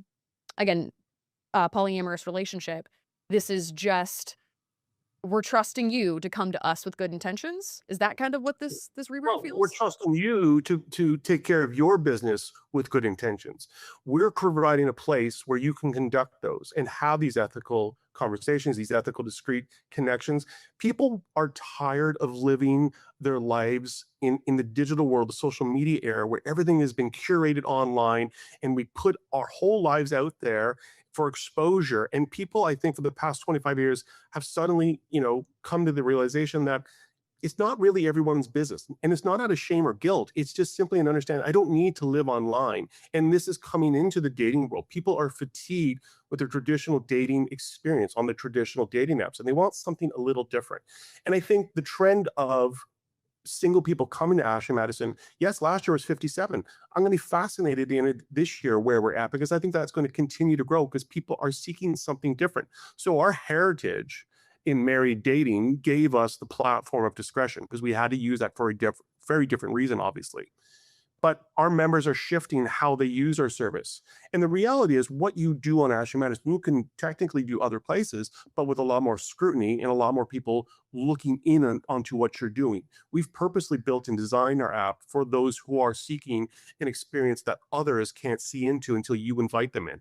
And I get our history. And I take no issue with the criticism we face, running a previously a married dating service, but that business model is shifted. I think in the next 20 years, you're not going to see even double-digit percentage of people coming to our site looking for that type of activity.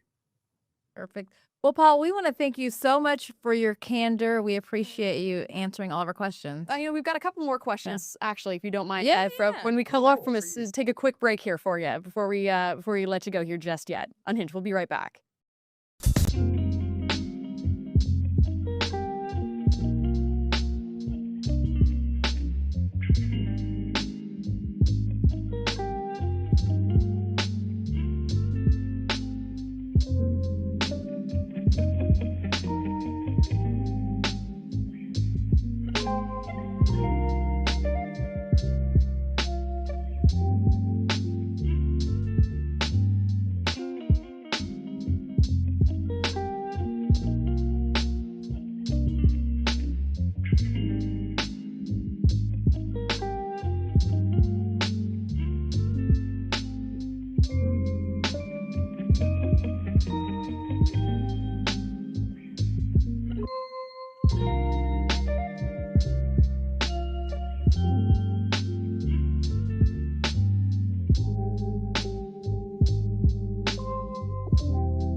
Welcome back into Unhinged. We are sitting down with the Chief Strategy Officer for Ashley Madison. We got Paul Keeble.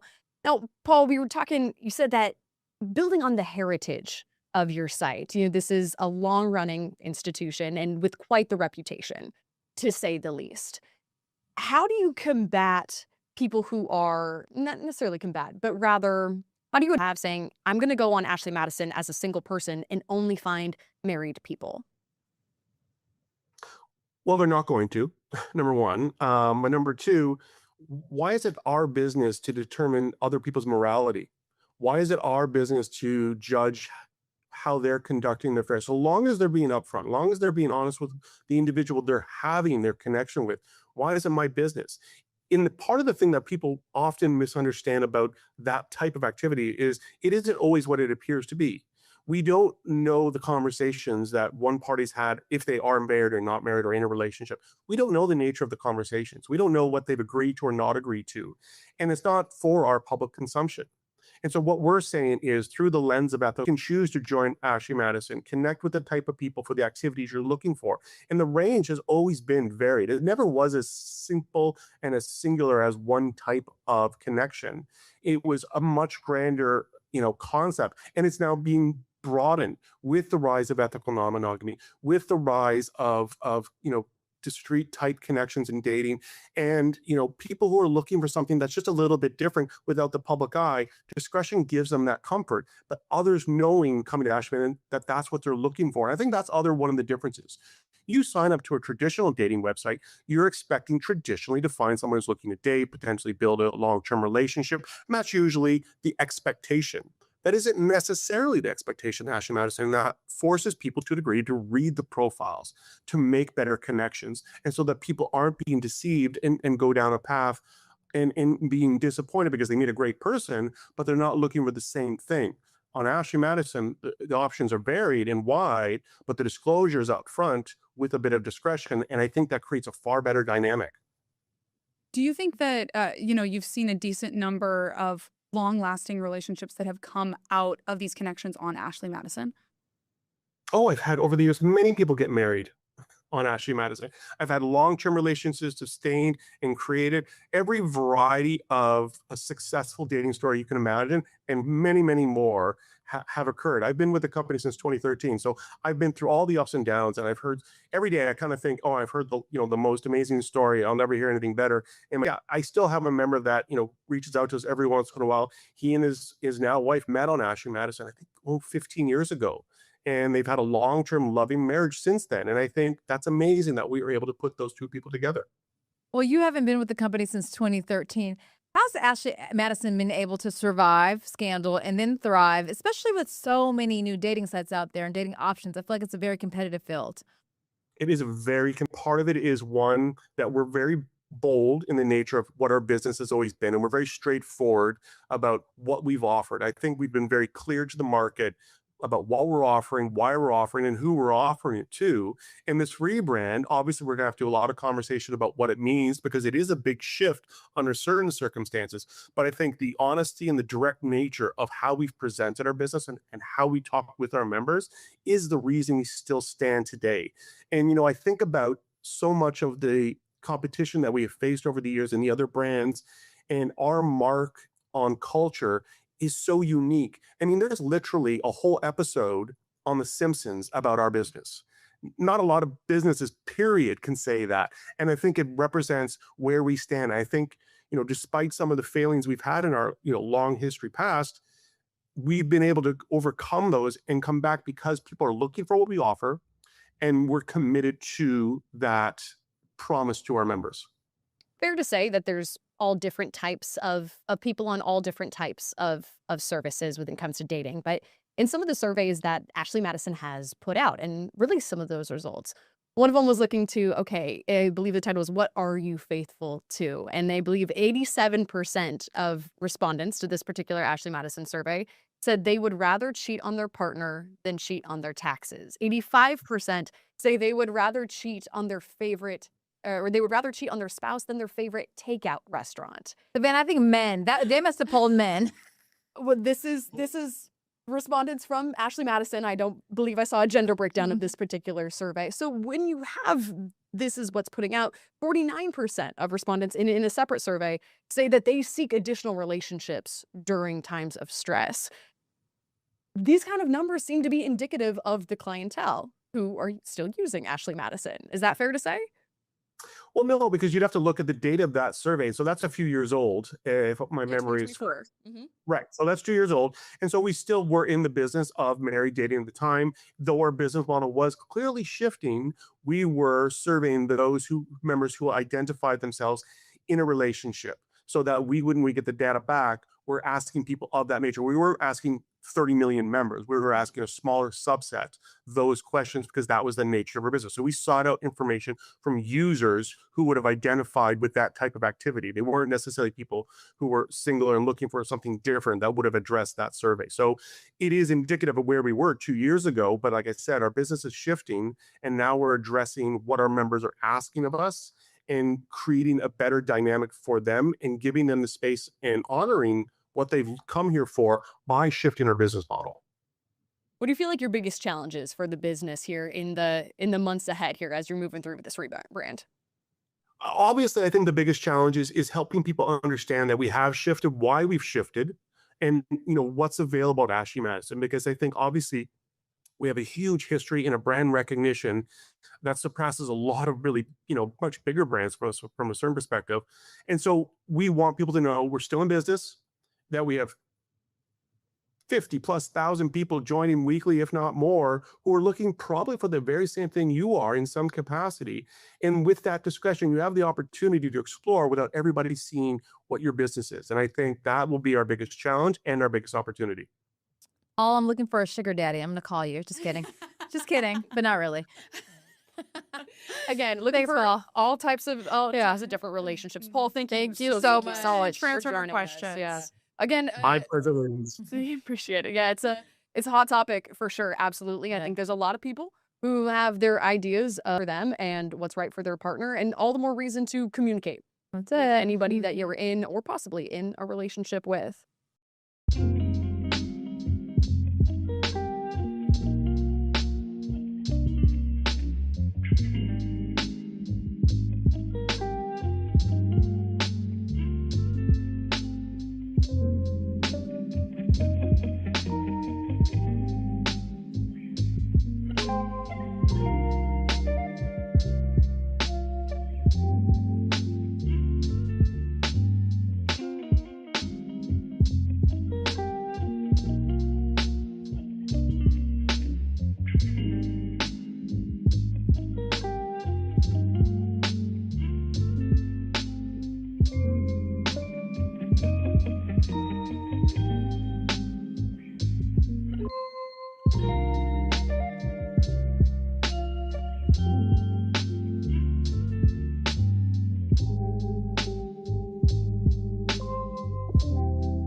Welcome back into Unhinged. We are talking about dating with a little bit of discretion. This is funny. This is really one of the most common questions that I get from people who don't know me super well, but want to know about my love life. Busybodies, maybe, of course. Girl, who isn't one that? You know, we all want to know. Yeah, it sounds like you work for Queen City News. Like, do you ever have trouble dating? I'm curious as to what you guys have experienced in your time working in the industry.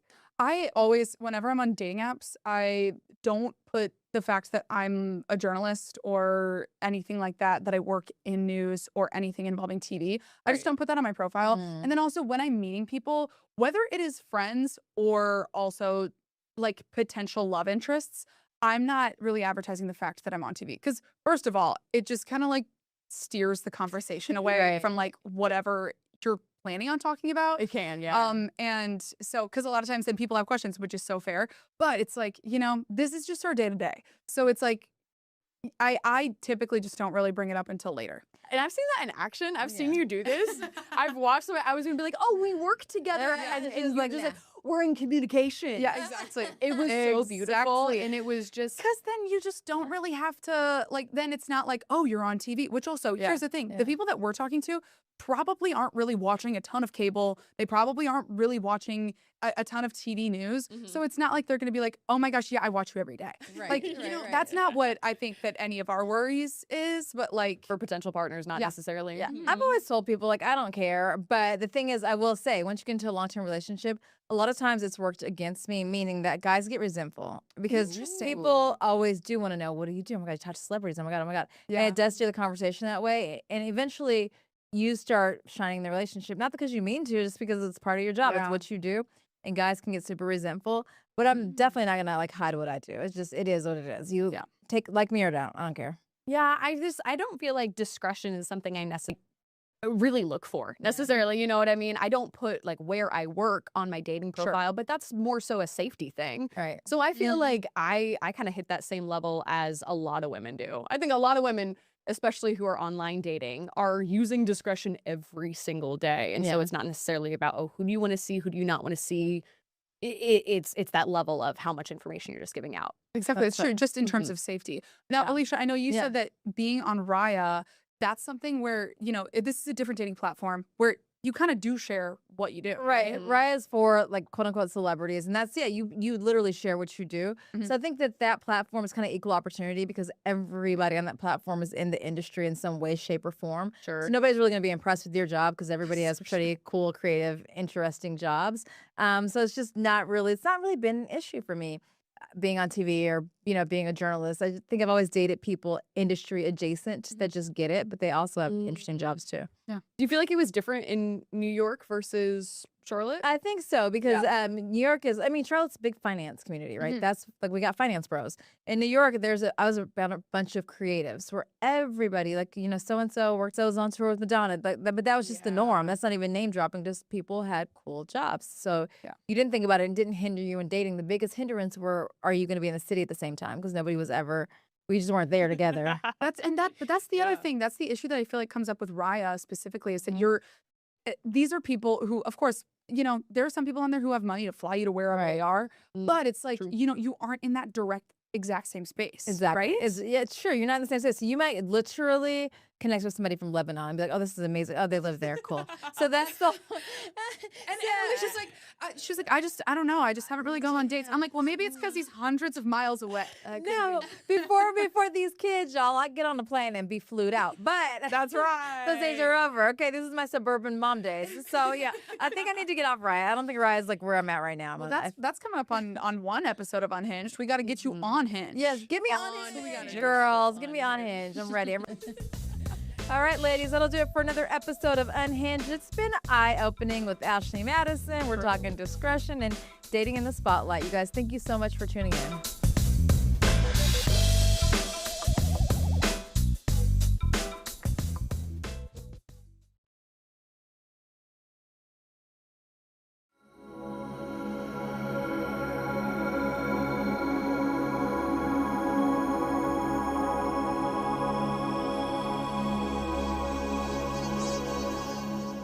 Restriction enforcement begins soon, so the penalty for homeowners who break the rules. And that one round of rain that we had coming through over the weekend with a front, that was just a little teaser. We've got more rain and storm chances ahead over the next week. How much more rain we could pick up over the next 7 days and exactly when, that's coming up. All right, and you, I guess, could call it a Range Rover or say it's just the wrong kind of driver for Topgolf, the SUV that busted through the netting at a University City business. Well, good afternoon. I'm Alicia Barnes. Queen City News at 4 starts right now.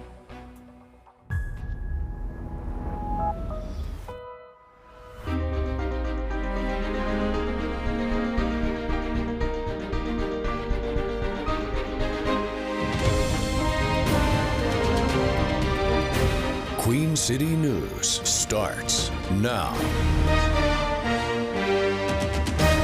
Extreme drought conditions persist all across our area despite this weekend's rainfall. So starting next week, Statesville officials now plan to start enforcing water restrictions with heavy fines. Queen City News reporter Matt Stell has now what is not allowed and found out from residents and business owners whether they approve. Dirty chives. Josiah Southern hopes his downtown Statesville coffee shop won't be too impacted once new water restrictions set to be enforced by the city officially take effect next Monday. As long as they let us keep brewing coffee, then we should be good. Southern tells us with the restrictions, the shop will likely have to stop washing its windows for at least the time being. Keeps things beautiful, but it's not necessary to business operations. Under the Stage 3 restrictions, which are in response to the extreme drought, whichever side of the street you live on will determine what day you can water your yard. No car washing at home, no power washing sidewalks or buildings, and residents will not be allowed to fill up their pools. I think that's going to be an unreasonable ask for a lot of people. Statesville resident Andrew Lazenby says on top of this, he's concerned about certain small businesses in town. That's going to kill a lot of businesses like HVAC and people that pressure wash for a living. There's a lot of businesses that are going to rely on that. That's going to hurt. Now, while the city says these restrictions are voluntary, repeat offenders could be fined up to $600. If you got to feed your family, how can you afford another $200 if you're pressure washing? The city is encouraging any necessary water use to either happen only in the early morning or late evening. In Statesville, Matt Stell, Queen City News. And right now, water restrictions are also in place for Iredell County. So across the Charlotte metro area, local officials are now asking residents to voluntarily cut back on outdoor water use. But that could actually change with the ongoing drought. So if communities put new restrictions into place, they would be expected on Friday. Take a live look here over at Uptown Charlotte from our Arlington camera. So it's dry right now, but it also looks like more of that much needed rain is on its way to our area. So let's turn things over to Chief Meteorologist Tara Lane. Tara, so our next chance for rain isn't far away. I have to admit, it was nice to be able to see it this weekend. It was, I know, just a lovely sight to see. Yeah. It's been a while. I mean, it had been a while, I know. And rainfall totals, I mean, we had kind of a range across the region with some of those heavier showers and even a few storms coming through Saturday afternoon, and did pile up pretty good, even over an inch up towards some of the foothills areas from near Hickory and down into parts of northwest Lincoln and heading into Cleveland County. This is according to radar estimates. However, other spots just not nearly as much as we need. Of course, trace amounts across a good part of Mecklenburg County and maybe just about 1/4 of an inch across other parts of the Piedmont. But we do have some more showers and storms on the way, more rounds, several rounds ahead as we take it out over the next 7 days. We've got some severe weather rolling through parts of the Midwest here today. We're not worried about that at least into tomorrow, but we will get some rain pushing in here by 24 hours from now, even before then, starting with tomorrow morning. So for now, keeping a dry temperature right around pleasant 71 degrees. Lots of spots here, low to mid 70s with those cooler low and mid 60s up in the mountains. So again, staying dry for the rest of this evening, but coming up my pinpoint weather forecast, I'll show you a timeline when we'll start to see this next round of rain moving in and when we could be tracking some severe storms. That's ahead in a few. Thank you, Tara, for that. So new video shows a driver busting into the driving range. Look at this at the University City Topgolf location. So police right now say that this happened early yesterday morning, shortly just after midnight. The video also shows the driver making their way almost just entirely around the exterior of the range. No suspects are listed in the police report right now, but they're now facing charges for property damage and threats against employees. A Topgolf spokesperson tells us that they are just grateful that nobody was hurt and that the nets have been temporarily fixed. But our Caroline Boyer will have much more about this incident coming up on Queen City News tonight at 10. North Carolina officials are now investigating the death of a Charlotte child, claiming reports of abuse and violence may have been mishandled. 6-year-old Dominique Moody died last December, and authorities now believe the young girl's neglect spanned nearly a year and a half. Tanya and Tara McKnight and also Susan Robinson are now each facing charges tied to the child's death, including first-degree murder. State officials are now concerned that warning signs were missed. In letters sent to police and social services, they allege repeated reports of abuse were not properly investigated. Both departments have now been asked to turn over evidence related to the case by May the 7th. Another retail space is now restricting on when teens can be there, but some merchants now say it's not really a good deal. Unsupervised kids younger than 18 are now not allowed at Camp North End after 6 p.m. as of 3 days ago. Queen City News anchor Will Lewis spoke to tenants who say there has to be a middle ground. Disturbances similar to this in areas like Birkdale Village and Camp North End have led to new rules for minors under the age of 18. In Camp North End, any minor under the age of 18 must be accompanied by an adult after 6 p.m. To kind of tell them, like, oh, we're bunching you all together. We're just saying a blanket statement, you can't be here. I think it can cause harm. There are business owners catering to families, places giving teens an outlet to express themselves creatively, and some say the curfew has shut off another creative outlet. We are currently in a state where a budget has not been passed. We're in a state where teachers and schools are severely underfunded, and these things have real-world consequences and effects. I think our roaming teens are a consequence of our educational system not necessarily having the funds it needs for proper after-school programming, sports programming, music programming, arts programming. Business owners admit there are more problems in certain areas, but they say Camp North End should be a gathering place for everyone in North Charlotte, regardless of age. Some continue to talk with Camp North End management and hopefully figure out a way for everyone to enjoy this open space. Spaces like camp sit at a really interesting intersection of that, where they can provide a third place, provide space, but I think that we're all as well struggling to figure out how to do that. As Camp North End grows, we can only expect our community to grow. We're bringing in new people, and I mean, yeah, it's just growing problems. Will Lewis, Queen City News. All right, let's talk politics now. 2 Mecklenburg County state representatives are no longer members of the Democratic Party. So, State Representative Nassif Majid now says that he's switching to unaffiliated. Majid now represents the Mallard Creek in northeast Charlotte area, and he says that the party's practices no longer align with the level of transparency and ethical conduct that voters deserve. So he noted some campaign-related strategies in recent elections have raised serious questions. And on Friday, Mecklenburg County State Representative Carla Cunningham announced a similar move. Now, she says, though, that she's been a Democrat all her life. She will never compromise her constituents' needs for a political agenda. The suspected shooter at the White House Correspondents' Dinner Saturday is now charged with attempted assassination of President Donald Trump. So he appeared before a federal judge in Washington this afternoon. So our Maddie Beertemple reports on the investigation and now what we know about a possible motive. The DOJ says the suspect knew the president entered the ballroom at 8 p.m. They say minutes before he attacked, he sent a manifesto to family railing against the president's policies and calling himself a, quote, friendly federal assassin. 31-year-old Cole Thomas Allen of California is charged with attempting to assassinate President Trump, among other gun charges. Cole Allen's journey of accountability in the criminal justice system starts today. Authorities say he rushed a security checkpoint with 2 guns and 3 knives and shot an agent who was protected by his bulletproof vest.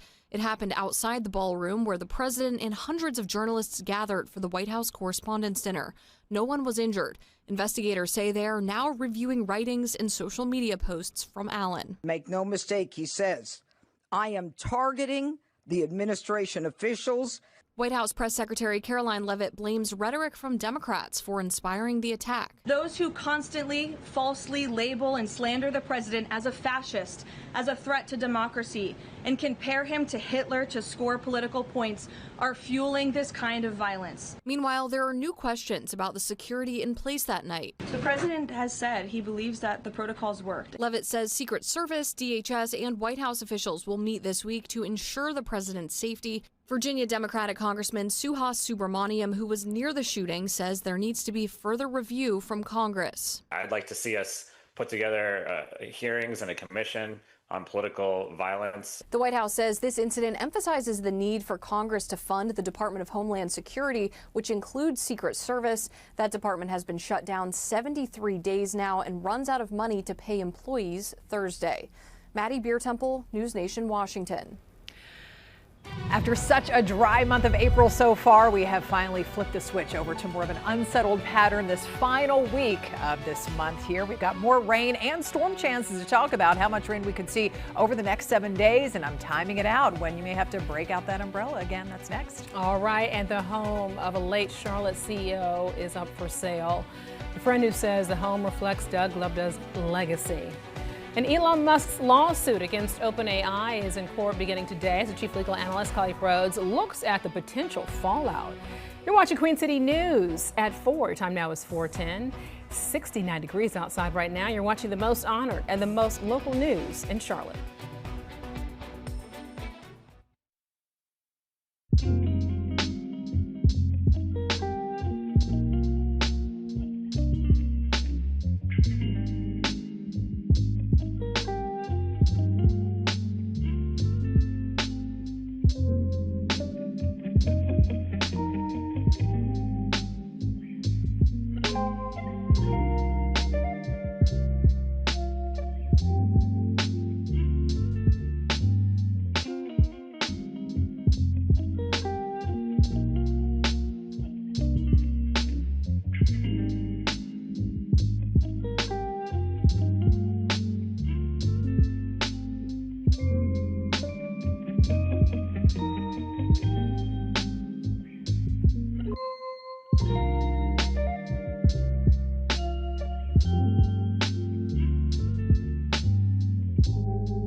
Well, the home of a Charlotte CEO who died last year is on the market. Queen City News reporter David Schumann spoke to the real estate agent who was also a friend of the late Lending Tree founder.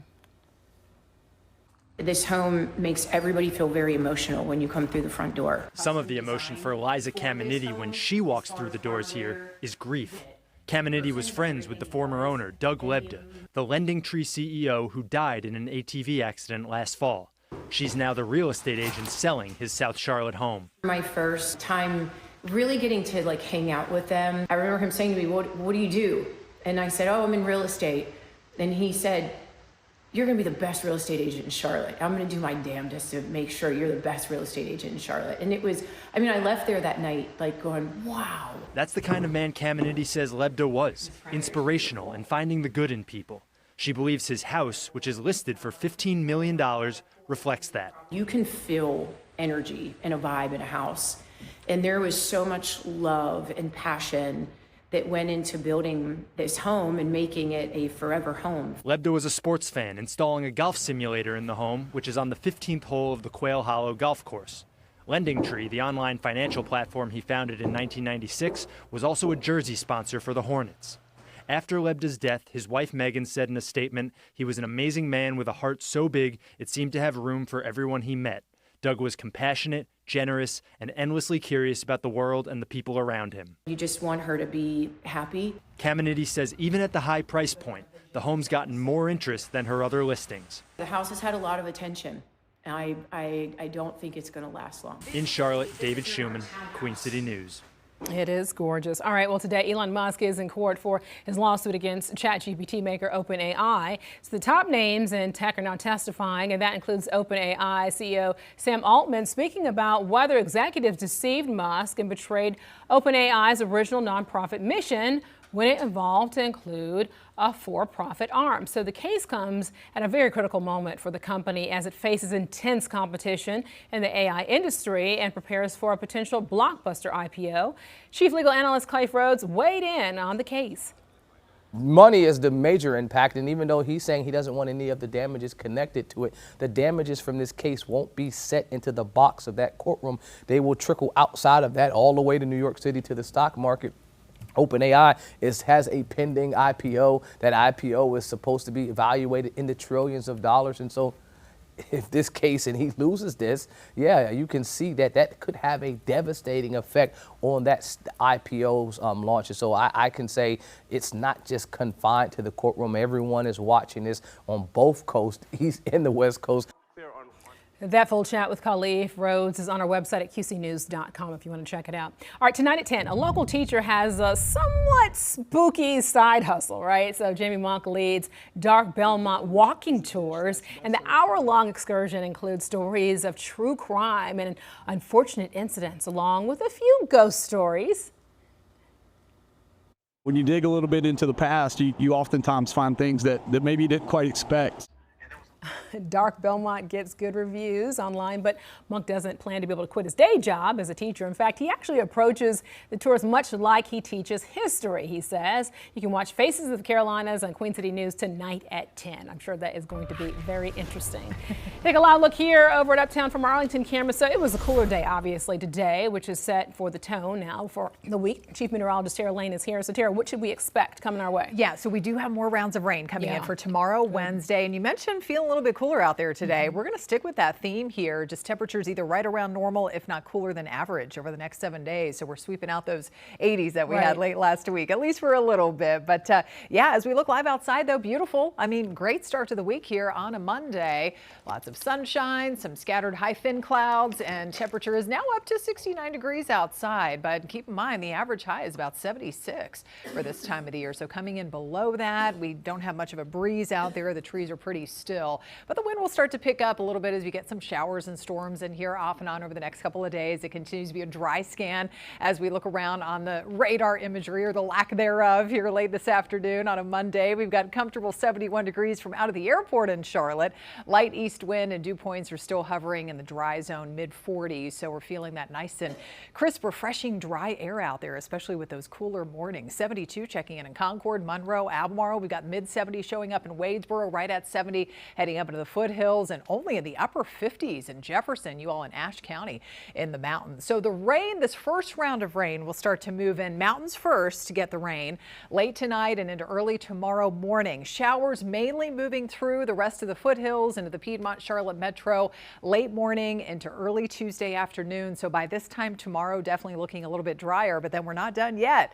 We're going to be tracking more showers and storms and the possibility of even a stronger, possible severe storm going into Wednesday afternoon. So we'll be tracking that. But tomorrow, again, wettest part of the day is going to be late morning through early afternoon, drier the later we get into the day, with temperatures rising back up on either side of 70 degrees. It's all coming in ahead of this front, which will spawn some severe weather tomorrow. It looks like over parts of Middle Tennessee, heading up into Kentucky and down through Arkansas, parts of the deep south. That severe weather threat stays away from us for tomorrow, but starts to shift a little more east, a little more of that instability for midweek on Wednesday. So here's how it looks. By 5 a.m. tomorrow, the plan for, yes, you all in the mountains could be waking up to some heavy rain outside. That strip of heavy rain moving through Jefferson, down through Boone, Avery County, and down through the mountains of Burke and Caldwell County. It advances east, kind of weakens that first round of showers by 8 a.m. over the Charlotte metro. But then we get a final round here, at least for the day tomorrow, coming in right around lunchtime, early part of the afternoon, overspreading more of the foothills in the Charlotte metro and then pushing off to the east. So then we're done with the rain briefly. But then by Wednesday morning, here we go again. Front starts to move in by 8 a.m. We get some more rain overspreading the region. And here's the thing, because we have the rain, we have the cloud cover that may tend to put a lid on some of the instability and keep us from getting the chance of any severe storms popping up in the afternoon. However, if it doesn't quite do that, that's when by mid to late afternoon on Wednesday, we could be tracking maybe one or two of those stronger storms. So notice the Wednesday severe risk. It now does cover more the Charlotte metro and areas to the north and east. It's only level 1 out of 5, so we're not expecting a widespread outbreak here of severe weather, but it can't be totally ruled out. Into the afternoon, damaging wind gusts and at least some smaller sized hail will be possible. More rain chances to come. Thursday is dry, but then Friday and into Saturday, we could be tracking more wet weather. So over the course of the next 7 days, look at this. By this time next week, most of our neighborhoods tallying up more than an inch of rain, even close to 2 inches perhaps in some areas, especially up in the mountains and foothills. So some good beneficial rain is ahead. More rounds coming the next couple of days. Again, Thursday is drier. Friday, a few showers possible late. So Saturday brings us the best chance of rain again that first half of the weekend. Sunday looks drier with temperatures staying either in the 60s or 70s. All right, thank you, Terrace. The airport and UNC Charlotte unveiled a new project today. See how they now believe it will change airport technology moving forward. You're watching Queen City News at 4. Time now is 4:21, and you're watching the most honored and the most local news in the Queen City.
Welcome back in Health News right now. The measles outbreak in the upstate area of South Carolina is now over. So Department of Public Health officials say there have been no new cases connected to the upstate outbreak other than one isolated case reported in the Midlands on April the 17th. So the outbreak total remains at 997 cases. Officials say this now closes the required 42-day window with no new infections, which is the benchmark for declaring the end of an outbreak. The airport and UNC Charlotte now revealing a new project aimed at transforming airport technology. So officials gathered today to discuss the digital twin project, and they say that the project includes installing sensors in and around a new runway to create a real-time digital replica. So those who are close to the project say that the data could improve safety and also boost efficiency. We all get benefit from the runway, from the sensor program itself. And so that real-time data that we're going to get on things like temperature and moisture and things like that, we'll use in the everyday operation. And then the university will help with FAA in collecting and analyzing the more long-term data that we're going to be collecting for the overall health of the runway over its lifetime. And the project is part of the Charlotte Aviation and Innovation Research Institute, which then launched in 2023.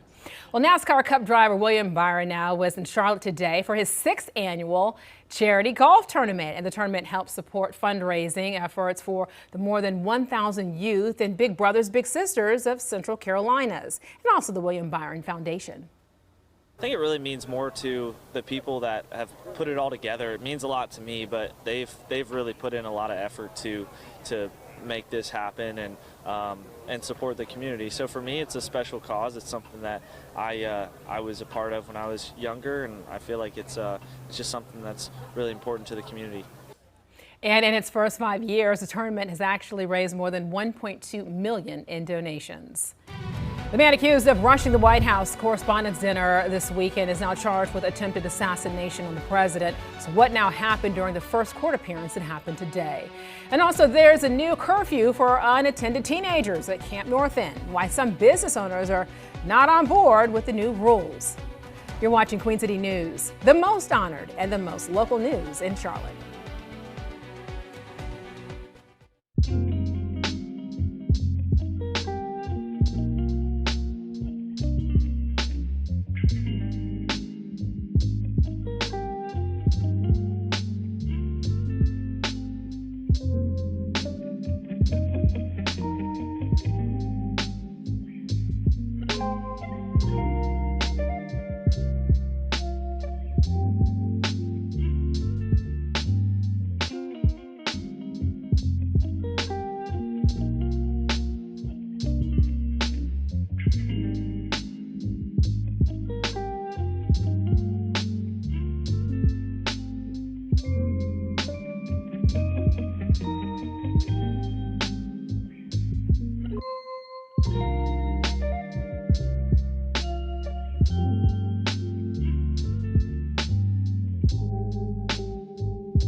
Extreme drought conditions persist all across our area despite this weekend's rainfall. So starting next week, Statesville officials plan to start enforcing water restrictions and also having some heavy fines. So Queen City News reporter Matt Stell was now in that area, and he has more on what is not allowed and also found out from residents and business owners whether they approve.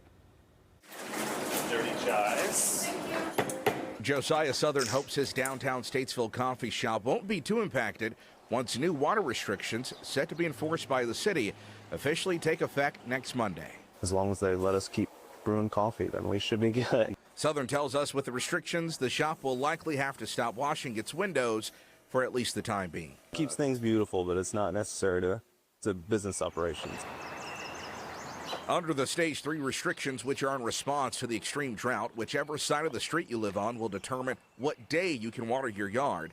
No car washing at home, no power washing sidewalks or buildings, and residents will not be allowed to fill up their pools. And I think that's going to be an unreasonable ask for a lot of people. Statesville resident Andrew Lazenby says on top of this, he's concerned about certain small businesses in town. That's going to kill a lot of businesses like HVAC and people that pressure wash for a living. There's a lot of businesses that are going to rely on that. That's going to hurt. Now, while the city says these restrictions are voluntary, repeat offenders could be fined up to $600. If you got to feed your family, how can you afford another $200 if you're pressure washing? The city is encouraging any necessary water use to either happen only in the early morning or late evening.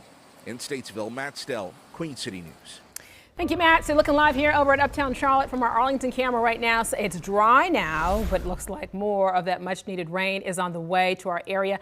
Let's turn things over now to Chief Meteorologist Tara Lane. Tara, so our next chance for rain really isn't that far away. It's not. As early as tomorrow morning, we're going to start to see the next round of showers and potentially a few storms moving into the mountains first and then overspreading the rest of the Charlotte metro a little bit later into the morning, going into the afternoon.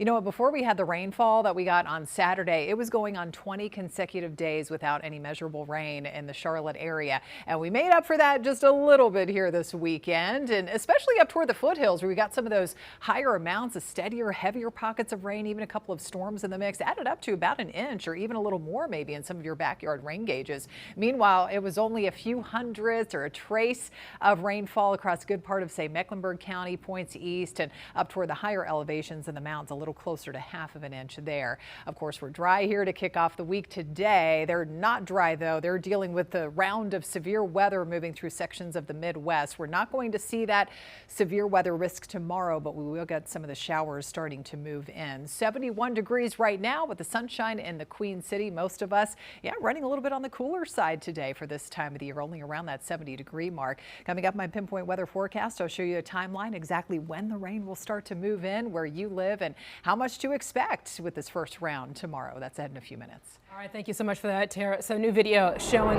a driver busting into the driving range at the University City Top Golf location. I mean, look at this.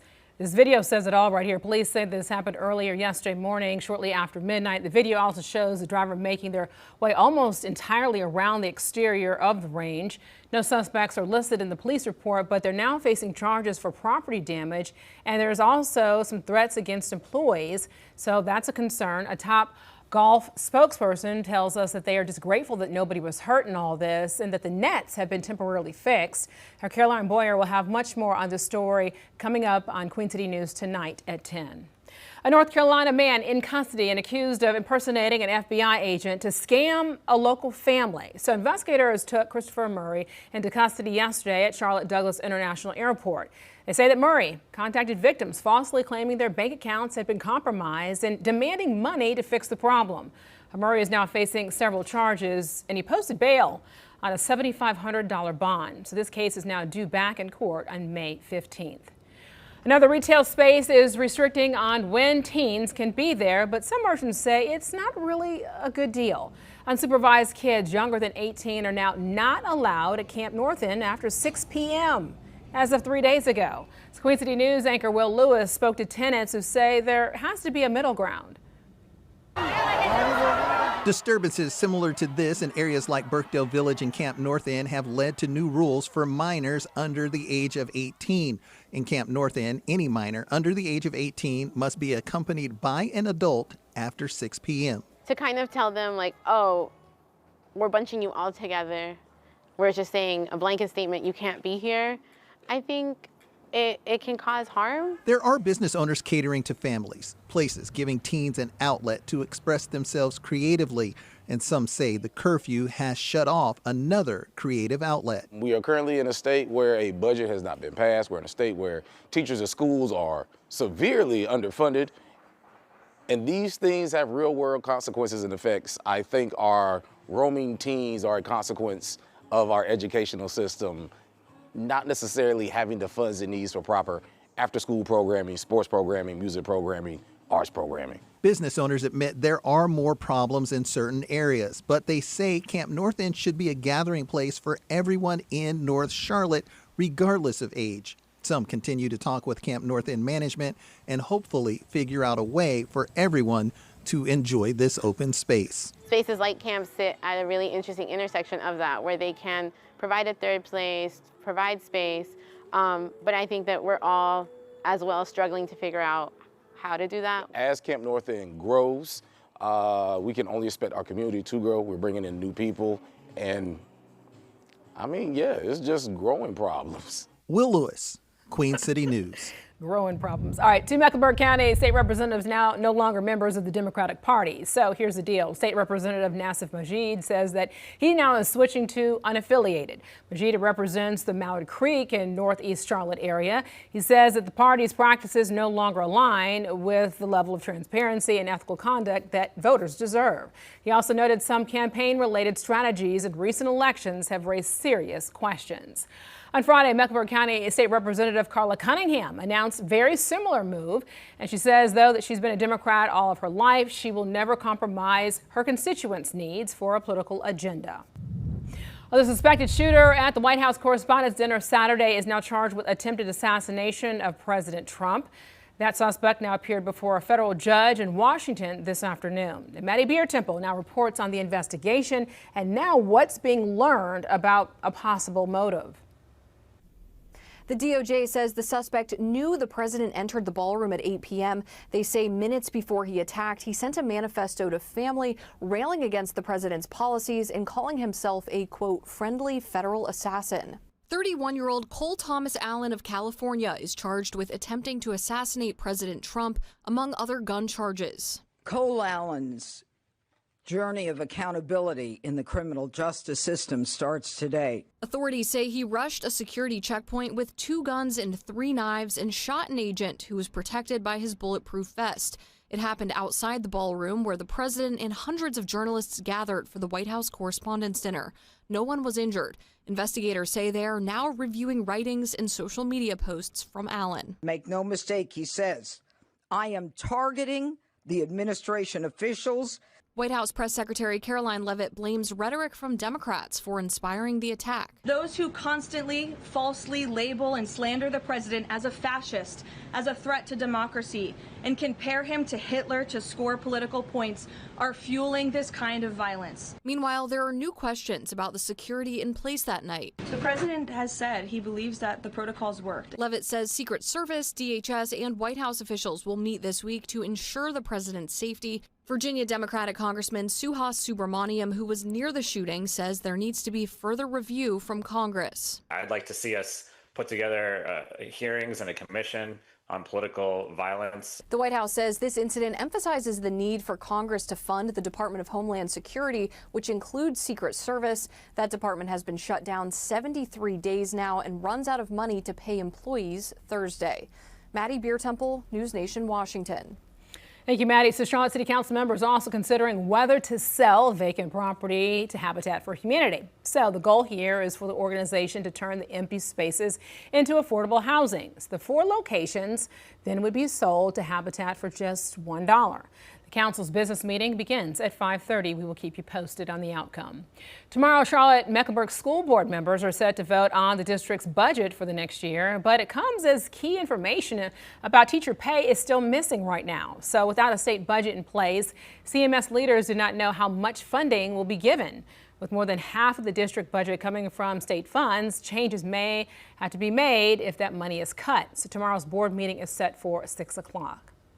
Charlotte Hornets star rookies now face off against a familiar face tonight for the NBA's Rookie of the Year contest. So Con Knippel is a finalist for the award alongside fellow Duke Blue Devil Cooper Flagg. So Flagg had, of course, better individual season, but Knippel's record-setting year from behind the three-point line pushed the Hornets into the postseason. Can't forget that, right?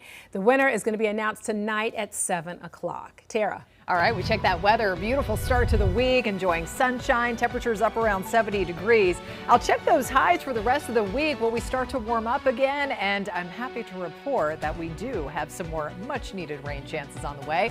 I'm timing it all out. That's next. All right. And the U.S. and Iran now at odds over peace talks. What President Trump is now saying about the state of negotiations.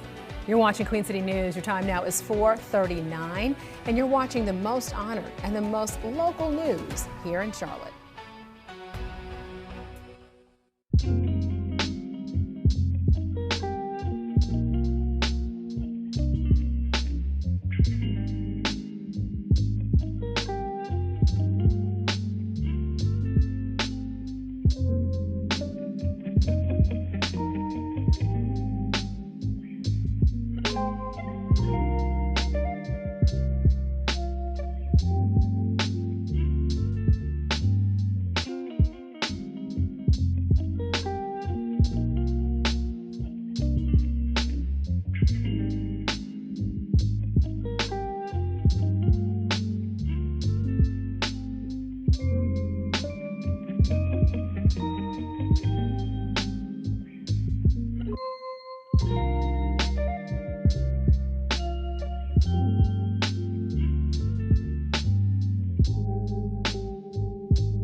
Iran is now offering to open the Strait of Hormuz, but not end its nuclear program. So in a proposal that's unlikely to win the backing of President Donald Trump right now, Robert Schuman now has all the details.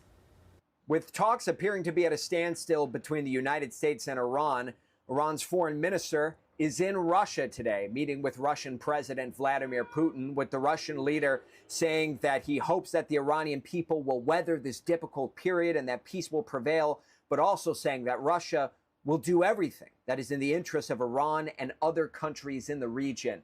This is just the latest episode of the diplomatic blitz Iran has been on recently. Stops in Oman, 2 trips to Pakistan to meet with Pakistani mediators, but the United States did not make that trip to Islamabad, with President Trump telling Special Envoy Steve Witkoff and Jared Kushner not to make the trip, believing Iran was not committing to face-to-face talks, saying at this point it's still unclear exactly who is in control inside Iran. Their leadership is very, very strange. Sometimes you don't have any idea who the hell you're dealing with. But it's just, you know, one of these things that we're gonna get it. We're gonna win. Meanwhile, Iran has put a new counter-proposal on the table, which would effectively reopen the Strait of Hormuz if the U.S. lifts its naval blockade. But when it comes to the issue of Iran's nuclear ambitions, those conversations would be tabled to another day. That is not expected to be satisfactory to the White House. The president says that at this point, there are no plans to send any more delegations off to Pakistan. And if Iran is serious about making a deal, he says they can pick up the phone. All right, well, the conflict in the Middle East obviously impacting gas prices. Take a look here at home. According to AAA, the current average for a gallon of gas is now $4.11 here in the United States, and it's down to $3.88 in North Carolina and also $3.81 in South Carolina. The U.S. Energy Secretary says that we might not see prices under $3 again until next year. Looking ahead, though, educators, parents, and community activists are expected to stand up for North Carolina public schools later on this week. So hundreds, if not thousands, are expected to demonstrate and make their voices heard at the Kids Over Corporation rally this coming Friday. Supporters say that North Carolina ranks last in the nation for school funding, and they're now pushing for a state budget that includes more money for teacher pay raises. Not go through with reducing the corporate tax all the way down to zero. That's the main way that we get revenue for our public schools. We want it to go back to 5%. We're tired. We are not getting the respect we deserve. We haven't gotten pay raises. And advocates are also urging state lawmakers right now to stop allocating millions of dollars to private school vouchers and take better steps to support public school districts. So later on this week, state lawmakers will now vote on a major overhaul of Medicaid. The bill passed its first round with overwhelming support. It includes a one-time infusion of cash to cover a $319 million Medicaid funding gap. It also includes adding work requirements for some recipients and shifting to monthly eligibility checks instead of every 3 months. So the bill also adds new verification requirements regarding immigration status. A North Carolina senator that was blocking Kevin Warsh's nomination for Fed chair is now backing away. So Tom Tillis now will support Warsh now that the Justice Department has dropped the investigation into current Fed chair Jerome Powell. This will allow Mr. Warsh to move on with his confirmation on time. And that's the absurdity of this whole thing. If this investigation, which is now closed, had never occurred, we wouldn't be having this discussion. He would have been confirmed on May the 15th. Fortunately, I think by May 15th, I think we'll get there. And then Mr. Powell will have to make his own decisions at some point in the future about when and if he leaves the board before the end of his 2028 term expiration. So the Senate Banking Committee is now set to vote on Warsh on Wednesday. Let's take a live look here at home over at King Street in Boone, a little closer to home, I should say. So today was a cool and comfortable day as the temperatures climbed in the low 70s. As Chief Meteorologist Tara Lane joins me now. I mean, it was a great day to go to class and get out, kind of cool up there in the mountains. That's but right, no reason to stay at home and not get your go to class. Right? Exactly. Yeah. Maybe a lot of them would think maybe better than the snow and of course the frigid temperatures that they had. Of course, this winter, so enjoying those 50s. Only around 60 up there today in the high country, and yeah, we're around 70. I mean, 70 degrees and sunshine today in the Queen City. Tough to complain about that. But yeah, of course, we do need the rain, and you know what? We do have. Look at that at the bottom of the screen. Scattered showers Tuesday. We have another round of that rain coming, mainly for the morning tomorrow and heading into the early part of the afternoon. We've got another round, though, to talk about for Wednesday, at which point by Wednesday afternoon, we may have to watch out for a few isolated, stronger, even severe thunderstorms. So we'll break that down for you as well. But pretty tranquil conditions out there right now when it comes to the wind, too. Just a light east wind picking up out there at times today. And again, temperatures topping out around that 70-degree mark. We do have a dry scan, obviously, on radar. The only thing showing up, just some of those scattered high and wispy cirrus clouds working in a little bit from the north and west. They are, though, tracking a day of severe storms over parts of the Midwest from St. Louis and points east, close to that area of low pressure, warm front, and where all those three things collide there in that trailing cold front. Eventually, we will see the cold front moving through here by midweek, and we'll have to watch for the possibility. A weaker system overall, but possibility of a couple of isolated stronger storms. We only did top out at 71 today, so 5 degrees below average for this time of the year. It was a cool start again this morning, but typical for this latter part of April, low of 52. Got 72 right now in Concord, up through Statesville, some mid-70s showing up there, Wadesboro, and out toward Chesterfield County, about 71 in Morganton, and only in the mid-60s up in the mountains, but enjoying that beautiful sunshine. We're down to 53, so another cool night ahead for tonight with some lingering scattered clouds around, still mostly dry while you're sleeping tonight, but just prior to sunrise tomorrow morning, we could start to see some of the heavier pockets of rain, maybe a few storms heading into the high country up in the mountains. So yes, more rain chances is on the way. Here's a system, again, moving off to the south and east over the next several hours. Tomorrow, we're talking about mainly morning showers and storms. And then with the actual front coming in on Wednesday, we get another round of rain in the morning and possibly some of those hit or miss storms going into the afternoon. So tomorrow goes like this. Again, we start in the 50s. Similar feel to the air tomorrow afternoon. Highs topping out around 70 degrees. Late afternoon is looking drier. So the best chance of rain will be in the morning through about early afternoon. And you can see that on Futurecast by 6 a.m. This is what I was talking about. All this moves into the mountains and foothills first. That rain heavy at times. Some rumbles of thunder could be in the mix. Not expecting anything severe though. And a lot of that will tend to weaken as it pushes off to the east. So the main round of rain for the Charlotte Metro comes in maybe just prior to lunchtime, and again, an hour or two or so after lunch, about 1 to 2 o'clock in the afternoon. All that starts to push east. Some lighter showers along that Highway 74 corridor down and toward the Sandhills and Chesterfield County. Then we see a break happening into tomorrow night and prior to sunrise on Wednesday. But look at this. I mean, by 8 a.m., we're likely going to be covered in some at least light scattered showers, some more moderate pockets of rain a possibility.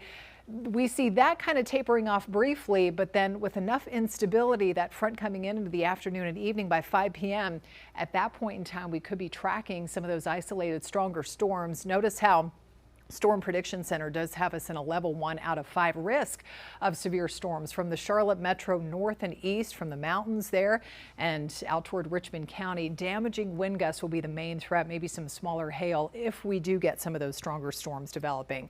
And with these next couple of rounds, we're expecting an additional 1/4 of an inch there to the east of Charlotte to 1/2 inch, maybe even close to an inch with some of those heavier showers working in toward the mountains. So the 7-day forecast shows, and even after the next couple of days, we get another round of showers and storms possible again for the first half of the weekend on Saturday. Temperatures remaining either in the 60s or 70s. All right, but we need all this rain. Thank you, Tara, for that. So a liftoff put on pause, the reason a SpaceX rocket couldn't go into space and when it may finally make that journey. You're watching Queen City News at 4, the most honored and the most local news in Charlotte.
Well, the SpaceX Falcon Heavy rocket launch now has been scrubbed for today due to the bad weather in the area. So the rocket was set to be able to lift off at about 10:21 Eastern Time this morning from Florida's Kennedy Space Center, but the countdown was then aborted shortly before liftoff.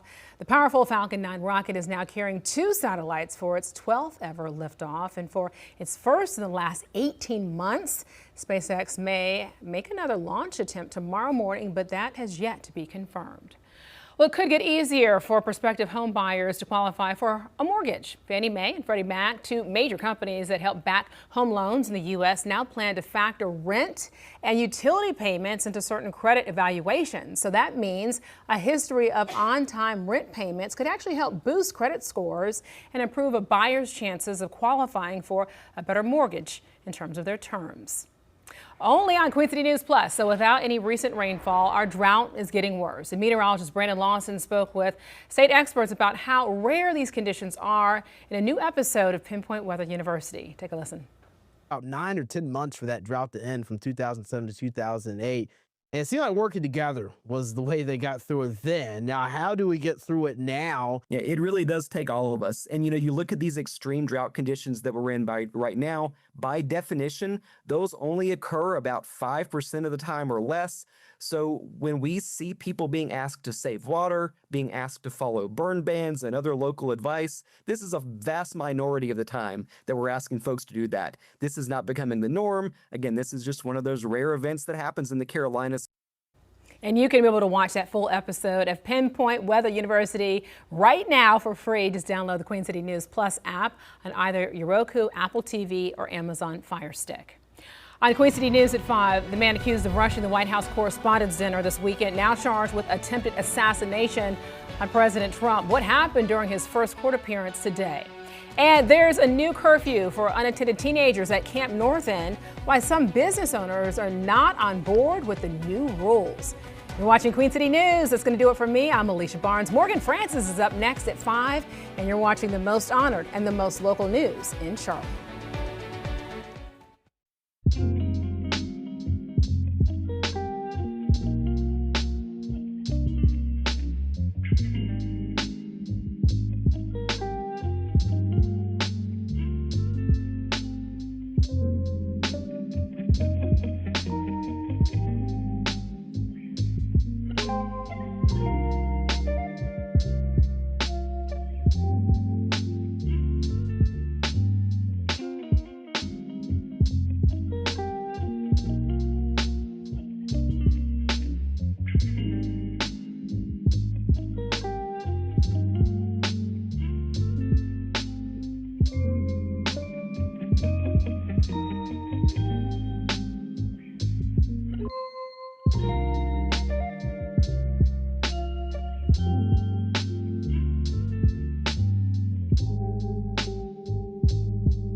Now on Queen City News, Statesville's water restriction enforcement begins soon. The penalty for homeowners who break the rules. Oh, some of that rain that we saw over the weekend, that was just a little teaser. We've got more rounds of April showers on the way in this final week of the month, when we could be tracking some severe weather as well. That's coming up in my Pinpoint Weather Forecast. And you could call it a Range Rover or say it's the wrong kind of driver for Topgolf, the SUV that busted through the netting at the University City Business. Good evening to you. I'm Morgan Francis. Queen City News at 5 starts right now.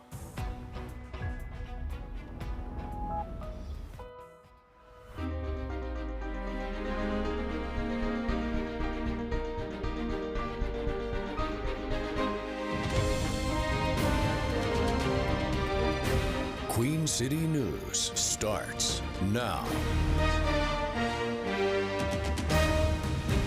Extreme drought conditions persist across our area despite this weekend's rainfall. Starting next week, Statesville officials plan to start enforcing water restrictions with heavy fines. Queen City News reporter Matt Stell has what is not allowed and found out from some residents and business owners if they approve. Dirty chives. Josiah Southern hopes his downtown Statesville coffee shop won't be too impacted once new water restrictions set to be enforced by the city officially take effect next Monday. As long as they let us keep brewing coffee, then we should be good. Southern tells us with the restrictions, the shop will likely have to stop washing its windows for at least the time being. Keeps things beautiful, but it's not necessary to business operations. Under the Stage 3 restrictions, which are in response to the extreme drought, whichever side of the street you live on will determine what day you can water your yard.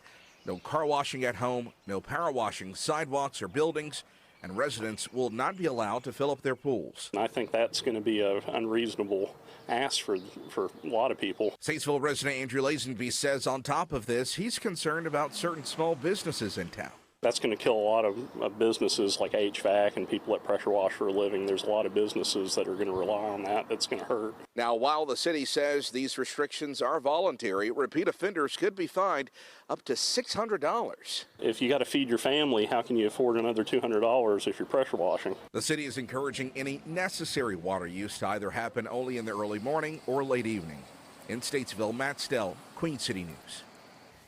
Right now, water restrictions are also in place for all of Iredell County. Across the Charlotte Metro, local officials are asking residents to voluntarily cut back on outdoor water use, but that could change with the ongoing drought. If communities put new restrictions in place, they would be expected on Friday. You're looking live at Uptown Charlotte from our Arlington camera. I mean, it's beautiful out there, right? It's dry now, but it looks like more of that much needed rain is on the way to our area. Let's turn things over to Chief Meteorologist Tara Lane. Tara, our next rain chance not too far away. Is it going to be enough, though? It's not going to be enough to get rid of the drought. However, by this time next week, we could be adding up an inch plus of rain with several rounds on the way this week and heading into this upcoming next weekend as well. So we're going to talk all about it here over the next 30 minutes plus. But rainfall totals from over the weekend, not real impressive for a good part of the area. Charlotte Metro, just a few hundredths of an inch officially. We had about a trace. Northern Mecklenburg County points east along Highway 74. However, some of you living around the foothills, parts of Catawba, northwest Lincoln County, down through Cleveland County, picking up much more, close to an inch or even a little more than that. We had closer to, say, the half-inch range up in the mountains from that Saturday rain. Now, of course, and since yesterday, it's back to dry conditions. Meanwhile, they're tracking rounds of severe weather anywhere from St. Louis, Missouri, and points east across much of the rest of the parts of the Midwest there. But we are nice and tranquil today, 72 degrees and sunny. Coming up in my Pinpoint Weather Forecast, I'll show you a timeline when we will start to track the rain moving in tomorrow and just how much we'll pick up over the next couple of days. That's ahead in a few minutes. All right, Tara, sounds good. New video shows a driver busting into the driving range at the University City Topgolf location. Police say this happened early yesterday morning, shortly after midnight. The video shows the driver making their way almost entirely around the edge of the range. No suspects are listed in the police report, but they're facing charges for property damage and threats against employees. A Topgolf spokesperson tells us they're grateful nobody was hurt and that the nets have been temporarily fixed.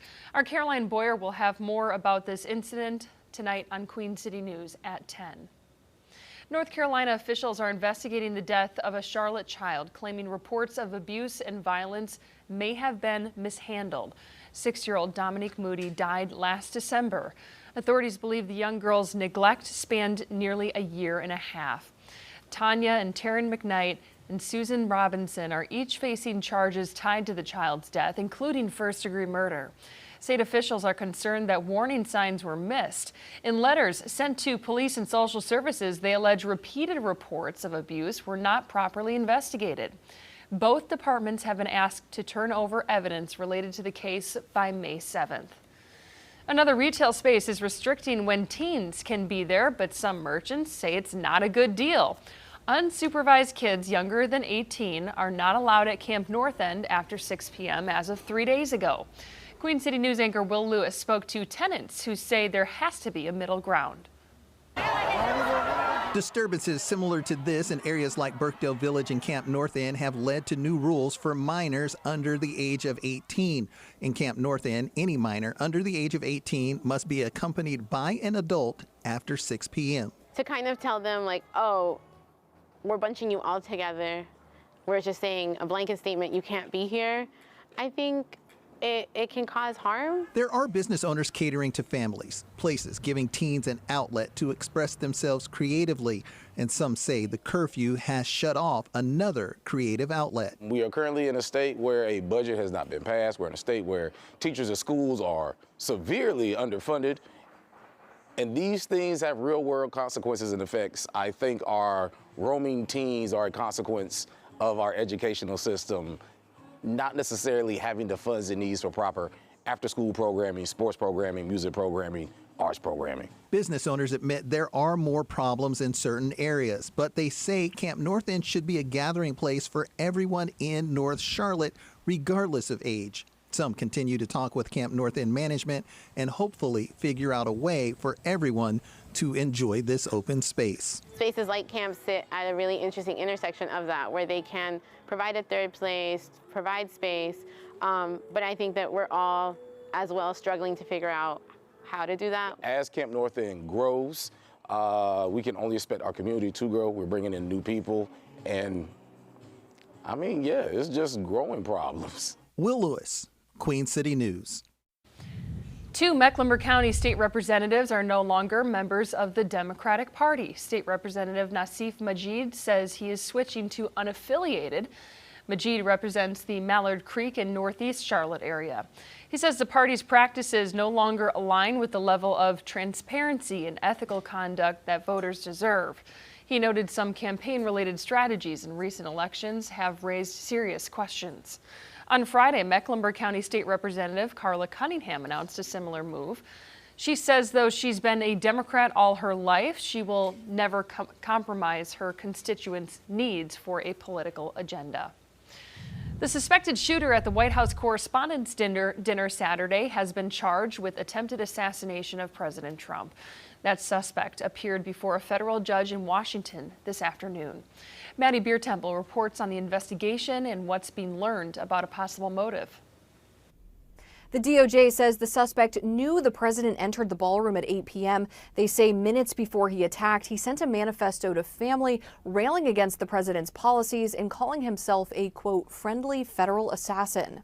31-year-old Cole Thomas Allen of California is charged with attempting to assassinate President Trump, among other gun charges. Cole Allen's journey of accountability in the criminal justice system starts today. Authorities say he rushed a security checkpoint with 2 guns and 3 knives and shot an agent who was protected by his bulletproof vest. It happened outside the ballroom where the president and hundreds of journalists gathered for the White House Correspondents' Dinner.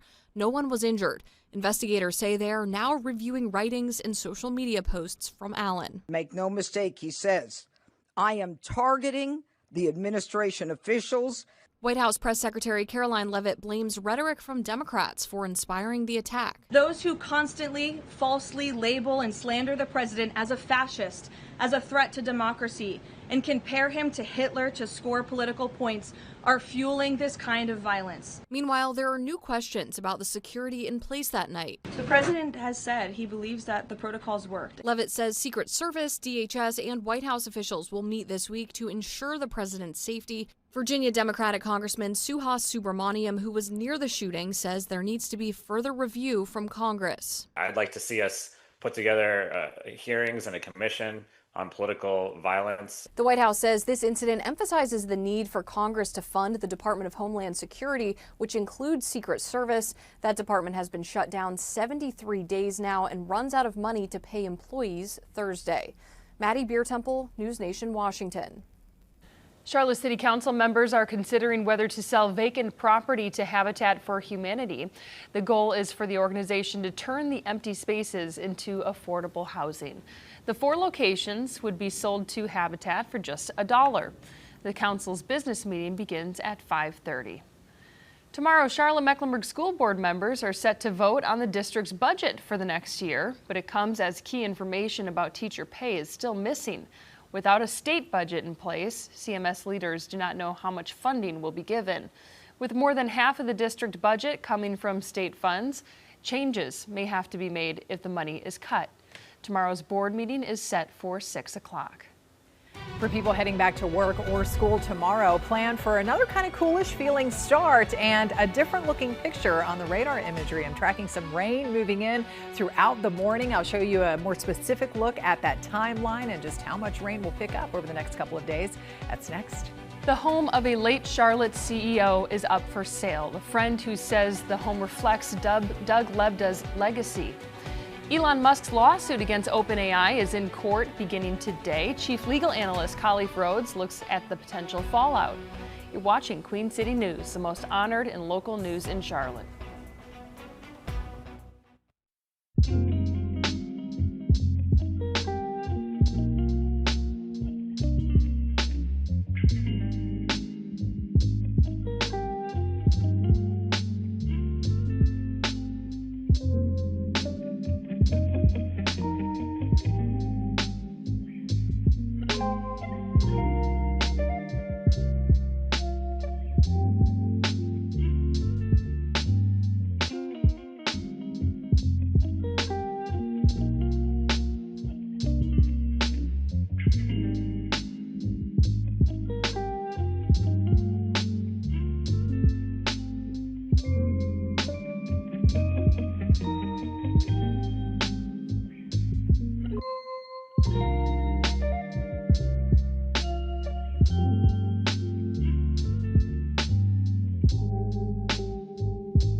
The home of a Charlotte CEO who died last year is on the market. Queen City News reporter David Schumann spoke to the real estate agent, who is also a friend of the late Lending Tree founder.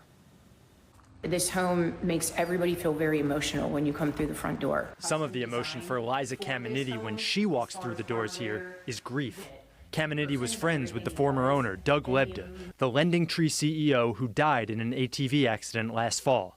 She's now the real estate agent selling his South Charlotte home. My first time really getting to hang out with them, I remember him saying to me, what do you do? And I said, oh, I'm in real estate. And he said, you're going to be the best real estate agent in Charlotte. I'm going to do my damnedest to make sure you're the best real estate agent in Charlotte. And it was, I left there that night going, wow. That's the kind of man Caminiti says Lebda was, inspirational and finding the good in people. She believes his house, which is listed for $15 million, reflects that. You can feel energy and a vibe in a house. And there was so much love and passion that went into building this home and making it a forever home. Lebda was a sports fan, installing a golf simulator in the home, which is on the 15th hole of the Quail Hollow golf course. Lending Tree, the online financial platform he founded in 1996, was also a jersey sponsor for the Hornets. After Lebda's death, his wife Megan said in a statement, he was an amazing man with a heart so big it seemed to have room for everyone he met. Doug was compassionate, generous, and endlessly curious about the world and the people around him. You just want her to be happy. Caminiti says even at the high price point, the home's gotten more interest than her other listings. The house has had a lot of attention, and I don't think it's going to last long. In Charlotte, David Schumann, Queen City News. Today, Elon Musk is in court for his lawsuit against ChatGPT maker OpenAI. The top names in tech are testifying. That includes OpenAI CEO Sam Altman, speaking about whether executives deceived Musk and betrayed OpenAI's original nonprofit mission when it evolved into include a for-profit arm. The case comes at a critical moment for the company as it faces intense competition in the AI industry and prepares for a potential blockbuster IPO. Chief Legal Analyst Khalif Rhodes weighed in on the case.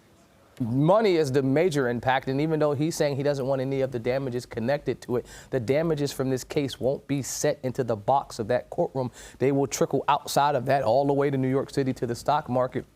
OpenAI has a pending IPO. That IPO is supposed to be evaluated in the trillions of dollars. And so if this case and he loses this, you can see that could have a devastating effect on that IPO's launch. And so I can say it's not just confined to the courtroom. Everyone is watching this on both coasts, East and the West Coast. That full chat with Khalif is on our website, qcnews.com.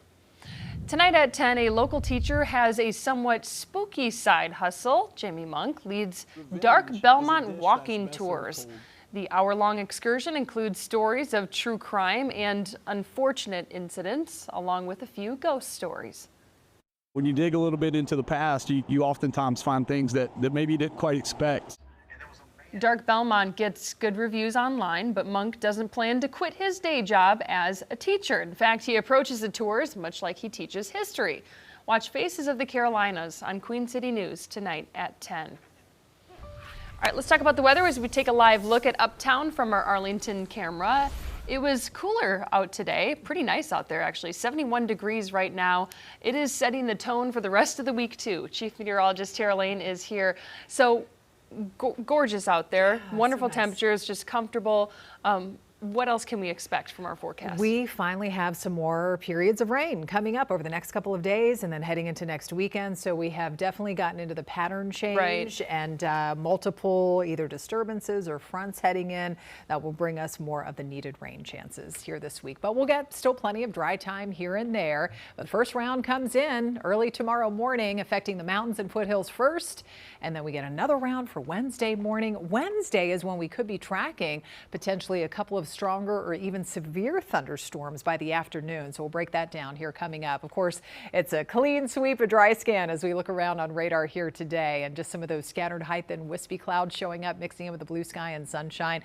And temperatures, yes, as Morgan said, a little bit on the cooler side for this time of the year. We started out in 40s and 50s this morning. Expect a similar start tomorrow morning, and the average high should be up around 76. We are keeping most of those numbers below that. Still, again, lovely outside, comfortable. 76 72 degrees in the Queen City from out at the airport, Concord, Monroe as well. We've got 72 in Chester, some mid-70s there, 74 degrees in Wadesboro, and only on either side of 60 degrees up in the higher elevations in the mountains. So this evening we stay dry, mostly clear if you are headed out. Temperatures by 9 to 10 o'clock cooling back down eventually into the mid-60s. Again, tomorrow morning we start in the 50s, and that's when we start to see the rain advancing in from the west. Most of the showers tomorrow fall late morning, early afternoon. By 24 hours from now, it will be drier, but that could be a different story come Wednesday. We have the actual cold front moving in, so by Wednesday afternoon, again, we could be tracking some stronger and even a low risk of a couple of severe thunderstorms with some strong wind gusts. So tomorrow, again, best chance of rain first half of the day, turning just more partly cloudy throughout the afternoon,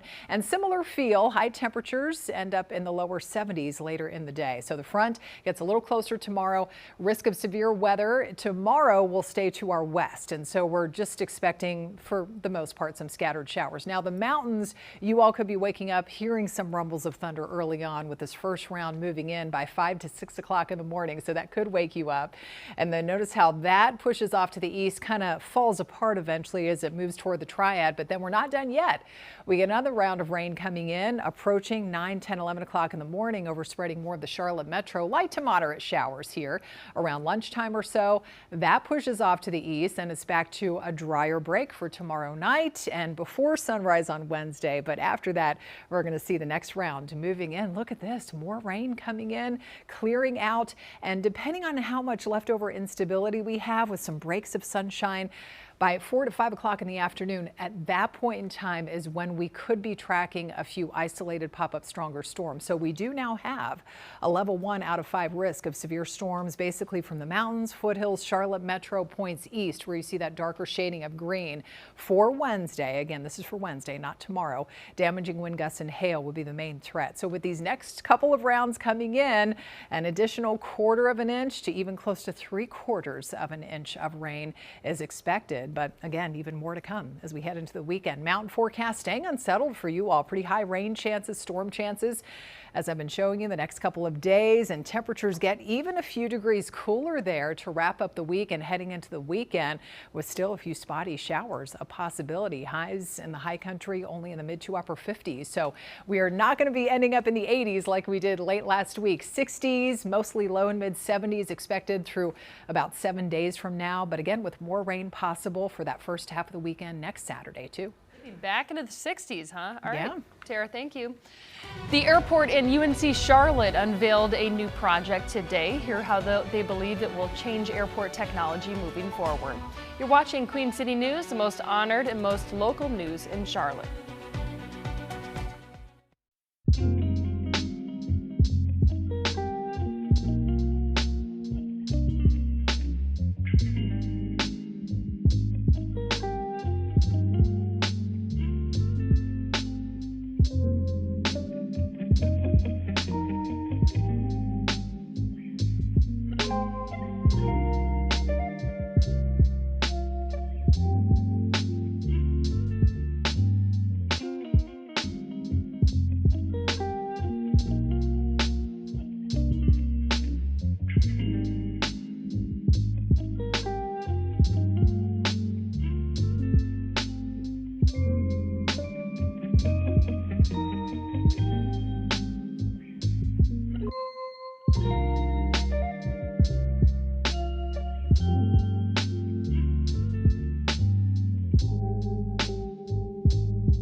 The measles outbreak in upstate South Carolina is now over. Department of Public Health officials say there have now been no new cases connected to the upstate outbreak, other than one isolated case reported in the Midlands on April 17th.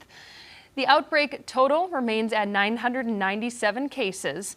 Officials say this closes the required 42-day window with no new infections, which is the benchmark for declaring the end of an outbreak. The airport and UNC Charlotte are revealing a new project aimed at transforming airport technology. Officials gathered today to discuss the Digital Twin project. They say the project includes installing sensors in and around the new runway to create a real-time digital replica. Those close to the project say that data could improve safety and boost efficiency. We all get benefit from the runway, from the sensor program itself. And so that real-time data that we're going to get on things like temperature and moisture and things like that, we'll use in the everyday operation. And then the university will help with FAA in collecting and analyzing the more long-term data that we're going to be collecting for the overall health of the runway over its lifetime. The project is part of the Charlotte Aviation and Innovation Research Institute, which launched in 2023. NASCAR Cup driver William Byron was in the Charlotte area today for the 6th annual charity golf tournament he hosts. The tournament helps support fundraising efforts for the more than 1,000 youth in the Big Brothers Big Sisters of Central Carolinas and the William Byron Foundation. I think it really means more to the people that have put it all together. It means a lot to me, but they've really put in a lot of effort to make this happen and support the community. So for me, it's a special cause. It's something that I was a part of when I was younger, and I feel like it's just something that's really important to the community.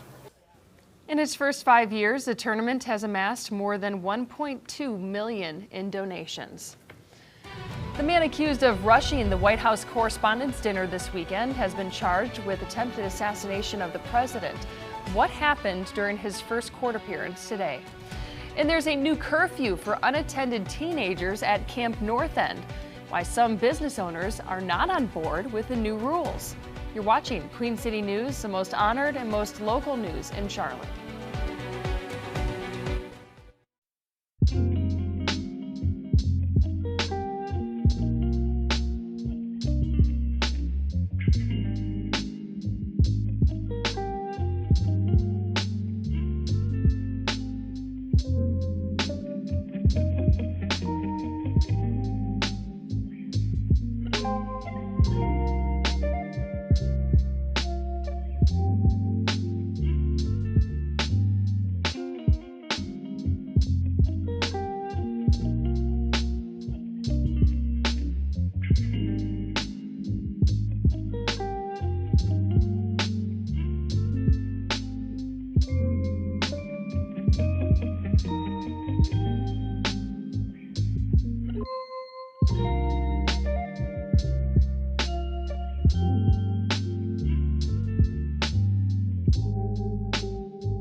Extreme drought conditions persist across our area despite this weekend's rainfall. Starting next week, Statesville officials plan to start enforcing water restrictions with heavy fines.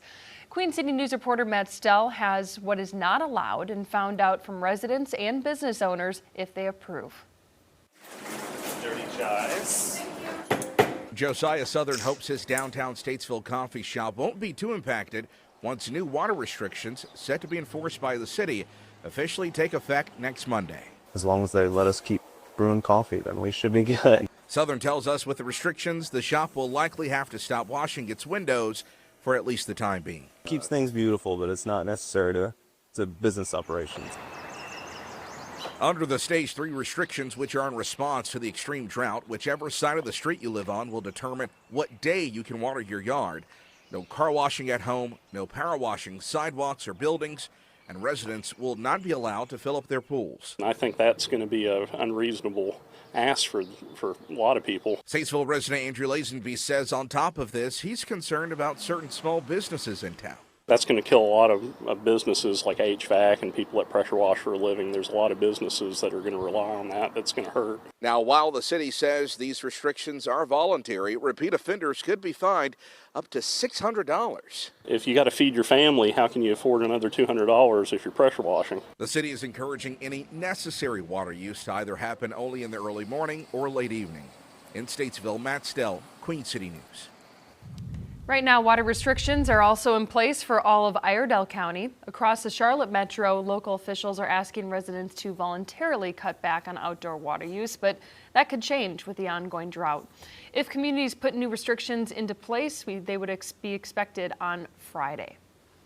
You're looking live at Uptown Charlotte from our Arlington camera. It was a beautiful day out there, dry now, but it looks like more of that much needed rain is on the way to our area.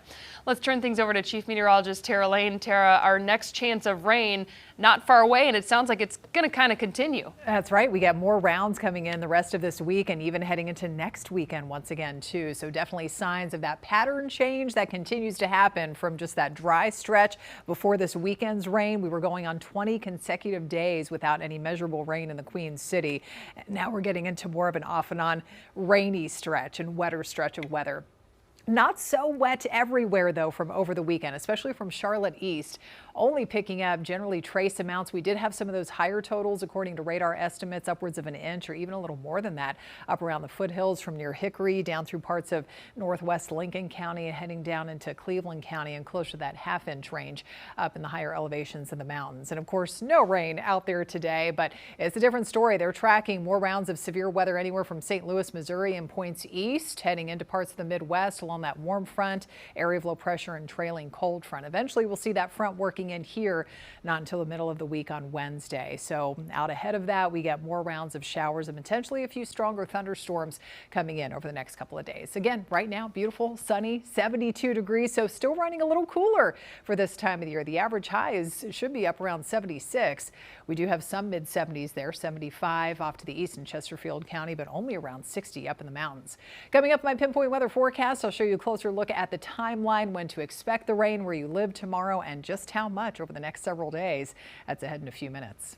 Thanks. New video shows a driver busting into the driving range at the University City Topgolf location. Police say this happened early yesterday morning, shortly after midnight. The video shows the driver making their way almost entirely around the edge of the range. No suspects are listed in the police report, but they're facing charges for property damage and threats against employees.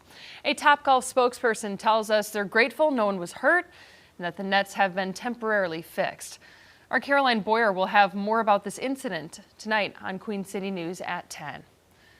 Investigators took Christopher Murray into custody yesterday at Charlotte Douglas International Airport. They say Murray contacted victims, falsely claiming their bank accounts had been compromised and demanded money to fix the problem. Murray is facing several charges. He posted bail on a $7,500 bond. The case is due back in court May 15th.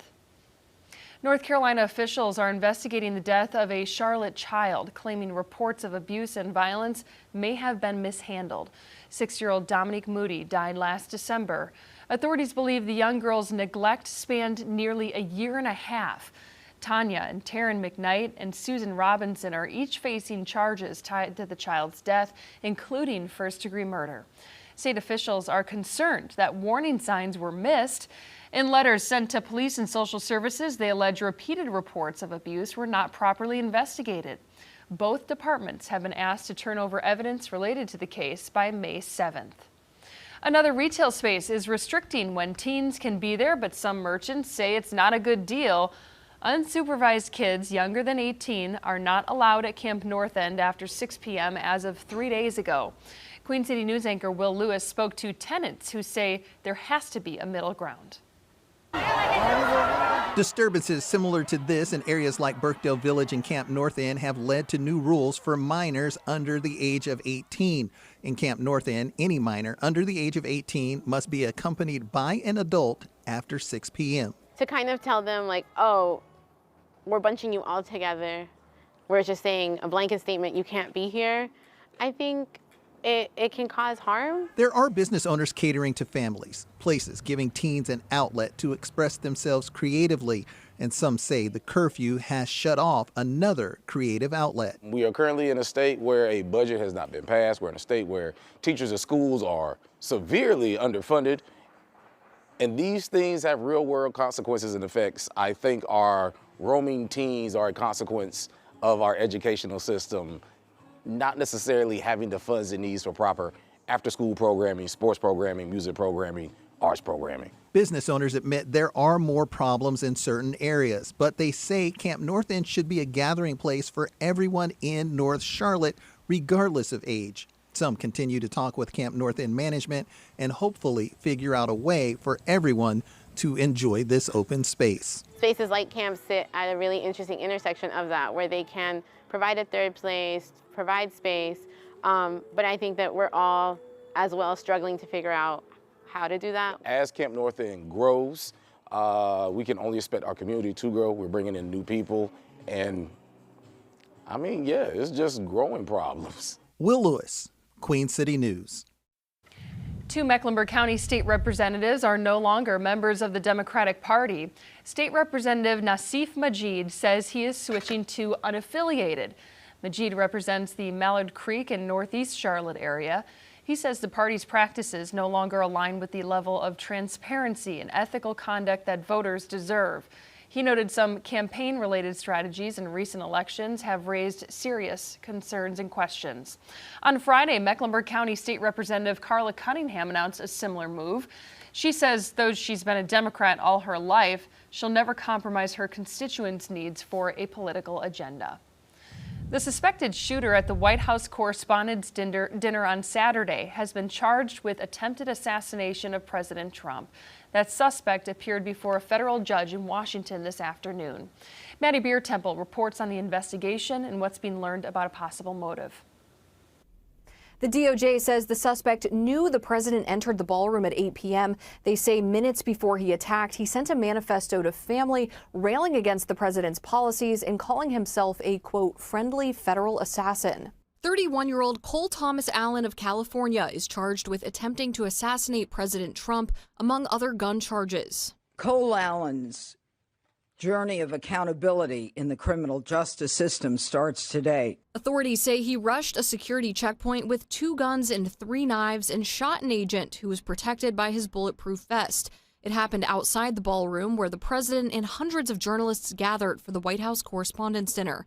No one was injured. Investigators say they are now reviewing writings and social media posts from Allen. Make no mistake, he says, I am targeting the administration officials White House Press Secretary Caroline Leavitt blames rhetoric from Democrats for inspiring the attack. Those who constantly falsely label and slander the president as a fascist, as a threat to democracy, and compare him to Hitler to score political points are fueling this kind of violence. Meanwhile, there are new questions about the security in place that night. The president has said he believes that the protocols worked. Leavitt says Secret Service, DHS, and White House officials will meet this week to ensure the president's safety. Virginia Democratic Congressman Suhas Subramaniam, who was near the shooting, says there needs to be further review from Congress. I'd like to see us put together hearings and a commission on political violence. The White House says this incident emphasizes the need for Congress to fund the Department of Homeland Security, which includes Secret Service. That department has been shut down 73 days now and runs out of money to pay employees Thursday. Maddie Beertemple, News Nation, Washington. Right now, Charlotte City Council members are considering whether to sell vacant property to Habitat for Humanity. The goal is for the organization to turn the empty spaces into affordable housing. The 4 locations would be sold to Habitat for just $1. The Charlotte Hornets star rookie faces off against a familiar face tonight for the NBA's Rookie of the Year. Con Knippel is a finalist for the award alongside fellow Duke Blue Devil Cooper Flagg. Flagg had the better individual season, but Knippel's record-setting year from behind the three-point line pushed the Hornets into the postseason. The winner will be announced tonight at 7 o'clock. All right, not too bad of a start to the week here weather-wise for a Monday, enjoying the sunshine. High temperatures up around 70, of course, a little cooler in the mountains, but the rain that we had this past weekend, that was just a little teaser. I'm tracking more rounds of some of that needed rain ahead for this week, heading into the weekend. Just how much more to expect and exactly when. That's next. The U.S. and Iran are at odds over peace talks, what President Trump is saying about the state of negotiations. You're watching Queen City News, the most honored and most local news in Charlotte.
Iran is offering to open the Strait of Hormuz but not end its nuclear program in a proposal that is unlikely to win the backing of President Donald Trump.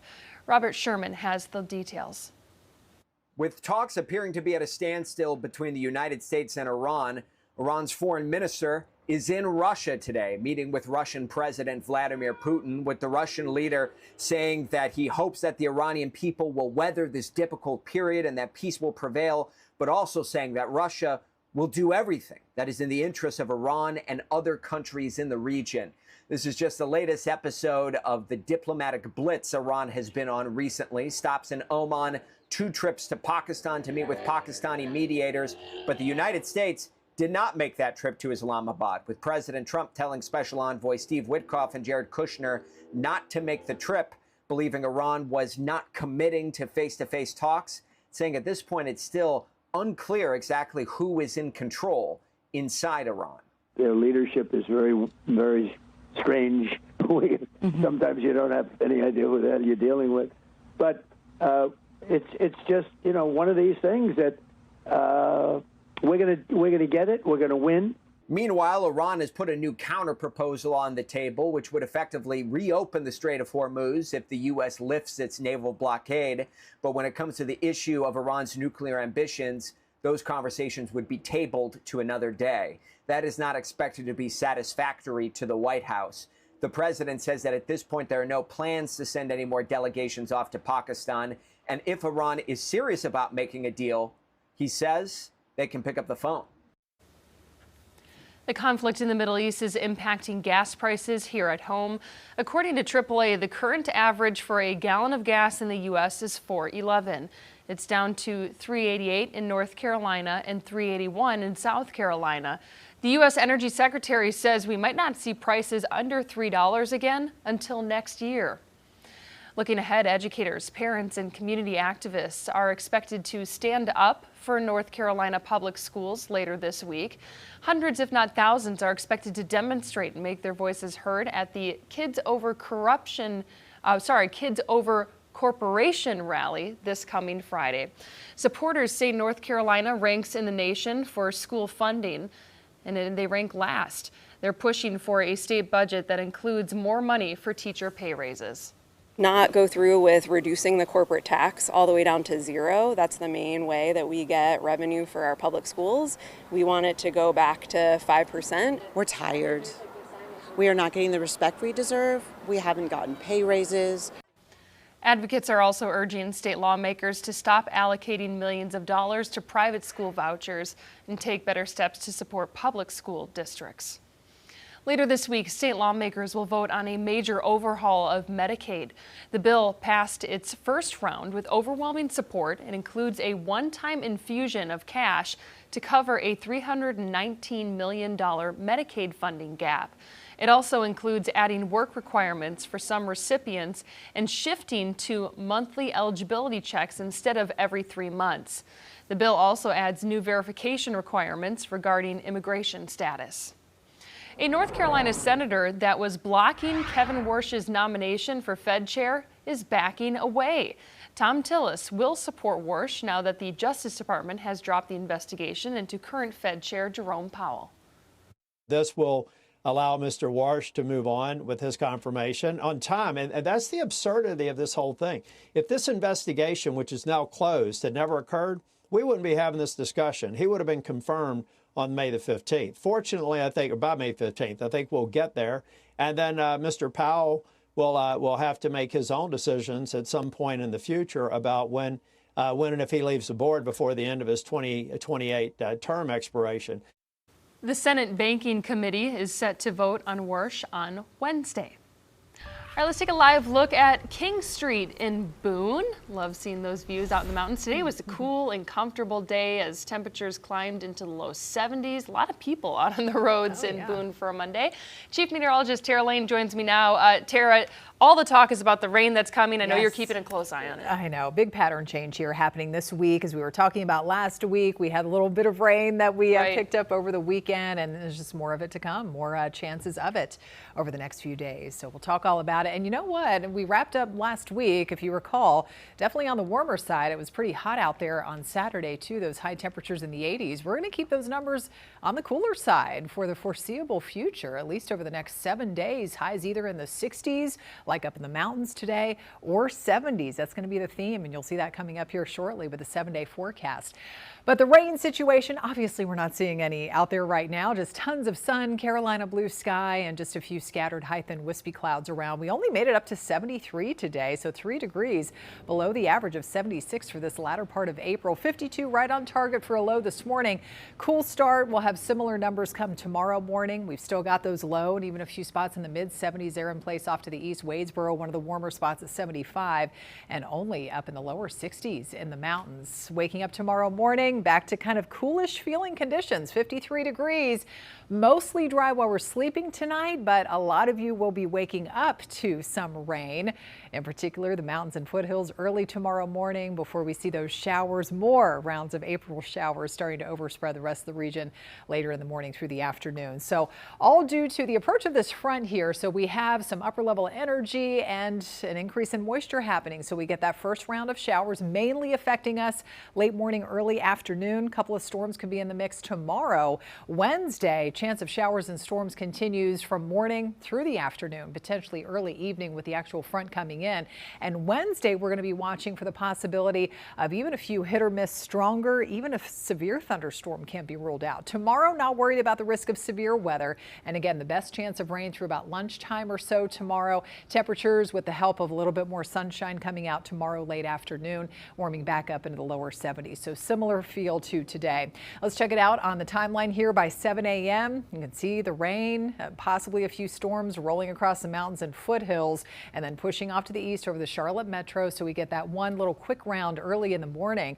But the better chance of more widespread coverage of the rain comes later in the morning, 9, 10, 11 o'clock through about 1 o'clock, 2 o'clock or so in the afternoon. And then everything starts to clear out briefly. So we get in on some nice clearing, a few leftover clouds up in the mountains, dry overnight tomorrow night. But then by Wednesday morning, time to grab the umbrella again. We're going to be waking up to more areas of rain out there, heavy in spots. That round moves out. And then depending on how much leftover instability we have left, and we see some breaks of sunshine, temperatures warming up a little bit. Late afternoon and early evening, notice a few blips showing up there on the future radar imagery. That's when we could be tracking a few of those stronger storms over parts of the Piedmont. And so we do have a level 1 out of 5 risk of severe storms for Wednesday, not tomorrow. And it's level 1 out of 5. So we have that darker shading of green. Basically anywhere is possible from the mountains, foothills, down through the Charlotte metro, points east along Highway 74. Damaging wind gusts and at least some smaller sized hail will be the main threats. Thursday, it's back to dry conditions for a day before it turns more unsettled again with more showers and potentially a few storms coming in, especially for the first half of the weekend again on Saturday. So by 7 days from now, once we tally up all the rain from these several rounds coming in through the weekend, we could be looking at just over an inch in most communities here, maybe even close to 2 inches, depending on where we see some of those heavier showers or storms setting up over the next few days. So more beneficial rain is on the way.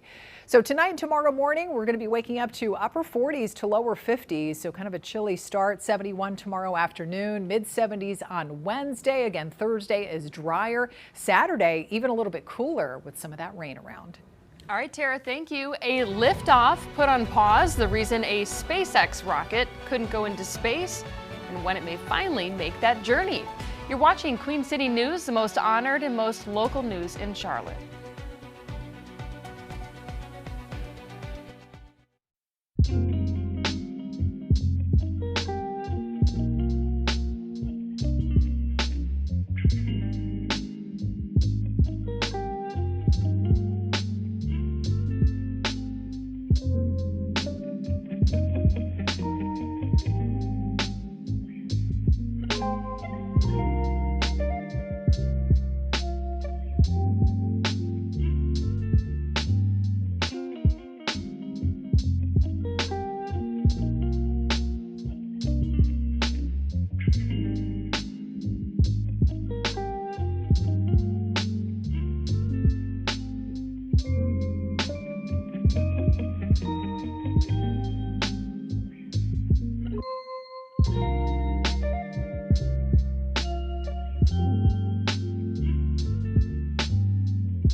The SpaceX Falcon Heavy rocket launch has been scrubbed for today due to bad weather.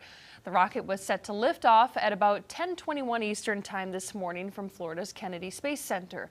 But the countdown was aborted shortly before liftoff. The powerful Falcon 9 rocket is carrying 2 satellites for its 12th ever liftoff and for its first in the last 18 months.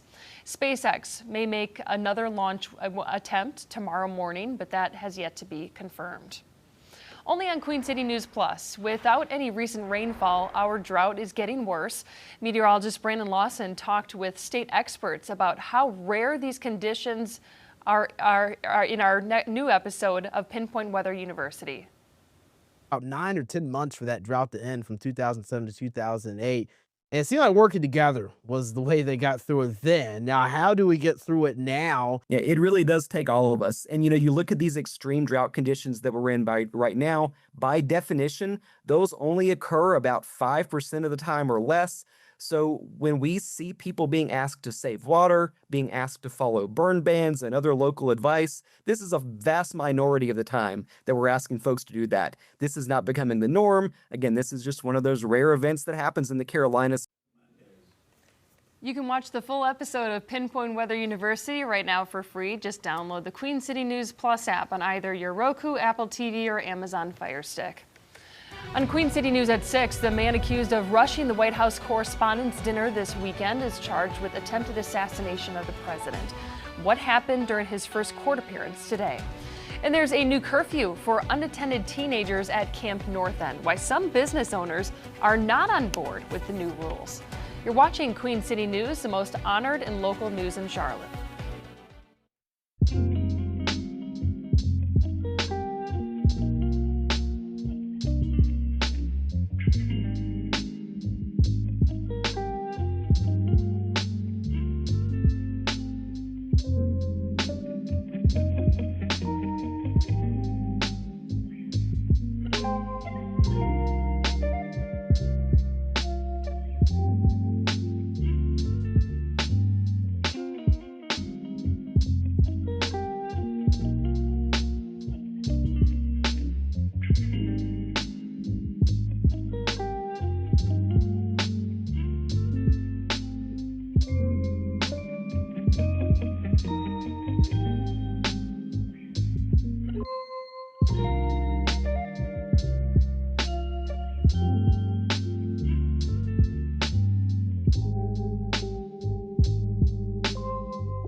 Now on Queen City News, Statesville's water restriction enforcement begins soon. The penalty for homeowners who break the rules.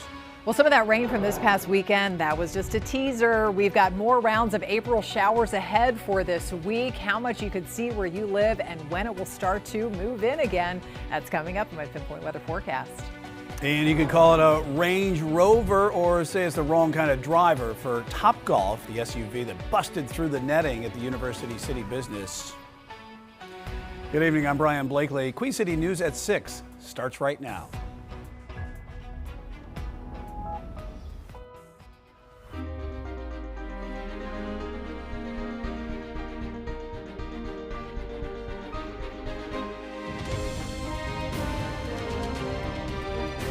Queen City News starts now. Extreme drought conditions persist across our area despite this weekend's rainfall. Starting next week, Statesville officials plan to start enforcing water restrictions with heavy fines. Queen City News reporter Matt Stell has what is not allowed and found out from residents and business owners whether they approve. Dirty chives. Josiah Southern hopes his downtown Statesville coffee shop won't be too impacted once new water restrictions set to be enforced by the city officially take effect next Monday. As long as they let us keep brewing coffee, then we should be good. Southern tells us with the restrictions, the shop will likely have to stop washing its windows for at least the time being. Keeps things beautiful, but it's not necessary it's a business operation. Under the Stage 3 restrictions, which are in response to the extreme drought, whichever side of the street you live on will determine what day you can water your yard. No car washing at home, no power washing sidewalks or buildings, and residents will not be allowed to fill up their pools. I think that's going to be an unreasonable ask for a lot of people. Statesville resident Andrew Lazenby says on top of this, he's concerned about certain small businesses in town. That's going to kill a lot of businesses like HVAC and people that pressure wash for a living. There's a lot of businesses that are going to rely on that. That's going to hurt. Now, while the city says these restrictions are voluntary, repeat offenders could be fined up to $600. If you got to feed your family, how can you afford another $200 if you're pressure washing? The city is encouraging any necessary water use to either happen only in the early morning or late evening. In Statesville, Matt Stell, Queen City News. Right now, water restrictions are also in place for all of Iredell County. Across the Charlotte Metro, local officials are asking residents to voluntarily cut back on outdoor water use, but that could be changing with the ongoing drought. If communities put new restrictions into place, they would be expected on Friday. You're looking live at Uptown Charlotte from our Arlington camera right now in this Monday weather as we start the work week. Dry now, as it looks like much more of that much needed rain is going to be heading to our area. Let's check in with Chief Meteorologist Tara Lane right now. And when is our next chance for rain? Brian, as early tomorrow morning for some communities, talking about the mountains and foothills, we'll start to see some of those showers and potentially a few storms moving in first and then overspreading more of the Charlotte Metro a little bit later in the morning. And yeah, that's just the first round. We have more chances throughout the week and heading into the weekend. Now, the rain from this past weekend, for the most part, it did not add up to a whole lot.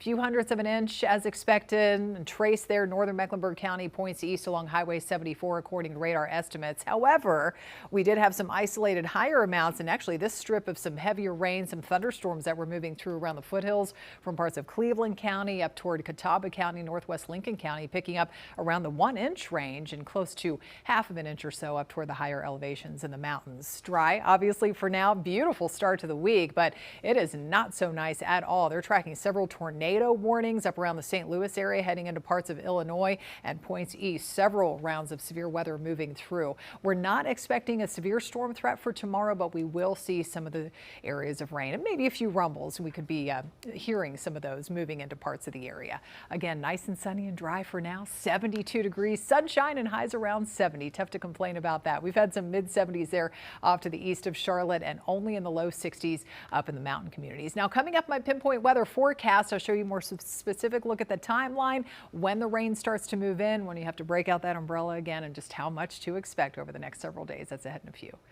All right, Tara, thank you. Got new video to show you here that shows a driver busting into the driving range at the University City Topgolf location. Police say this happened early yesterday morning, shortly after midnight. The video shows the driver rambling through the range from one end to the other. No suspects are listed in the police report, but they're facing charges for property damage and threats against employees. A Topgolf spokesperson tells us they are grateful nobody got hurt, and the nets have been temporarily fixed. Our Caroline Boyer will have more about this incident coming up tonight on Queen City News at 10. North Carolina officials are investigating the death of a Charlotte child, claiming reports of abuse and violence may have been mishandled. A 6-year-old Dominique Moody died last December. Authorities believe the young girl's neglect spanned nearly a year and a half. Tanya and Taryn McKnight and Susan Robinson are each facing charges tied to the child's death, including first-degree murder. State officials are concerned that warning signs were missed in letters sent to police and social services. They allege repeated reports of abuse were not properly investigated. Both departments have been asked to turn over evidence related to the case by May 7th. Another retail space is restricting on whether teens can be there, but some merchants say it is not a good deal. Unsupervised kids younger than 18 are not allowed at Camp North End after 6 p.m. as of 3 days ago. Queen City News anchor Will Lewis spoke to tenants who say there has to be a middle ground. Disturbances similar to this in areas like Birkdale Village and Camp North End have led to new rules for minors under the age of 18. In Camp North End, any minor under the age of 18 must be accompanied by an adult after 6 p.m. To kind of tell them like, oh, we're bunching you all together. We're just saying a blanket statement, you can't be here. I think it can cause harm. There are business owners catering to families, places giving teens an outlet to express themselves creatively, and some say the curfew has shut off another creative outlet. We are currently in a state where a budget has not been passed. We're in a state where teachers and schools are severely underfunded, and these things have real-world consequences and effects. I think our roaming teens are a consequence of our educational system not necessarily having the funds it needs for proper after-school programming, sports programming, music programming, arts programming. Business owners admit there are more problems in certain areas, but they say Camp North End should be a gathering place for everyone in North Charlotte, regardless of age. Some continue to talk with Camp North End management and hopefully figure out a way for everyone to enjoy this open space. Spaces like camp sit at a really interesting intersection of that, where they can provide a third place, provide space, but I think that we're all as well struggling to figure out how to do that. As Camp North End grows, we can only expect our community to grow. We're bringing in new people, and I mean, yeah, it's just growing problems. Will Lewis, Queen City News. 2 Mecklenburg County state representatives are no longer members of the Democratic Party. State Representative Nassif Majid says he is switching to unaffiliated. Majid represents the Mallard Creek and Northeast Charlotte area. He says the party's practices no longer align with the level of transparency and ethical conduct that voters deserve. He noted some campaign-related strategies in recent elections have raised serious questions. And on Friday, Mecklenburg County State Representative Carla Cunningham announced a similar move. She says, though she's been a Democrat all her life, she will never compromise her constituents' needs for a political agenda. The suspected shooter at the White House Correspondents' Dinner Saturday is charged with the attempted assassination of President Trump. That suspect appeared before a federal judge in Washington this afternoon. Maddie Beertemper reports on the investigation and what's being learned about a possible motive. The DOJ says the suspect knew the president entered the ballroom at 8 p.m. They say minutes before he attacked, he sent a manifesto to family railing against the president's policies and calling himself a, quote, friendly federal assassin. 31-year-old Cole Thomas Allen of California is charged with attempting to assassinate President Trump, among other gun charges. Cole Allen's journey of accountability in the criminal justice system starts today. Authorities say he rushed a security checkpoint with 2 guns and 3 knives and shot an agent who was protected by his bulletproof vest. It happened outside the ballroom where the president and hundreds of journalists gathered for the White House Correspondents' Dinner. No one was injured. Investigators say they are now reviewing writings and social media posts from Allen. Make no mistake, he says, I am targeting the administration officials. White House Press Secretary Caroline Leavitt blames rhetoric from Democrats for inspiring the attack. Those who constantly falsely label and slander the president as a fascist, as a threat to democracy, and compare him to Hitler to score political points are fueling this kind of violence. Meanwhile, there are new questions about the security in place that night. The president has said he believes that the protocols worked. Leavitt says Secret Service, DHS, and White House officials will meet this week to ensure the president's safety. Virginia Democratic Congressman Suhas Subramaniam, who was near the shooting, says there needs to be further review from Congress. I'd like to see us put together hearings and a commission on political violence. The White House says this incident emphasizes the need for Congress to fund the Department of Homeland Security, which includes Secret Service. That department has been shut down 73 days now and runs out of money to pay employees Thursday. Maddie Beertemple, News Nation, Washington. Right now, Charlotte City Council members are considering whether to sell vacant property to Habitat for Humanity. The goal is for the organization to turn the empty spaces into affordable housing. The 4 locations would be sold to Habitat for just $1. Tomorrow, Charlotte-Mecklenburg school board members are set to vote on the district's budget for the next year, but it comes as information about teacher pay is still missing. Without a state budget in place, CMS leaders do not know how much funding will be given. With more than half of the district budget coming from the state funds, changes may have to be made if that money is cut. Tomorrow's board meeting is set for 6 o'clock. We'll have more on that tomorrow night at 10. Tara? We're nice and dry here. Beautiful start to the week for a Monday. Sunshine and highs up around 70. But we have got another round of rain on the way. I'll show you what you'll be waking up to in the morning next. The home of a late Charlotte CEO is up for sale. The friend who says the home reflects Doug Lebda's legacy. In Elon Musk's lawsuit against OpenAI is in court beginning trial today. Chief legal analyst Kali Frodes looks at the potential fallout. You're watching Queen City News, the most honored and the most local news in Charlotte.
The home of a Charlotte CEO who died last year is on the market. Queen City News reporter David Schumann spoke to the real estate agent who was also the friend of the late Lending Tree founder.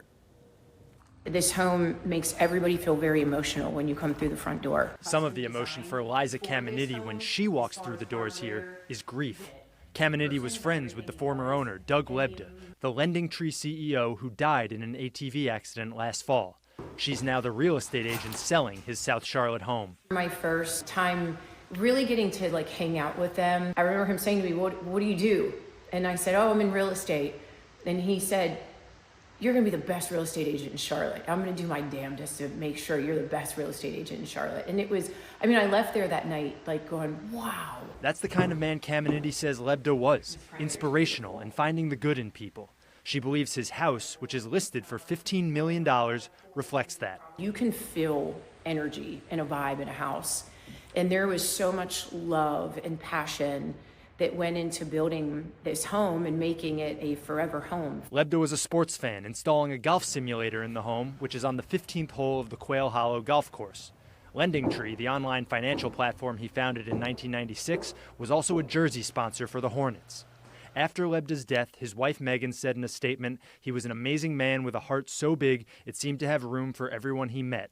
Doug was compassionate, generous, and endlessly curious about the world and the people around him." You just want her to be happy. Caminiti says even at the high price point, the home's gotten more interest than her other listings. The house has had a lot of attention.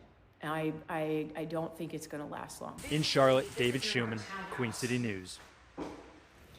Well, today, Elon Musk is in court for his lawsuit against ChatGPT maker OpenAI. The top names in tech are testifying. That includes OpenAI CEO Sam Altman, speaking about whether executives deceived Musk and betrayed OpenAI's original nonprofit mission when it evolved into include a for-profit arm.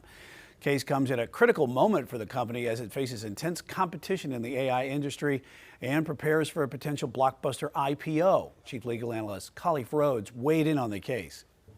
Money is the major impact, and even though he's saying he doesn't want any of the damages connected to it, the damages from this case won't be set into the box of that courtroom. They will trickle outside of that all the way to New York City to the stock market.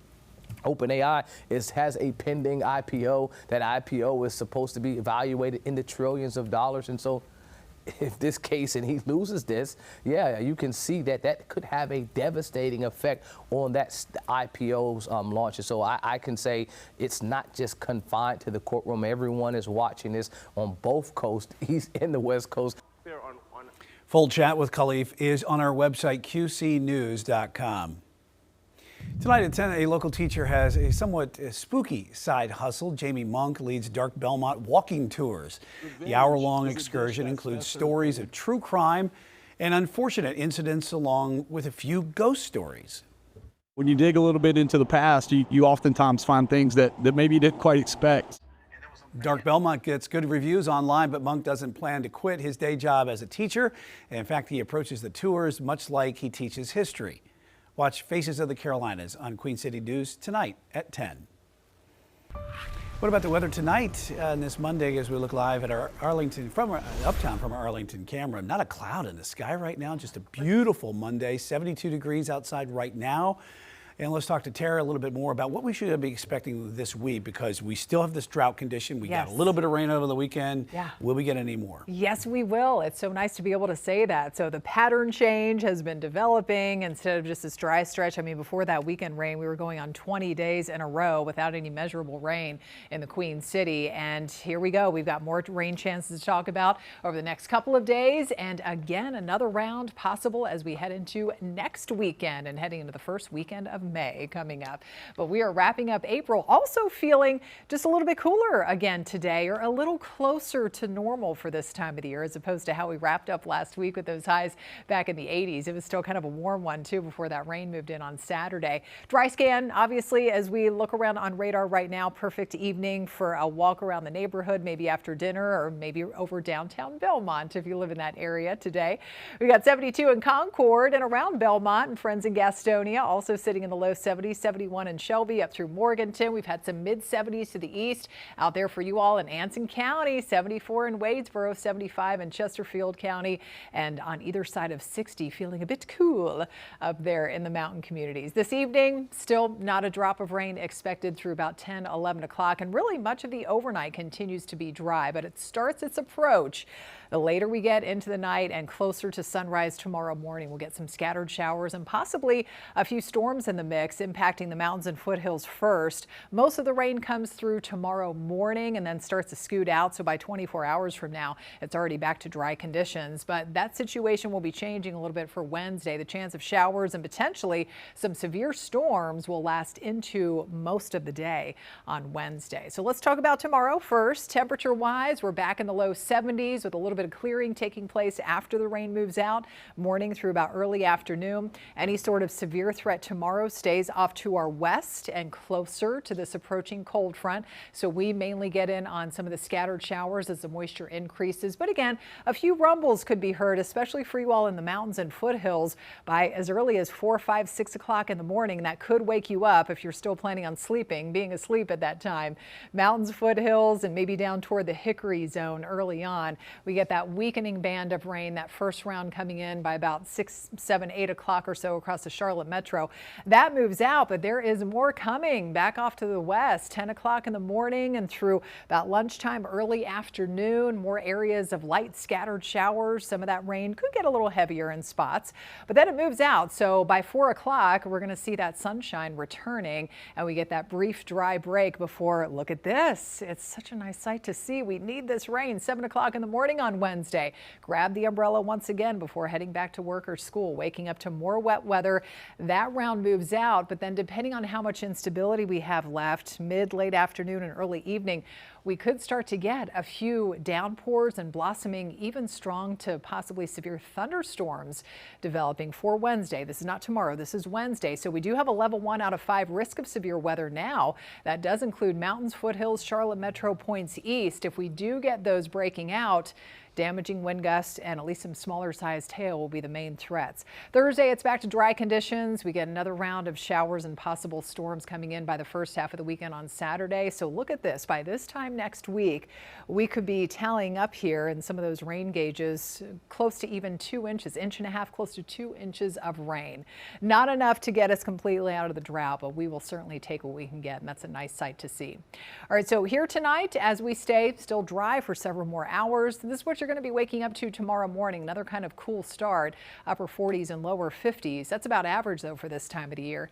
71 on Tuesday, mid 70s Wednesday with more rain and storms. We'll keep those highs in the 70s to wrap up the week. A little bit cooler again on Saturday with more rain possible. Tara, thank you. The airport and UNC Charlotte unveiled a new project today. See how they believe it will change airport technology moving forward. You're watching Queen City News, the most honored and the most local news in Charlotte.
The airport and UNC Charlotte are revealing a new project aimed at transforming airport technology. Officials gathered today to discuss the Digital Twin project. They say it includes installing sensors in and around a new runway and create a real-time digital replica. Those close to the project say the data could improve safety and boost efficiency. We all get benefit from the runway, from the sensor program itself. And so that real-time data that we're going to get on things like temperature and moisture and things like that, we'll use in the everyday operation. And then the university will help with FAA in collecting and analyzing the more long-term data that we're going to be collecting for the overall health of the runway over its lifetime. It's all part of the Charlotte Aviation and Innovation Research Institute, which launched in 2023. NASCAR Cup driver William Byron was in Charlotte today for his 6th annual charity golf tournament. The tournament helps support fundraising efforts for more than 1,000 youth in the Big Brothers and Big Sisters of the Central Carolinas and the William Byron Foundation. I think it really means more to the people that have put it all together. It means a lot to me, but they've really put in a lot of effort to make this happen and support the community. So for me, it's a special cause. It's something that I was a part of when I was younger, and I feel like it's just something that's really important to the community. In its first 5 years, the tournament has raised more than $1.2 million in donations. The man accused of rushing the White House Correspondents' Dinner this weekend is charged with attempted assassination. What happened during his first court appearance today? And there's a new curfew for unattended teenagers at Camp North End. Why some business owners are not on board with the new rules. You're watching Queen City News, the most honored and the most local news in Charlotte.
Extreme drought conditions persist across our area despite this weekend's rainfall. Starting next week, Statesville officials plan to start enforcing water restrictions with heavy fines.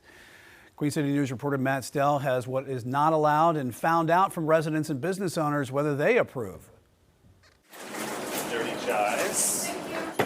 Josiah Southern hopes his downtown Statesville coffee shop won't be too impacted once new water restrictions set to be enforced by the city officially take effect next Monday.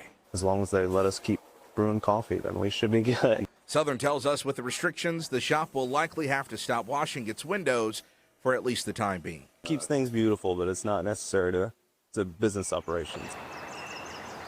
Under the Stage 3 restrictions, which are in response to the extreme drought, whichever side of the street you live on will determine what day you can water your yard. No car washing at home, no power washing sidewalks or buildings, and residents will not be allowed to fill up their pools. I think that's going to be an unreasonable ask for a lot of people. Statesville resident Andrew Lazenby says on top of this, he's concerned about certain small businesses in town. That's going to kill a lot of businesses like HVAC and people that pressure wash for a living. There's a lot of businesses that are going to rely on that. That's going to hurt. Now, while the city says these restrictions are voluntary, repeat offenders could be fined up to $600. If you got to feed your family, how can you afford another $200 if you're pressure washing? The city is encouraging any necessary water use to either happen only in the early morning or late evening. In Statesville, Matt Stell, Queen City News. Right now, water restrictions are also in place for all of Iredell County. Across the Charlotte Metro, local officials are asking residents to voluntarily cut back on outdoor water use, but that could change with the ongoing drought. If communities put new restrictions into place, they would be expected Friday. What is the weather looking right now on this Monday as we start the work week? Live look from uptown Charlotte and our Arlington camera. It is dry now, but it looks like more of the much needed rain is on our way. And let's go ahead and get right over to Chief Meteorologist Tara Lane in the Pinpoint Weather Center. When is that happening, Tara? That's happening as early as tomorrow morning for some communities. We're going to get this first round of rain. Yes, I'm talking about a few rounds ahead over the next 7 days. So the first round comes in tomorrow morning through about early afternoon. We get another round Wednesday and another round as we head into the weekend. So the rain from this past weekend was just a little teaser here. It didn't give us much in most communities, only a few hundredths of an inch, a trace or so across a good part of the Charlotte Metro down to sections of South Carolina. It did add up a little more. You can see north and west of Charlotte, according to radar estimates, had a little strip containing some heavier rain, some thunderstorms that rolled on through, and closer to the 1 inch range was picked up there, and closer to, say, the half-inch range up in the higher elevations in the mountains. Staying dry out there for the remainder of tonight. Meanwhile, they are tracking rounds of severe weather and possible tornadoes anywhere from near the St. Louis area heading through parts of the Midwest, parts of Illinois, Indiana, and Ohio tonight. We are not worried about severe storms here for tomorrow, but that could change by the middle of the week. So nice and tranquil conditions if you want to take a little walk around the neighborhood after dinner time. 72 and still some lingering sunshine. Dew points are still nice and dry in the mid 40s. We have had some mid 70s, which is about average for this time of the year. Off to the east of Charlotte, we've got 74 right now in Wadesboro, right around 70 up in the foothills, and only around a cool 60 degrees for you all in the mountains. So again, staying dry for the next several hours as temperatures cool off into the low 60s prior to midnight. We'll start in the 50s and even some upper 40s again tomorrow morning. But yes, you'll have to grab the umbrella before heading out the door early tomorrow. I'll show you a closer look at the specific timing when the rain arrives and just how much we will pick up over the next couple of days. That's ahead in a few minutes. Tara, thanks. Got a new video that shows a driver busting into the driving range at the University City Topgolf location. Police say this happened early yesterday morning, shortly after midnight. Video shows the driver just rumbling through the range from one end to the other, going to the back end of the range and busted into the fence. No suspects are listed in the police report, but they are facing charges for property damage and threats against employees. A Topgolf spokesperson tells us they are grateful nobody got hurt, and the nets have been temporarily fixed. Our Caroline Boyer will have more about this incident, speaking with someone who was there and witnessed everything up to tonight on Queen City News at 10. North Carolina man is in custody accused of impersonating an FBI agent to scam a local family. Investigators took Christopher Murray into custody yesterday at Charlotte Douglas International Airport. They say Murray contacted victims, falsely claiming their bank accounts had been compromised and demanding money to fix the problem. Murray is facing several charges. He posted bail on $7,500, and that case is due back in court on May 15th. North Carolina officials are investigating the death of a Charlotte child, claiming reports of abuse and violence, and the child may have been mishandled. 6-year-old Dominique Moody died last December. Authorities believe the young girl's neglect spanned nearly a year and a half. Tanya and Taryn McKnight and Susan Robinson are each facing charges tied to the child's death, including first-degree murder. State officials are concerned that warning signs were missed. In letters sent to police and social services, they allege repeated reports of abuse were not properly investigated. Both departments have been asked to turn over evidence related to the case by May 7th. Another retail space is restricting on when teens can be there, but some merchants say it's not a good deal. Unsupervised kids younger than 18 are not allowed at Camp North End after 6 p.m. as of 3 days ago. Queen City News anchor Will Lewis spoke to tenants today who say there is to be a middle ground. Disturbances similar to this in areas like Birkdale Village and Camp North End have led to new rules for minors under the age of 18. In Camp North End, any minor under the age of 18 must be accompanied by an adult after 6 p.m. To kind of tell them like, oh, we're bunching you all together. We're just saying a blanket statement, you can't be here. I think it can cause harm. There are business owners catering to families, places giving teens an outlet to express themselves creatively, and some say the curfew has shut off another creative outlet. We are currently in a state where a budget has not been passed. We're in a state where teachers and schools are severely underfunded, and these things have real-world consequences and effects. I think our roaming teens are a consequence of our educational system not necessarily having the funds it needs for proper after-school programming, sports programming, music programming, arts programming. Business owners admit there are more problems in certain areas, but they say Camp North End should be a gathering place for everyone in North Charlotte, regardless of age. Some continue to talk with Camp North End management and hopefully figure out a way for everyone to enjoy this open space. Spaces like camp sit at a really interesting intersection of that, where they can provide a third place, provide space,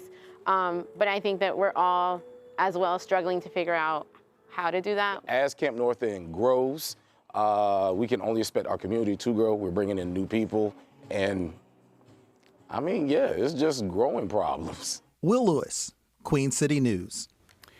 2 Mecklenburg County state representatives are no longer members of the Democratic Party. State Representative Nassif Majid says he is switching to unaffiliated.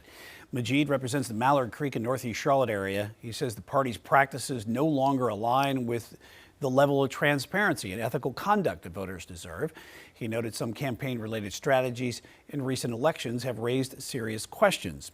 And on Friday, Mecklenburg County State Representative Carla Cunningham announced a similar move. She has been a Democrat all her life. She will never compromise her constituents' needs for a political agenda. The suspected shooter at the White House Correspondents' Dinner on Saturday is charged with attempted assassination of President Trump. That suspect appeared before a federal judge in Washington this afternoon. Maddie Beertemple reports on the investigation and what's being learned about a possible motive. The DOJ says the suspect knew the president entered the ballroom at 8 p.m. They say minutes before he attacked, he sent a manifesto to family railing against the president's policies and calling himself a, quote, friendly federal assassin.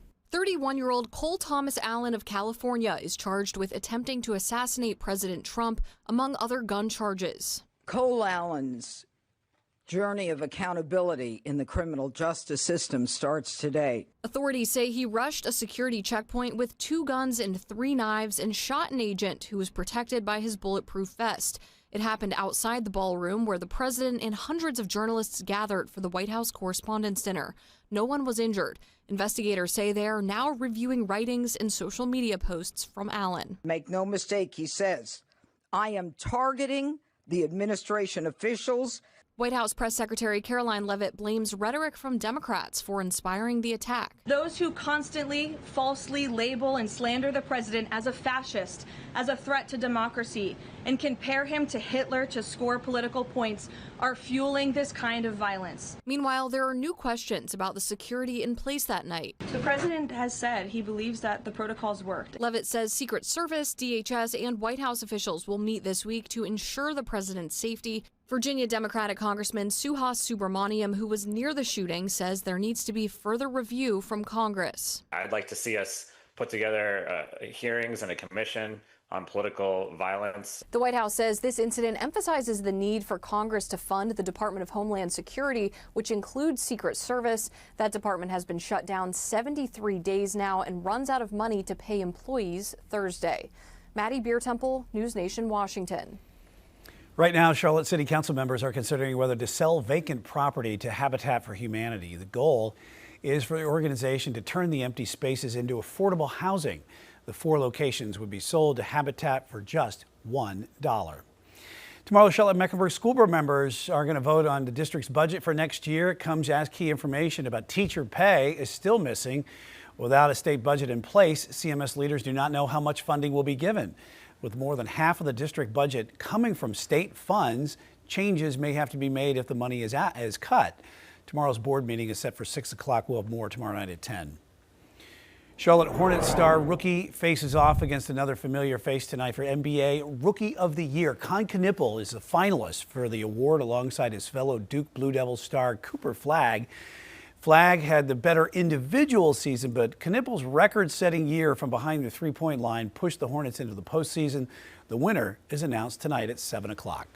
All right, checking out weather here on this Monday evening. After a lovely day, we stayed dry. High temperatures up around 70 degrees. Of course, a little bit cooler in the mountains. I am tracking more rounds of rain ahead for the remainder of this week after that little teaser, just that little bit of rain that most communities got over the weekend. When to expect it and just how much, that's next. The U.S. and Iran remain at odds over peace talks. What President Trump is saying about the state of negotiations. You're watching Queen City News, the most honored and the most local news in Charlotte.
Iran is offering to open the Strait of Hormuz but not end its nuclear program in a proposal that is unlikely to win the backing of President Trump. Robert Sherman has the details. With talks appearing to be at a standstill between the United States and Iran, Iran's foreign minister is in Russia today, meeting with Russian President Vladimir Putin, with the Russian leader saying that he hopes that the Iranian people will weather this difficult period and that peace will prevail, but also saying that Russia will do everything that is in the interest of Iran and other countries in the region. This is just the latest episode of the diplomatic blitz Iran has been on recently. Stops in Oman, 2 trips to Pakistan to meet with Pakistani mediators. But the United States did not make that trip to Islamabad, with President Trump telling Special Envoy Steve Witkoff and Jared Kushner not to make the trip, believing Iran was not committing to face-to-face talks, saying at this point it's still unclear exactly who is in control inside Iran. Their leadership is very, very strange. Sometimes you don't have any idea who the hell you're dealing with. But it's just, you know, one of these things that we're gonna get it. We're gonna win.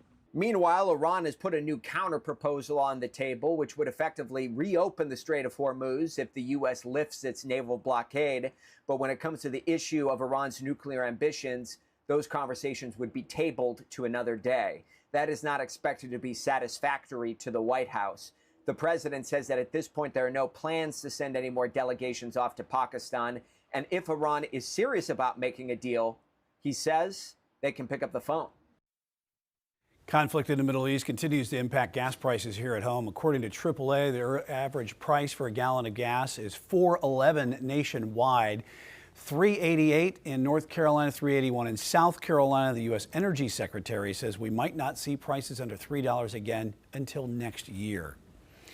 Looking ahead, educators, parents, and community activists are expected to stand up for North Carolina public schools later this week. Hundreds, if not thousands, are expected to demonstrate and make their voices heard at the Kids Over Corporation rally this coming Friday in Raleigh. Supporters say the North Carolina ranks last in the nation for school funding. They're pushing for a state budget that includes more money for teacher pay raises.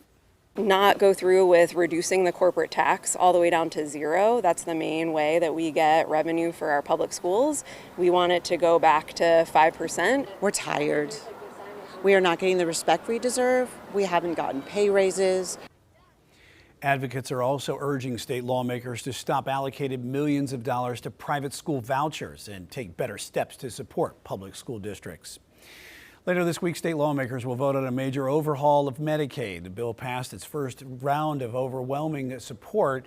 It includes a one-time infusion of cash to cover a $319 million Medicaid funding gap. It also includes adding work requirements for some recipients and shifting to monthly eligibility checks instead of every 3 months. The bill also adds new verification requirements regarding immigration status. Let's get back to the weather right now on this Monday. Up in the mountains, King Street and Boone. Comfortable, cool day as the temperatures climb into the low 70s. Chief Meteorologist Tara Lane joins us right now. We're keeping an eye on that much needed rain that we've had. Yes. Saw some this weekend, but we need more this week. We need more, and we are going to get more. By this time next week, we could be tallying up an inch or two of rainfall. Not enough to obviously totally end the drought here, but just a good sign that we are back in that unsettled pattern. We get more rain chances here on the way over the next few days. So scattered showers Tuesday. It's nice to be able to say that. Beautiful weather, though, out there today. Tough to complain. I mean, sunshine and highs, as Brian mentioned, up around the lower 70s. Of course, cooler up in the mountains. You all only ended up around the lower side of the 60s here today, but feels a little more like springtime as opposed to summer and feeling that heat like we did late last week and heading into the first half of the weekend before that front moved in. Dry scan here tonight as we look around on radar. The only thing we're seeing just a few of those scattered high thin wispy clouds. We ended up at 73, the top temperature today for the Charlotte area, still 3 degrees below the average for this time of the year. It was cool this morning, upper 40s, low 50s, which is about normal. 52 for that official low. We'll have similar conditions come tomorrow morning. Widespread low 70s still in place across a good part of the Piedmont. Just a little bit cooler for you all in Salisbury at 69. We've got high 60s in Hickory and only around 60 degrees still in parts of Ashe County down through Watauga and Avery County. So we stay dry for several more hours and really most of the night. Temperatures cooling back down. We'll start about 53 early in the morning with a southeast wind at 5 to 10 before we get more April showers just in time here to wrap up these last several days of April before we get into May by the end of the week. Tracking more rain. Where is it all coming from? So we're looking at increasing moisture ahead of this cold front here. And by the way, the strong storm system spawning some severe weather heading into the Midwest tonight. We will not have to watch out for that tomorrow, although a few rumbles of thunder are possible. So just some scattered, mainly morning, early afternoon showers. A storm could be in the mix. May hear some rumbles out there early on, especially in the mountains. But it is Wednesday that we will have to watch for more showers and storms, not only for the morning, but heading into the afternoon and evening with the actual front starting to push in. So tomorrow goes like this. The wetter part of the day will be morning through about early afternoon after starting out in the 50s. Breaks of sunshine. By this time tomorrow, it's back to dry weather, and so that will help boost temperatures back into the lower 70s. We check out that timeline by 6 o'clock in the morning. We start to get that first round heavy rain rain at times, moving in to the high country, advancing east, kind of weakening along the way as it pushes through the Charlotte metro. So we'll see a bit of a break before we get more widespread coverage of more scattered showers, maybe putting out some moderate rain in spots through about 1 to 2 o'clock or so in the afternoon. That moves out, and then that's it for the rest of the day. So as I said, still plenty of dry time late afternoon and heading into tomorrow evening. But then we get another round for Wednesday morning. Widespread coverage of some of the light, occasionally moderate or heavy pockets of rain. Then we see a bit of a break, just some spotty activity around lunchtime or so. But depending on how much instability we see redeveloping, some breaks of sunshine, temperatures warming into the mid-70s, we may see some stronger storms trying to get going by 4, 5, 6 o'clock late afternoon and heading into the evening, pushing off to the east. And so it is Wednesday that we will be watching for that level 1 out of 5 risk of severe storm. So it's low, but not zero, as we say. And we could see any of these stronger storms breaking out over the mountains, foothills, down through the Charlotte metro, east, wherever you see the darker shading of green. Damaging wind gusts and even some smaller sized hail will be the 2 main threats. We're going to be looking at, again, some decent rain. This is with these first couple of rounds here through midweek, through about Wednesday.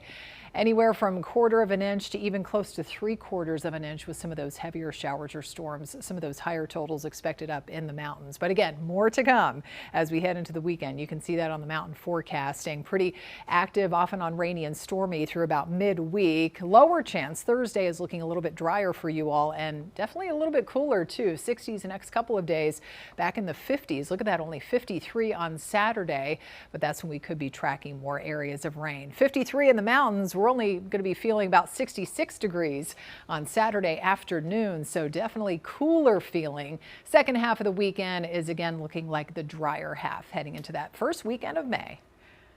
Tara, thank you. A liftoff put on pause, the reason a SpaceX rocket couldn't go into space and when it may finally make that journey. You're watching Queen City News, the most honored and the most local news in Charlotte.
The SpaceX Falcon Heavy rocket launch has been scrubbed for today due to bad weather. The rocket was set to lift off at about 10:21 Eastern time this morning from Florida's Kennedy Space Center, but the countdown was aborted shortly before liftoff. The powerful Falcon 9 rocket is carrying 2 satellites for its 12th ever liftoff and for its first in the last 18 months. SpaceX may make another launch attempt tomorrow morning, but that is yet to be confirmed.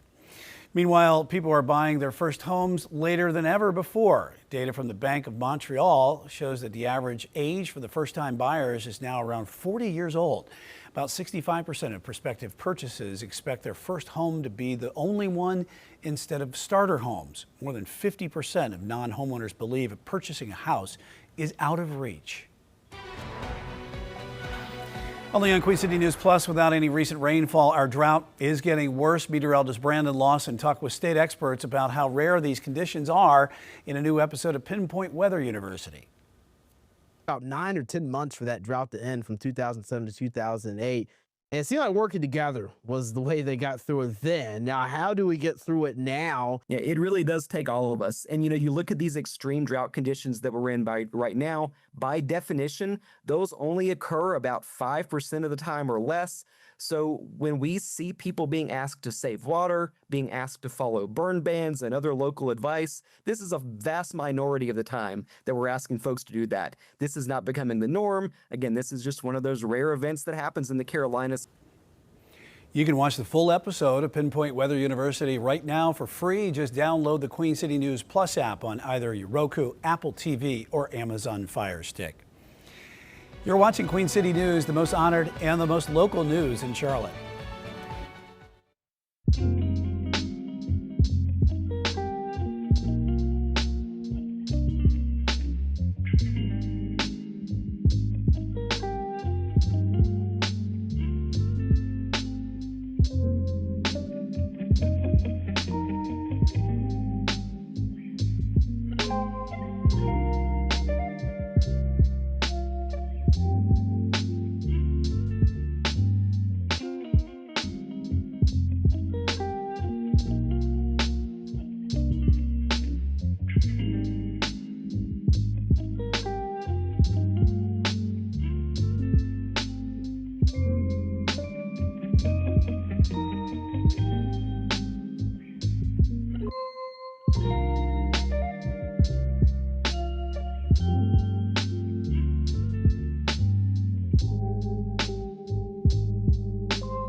3 big guests, 1 big night on News Nation. 3 different perspectives, all from Saturday's shooting at the White House Correspondents' Dinner. Stephen A. Smith, Speaker of the House Mike Johnson, and the one and only Bill O'Reilly. Tonight, starting at 8/7 Central, only on News Nation.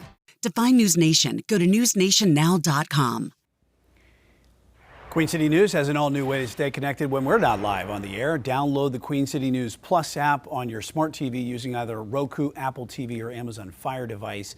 Tonight's lineup at 7 o'clock, we got CSL, 7:30 Behind the Lens, Local Roots at 8. Watch it all on our new Queen City News Plus app, Tara. Well, that little bit of rain that we saw over the weekend, that was just a teaser because we have more opportunities for more of that much needed beneficial rain on the way over the next week. Starting with tomorrow morning, we'll start to see some showers, potentially a few storms moving in, mountains and foothills first. Most of the rain tomorrow falls late morning into early afternoon. Wednesday, scattered showers and storms possible at any time of day. All right, we'll be tracking it for sure. Yeah. Thanks for watching tonight at 6. We'll see you back here tonight at 10 o'clock.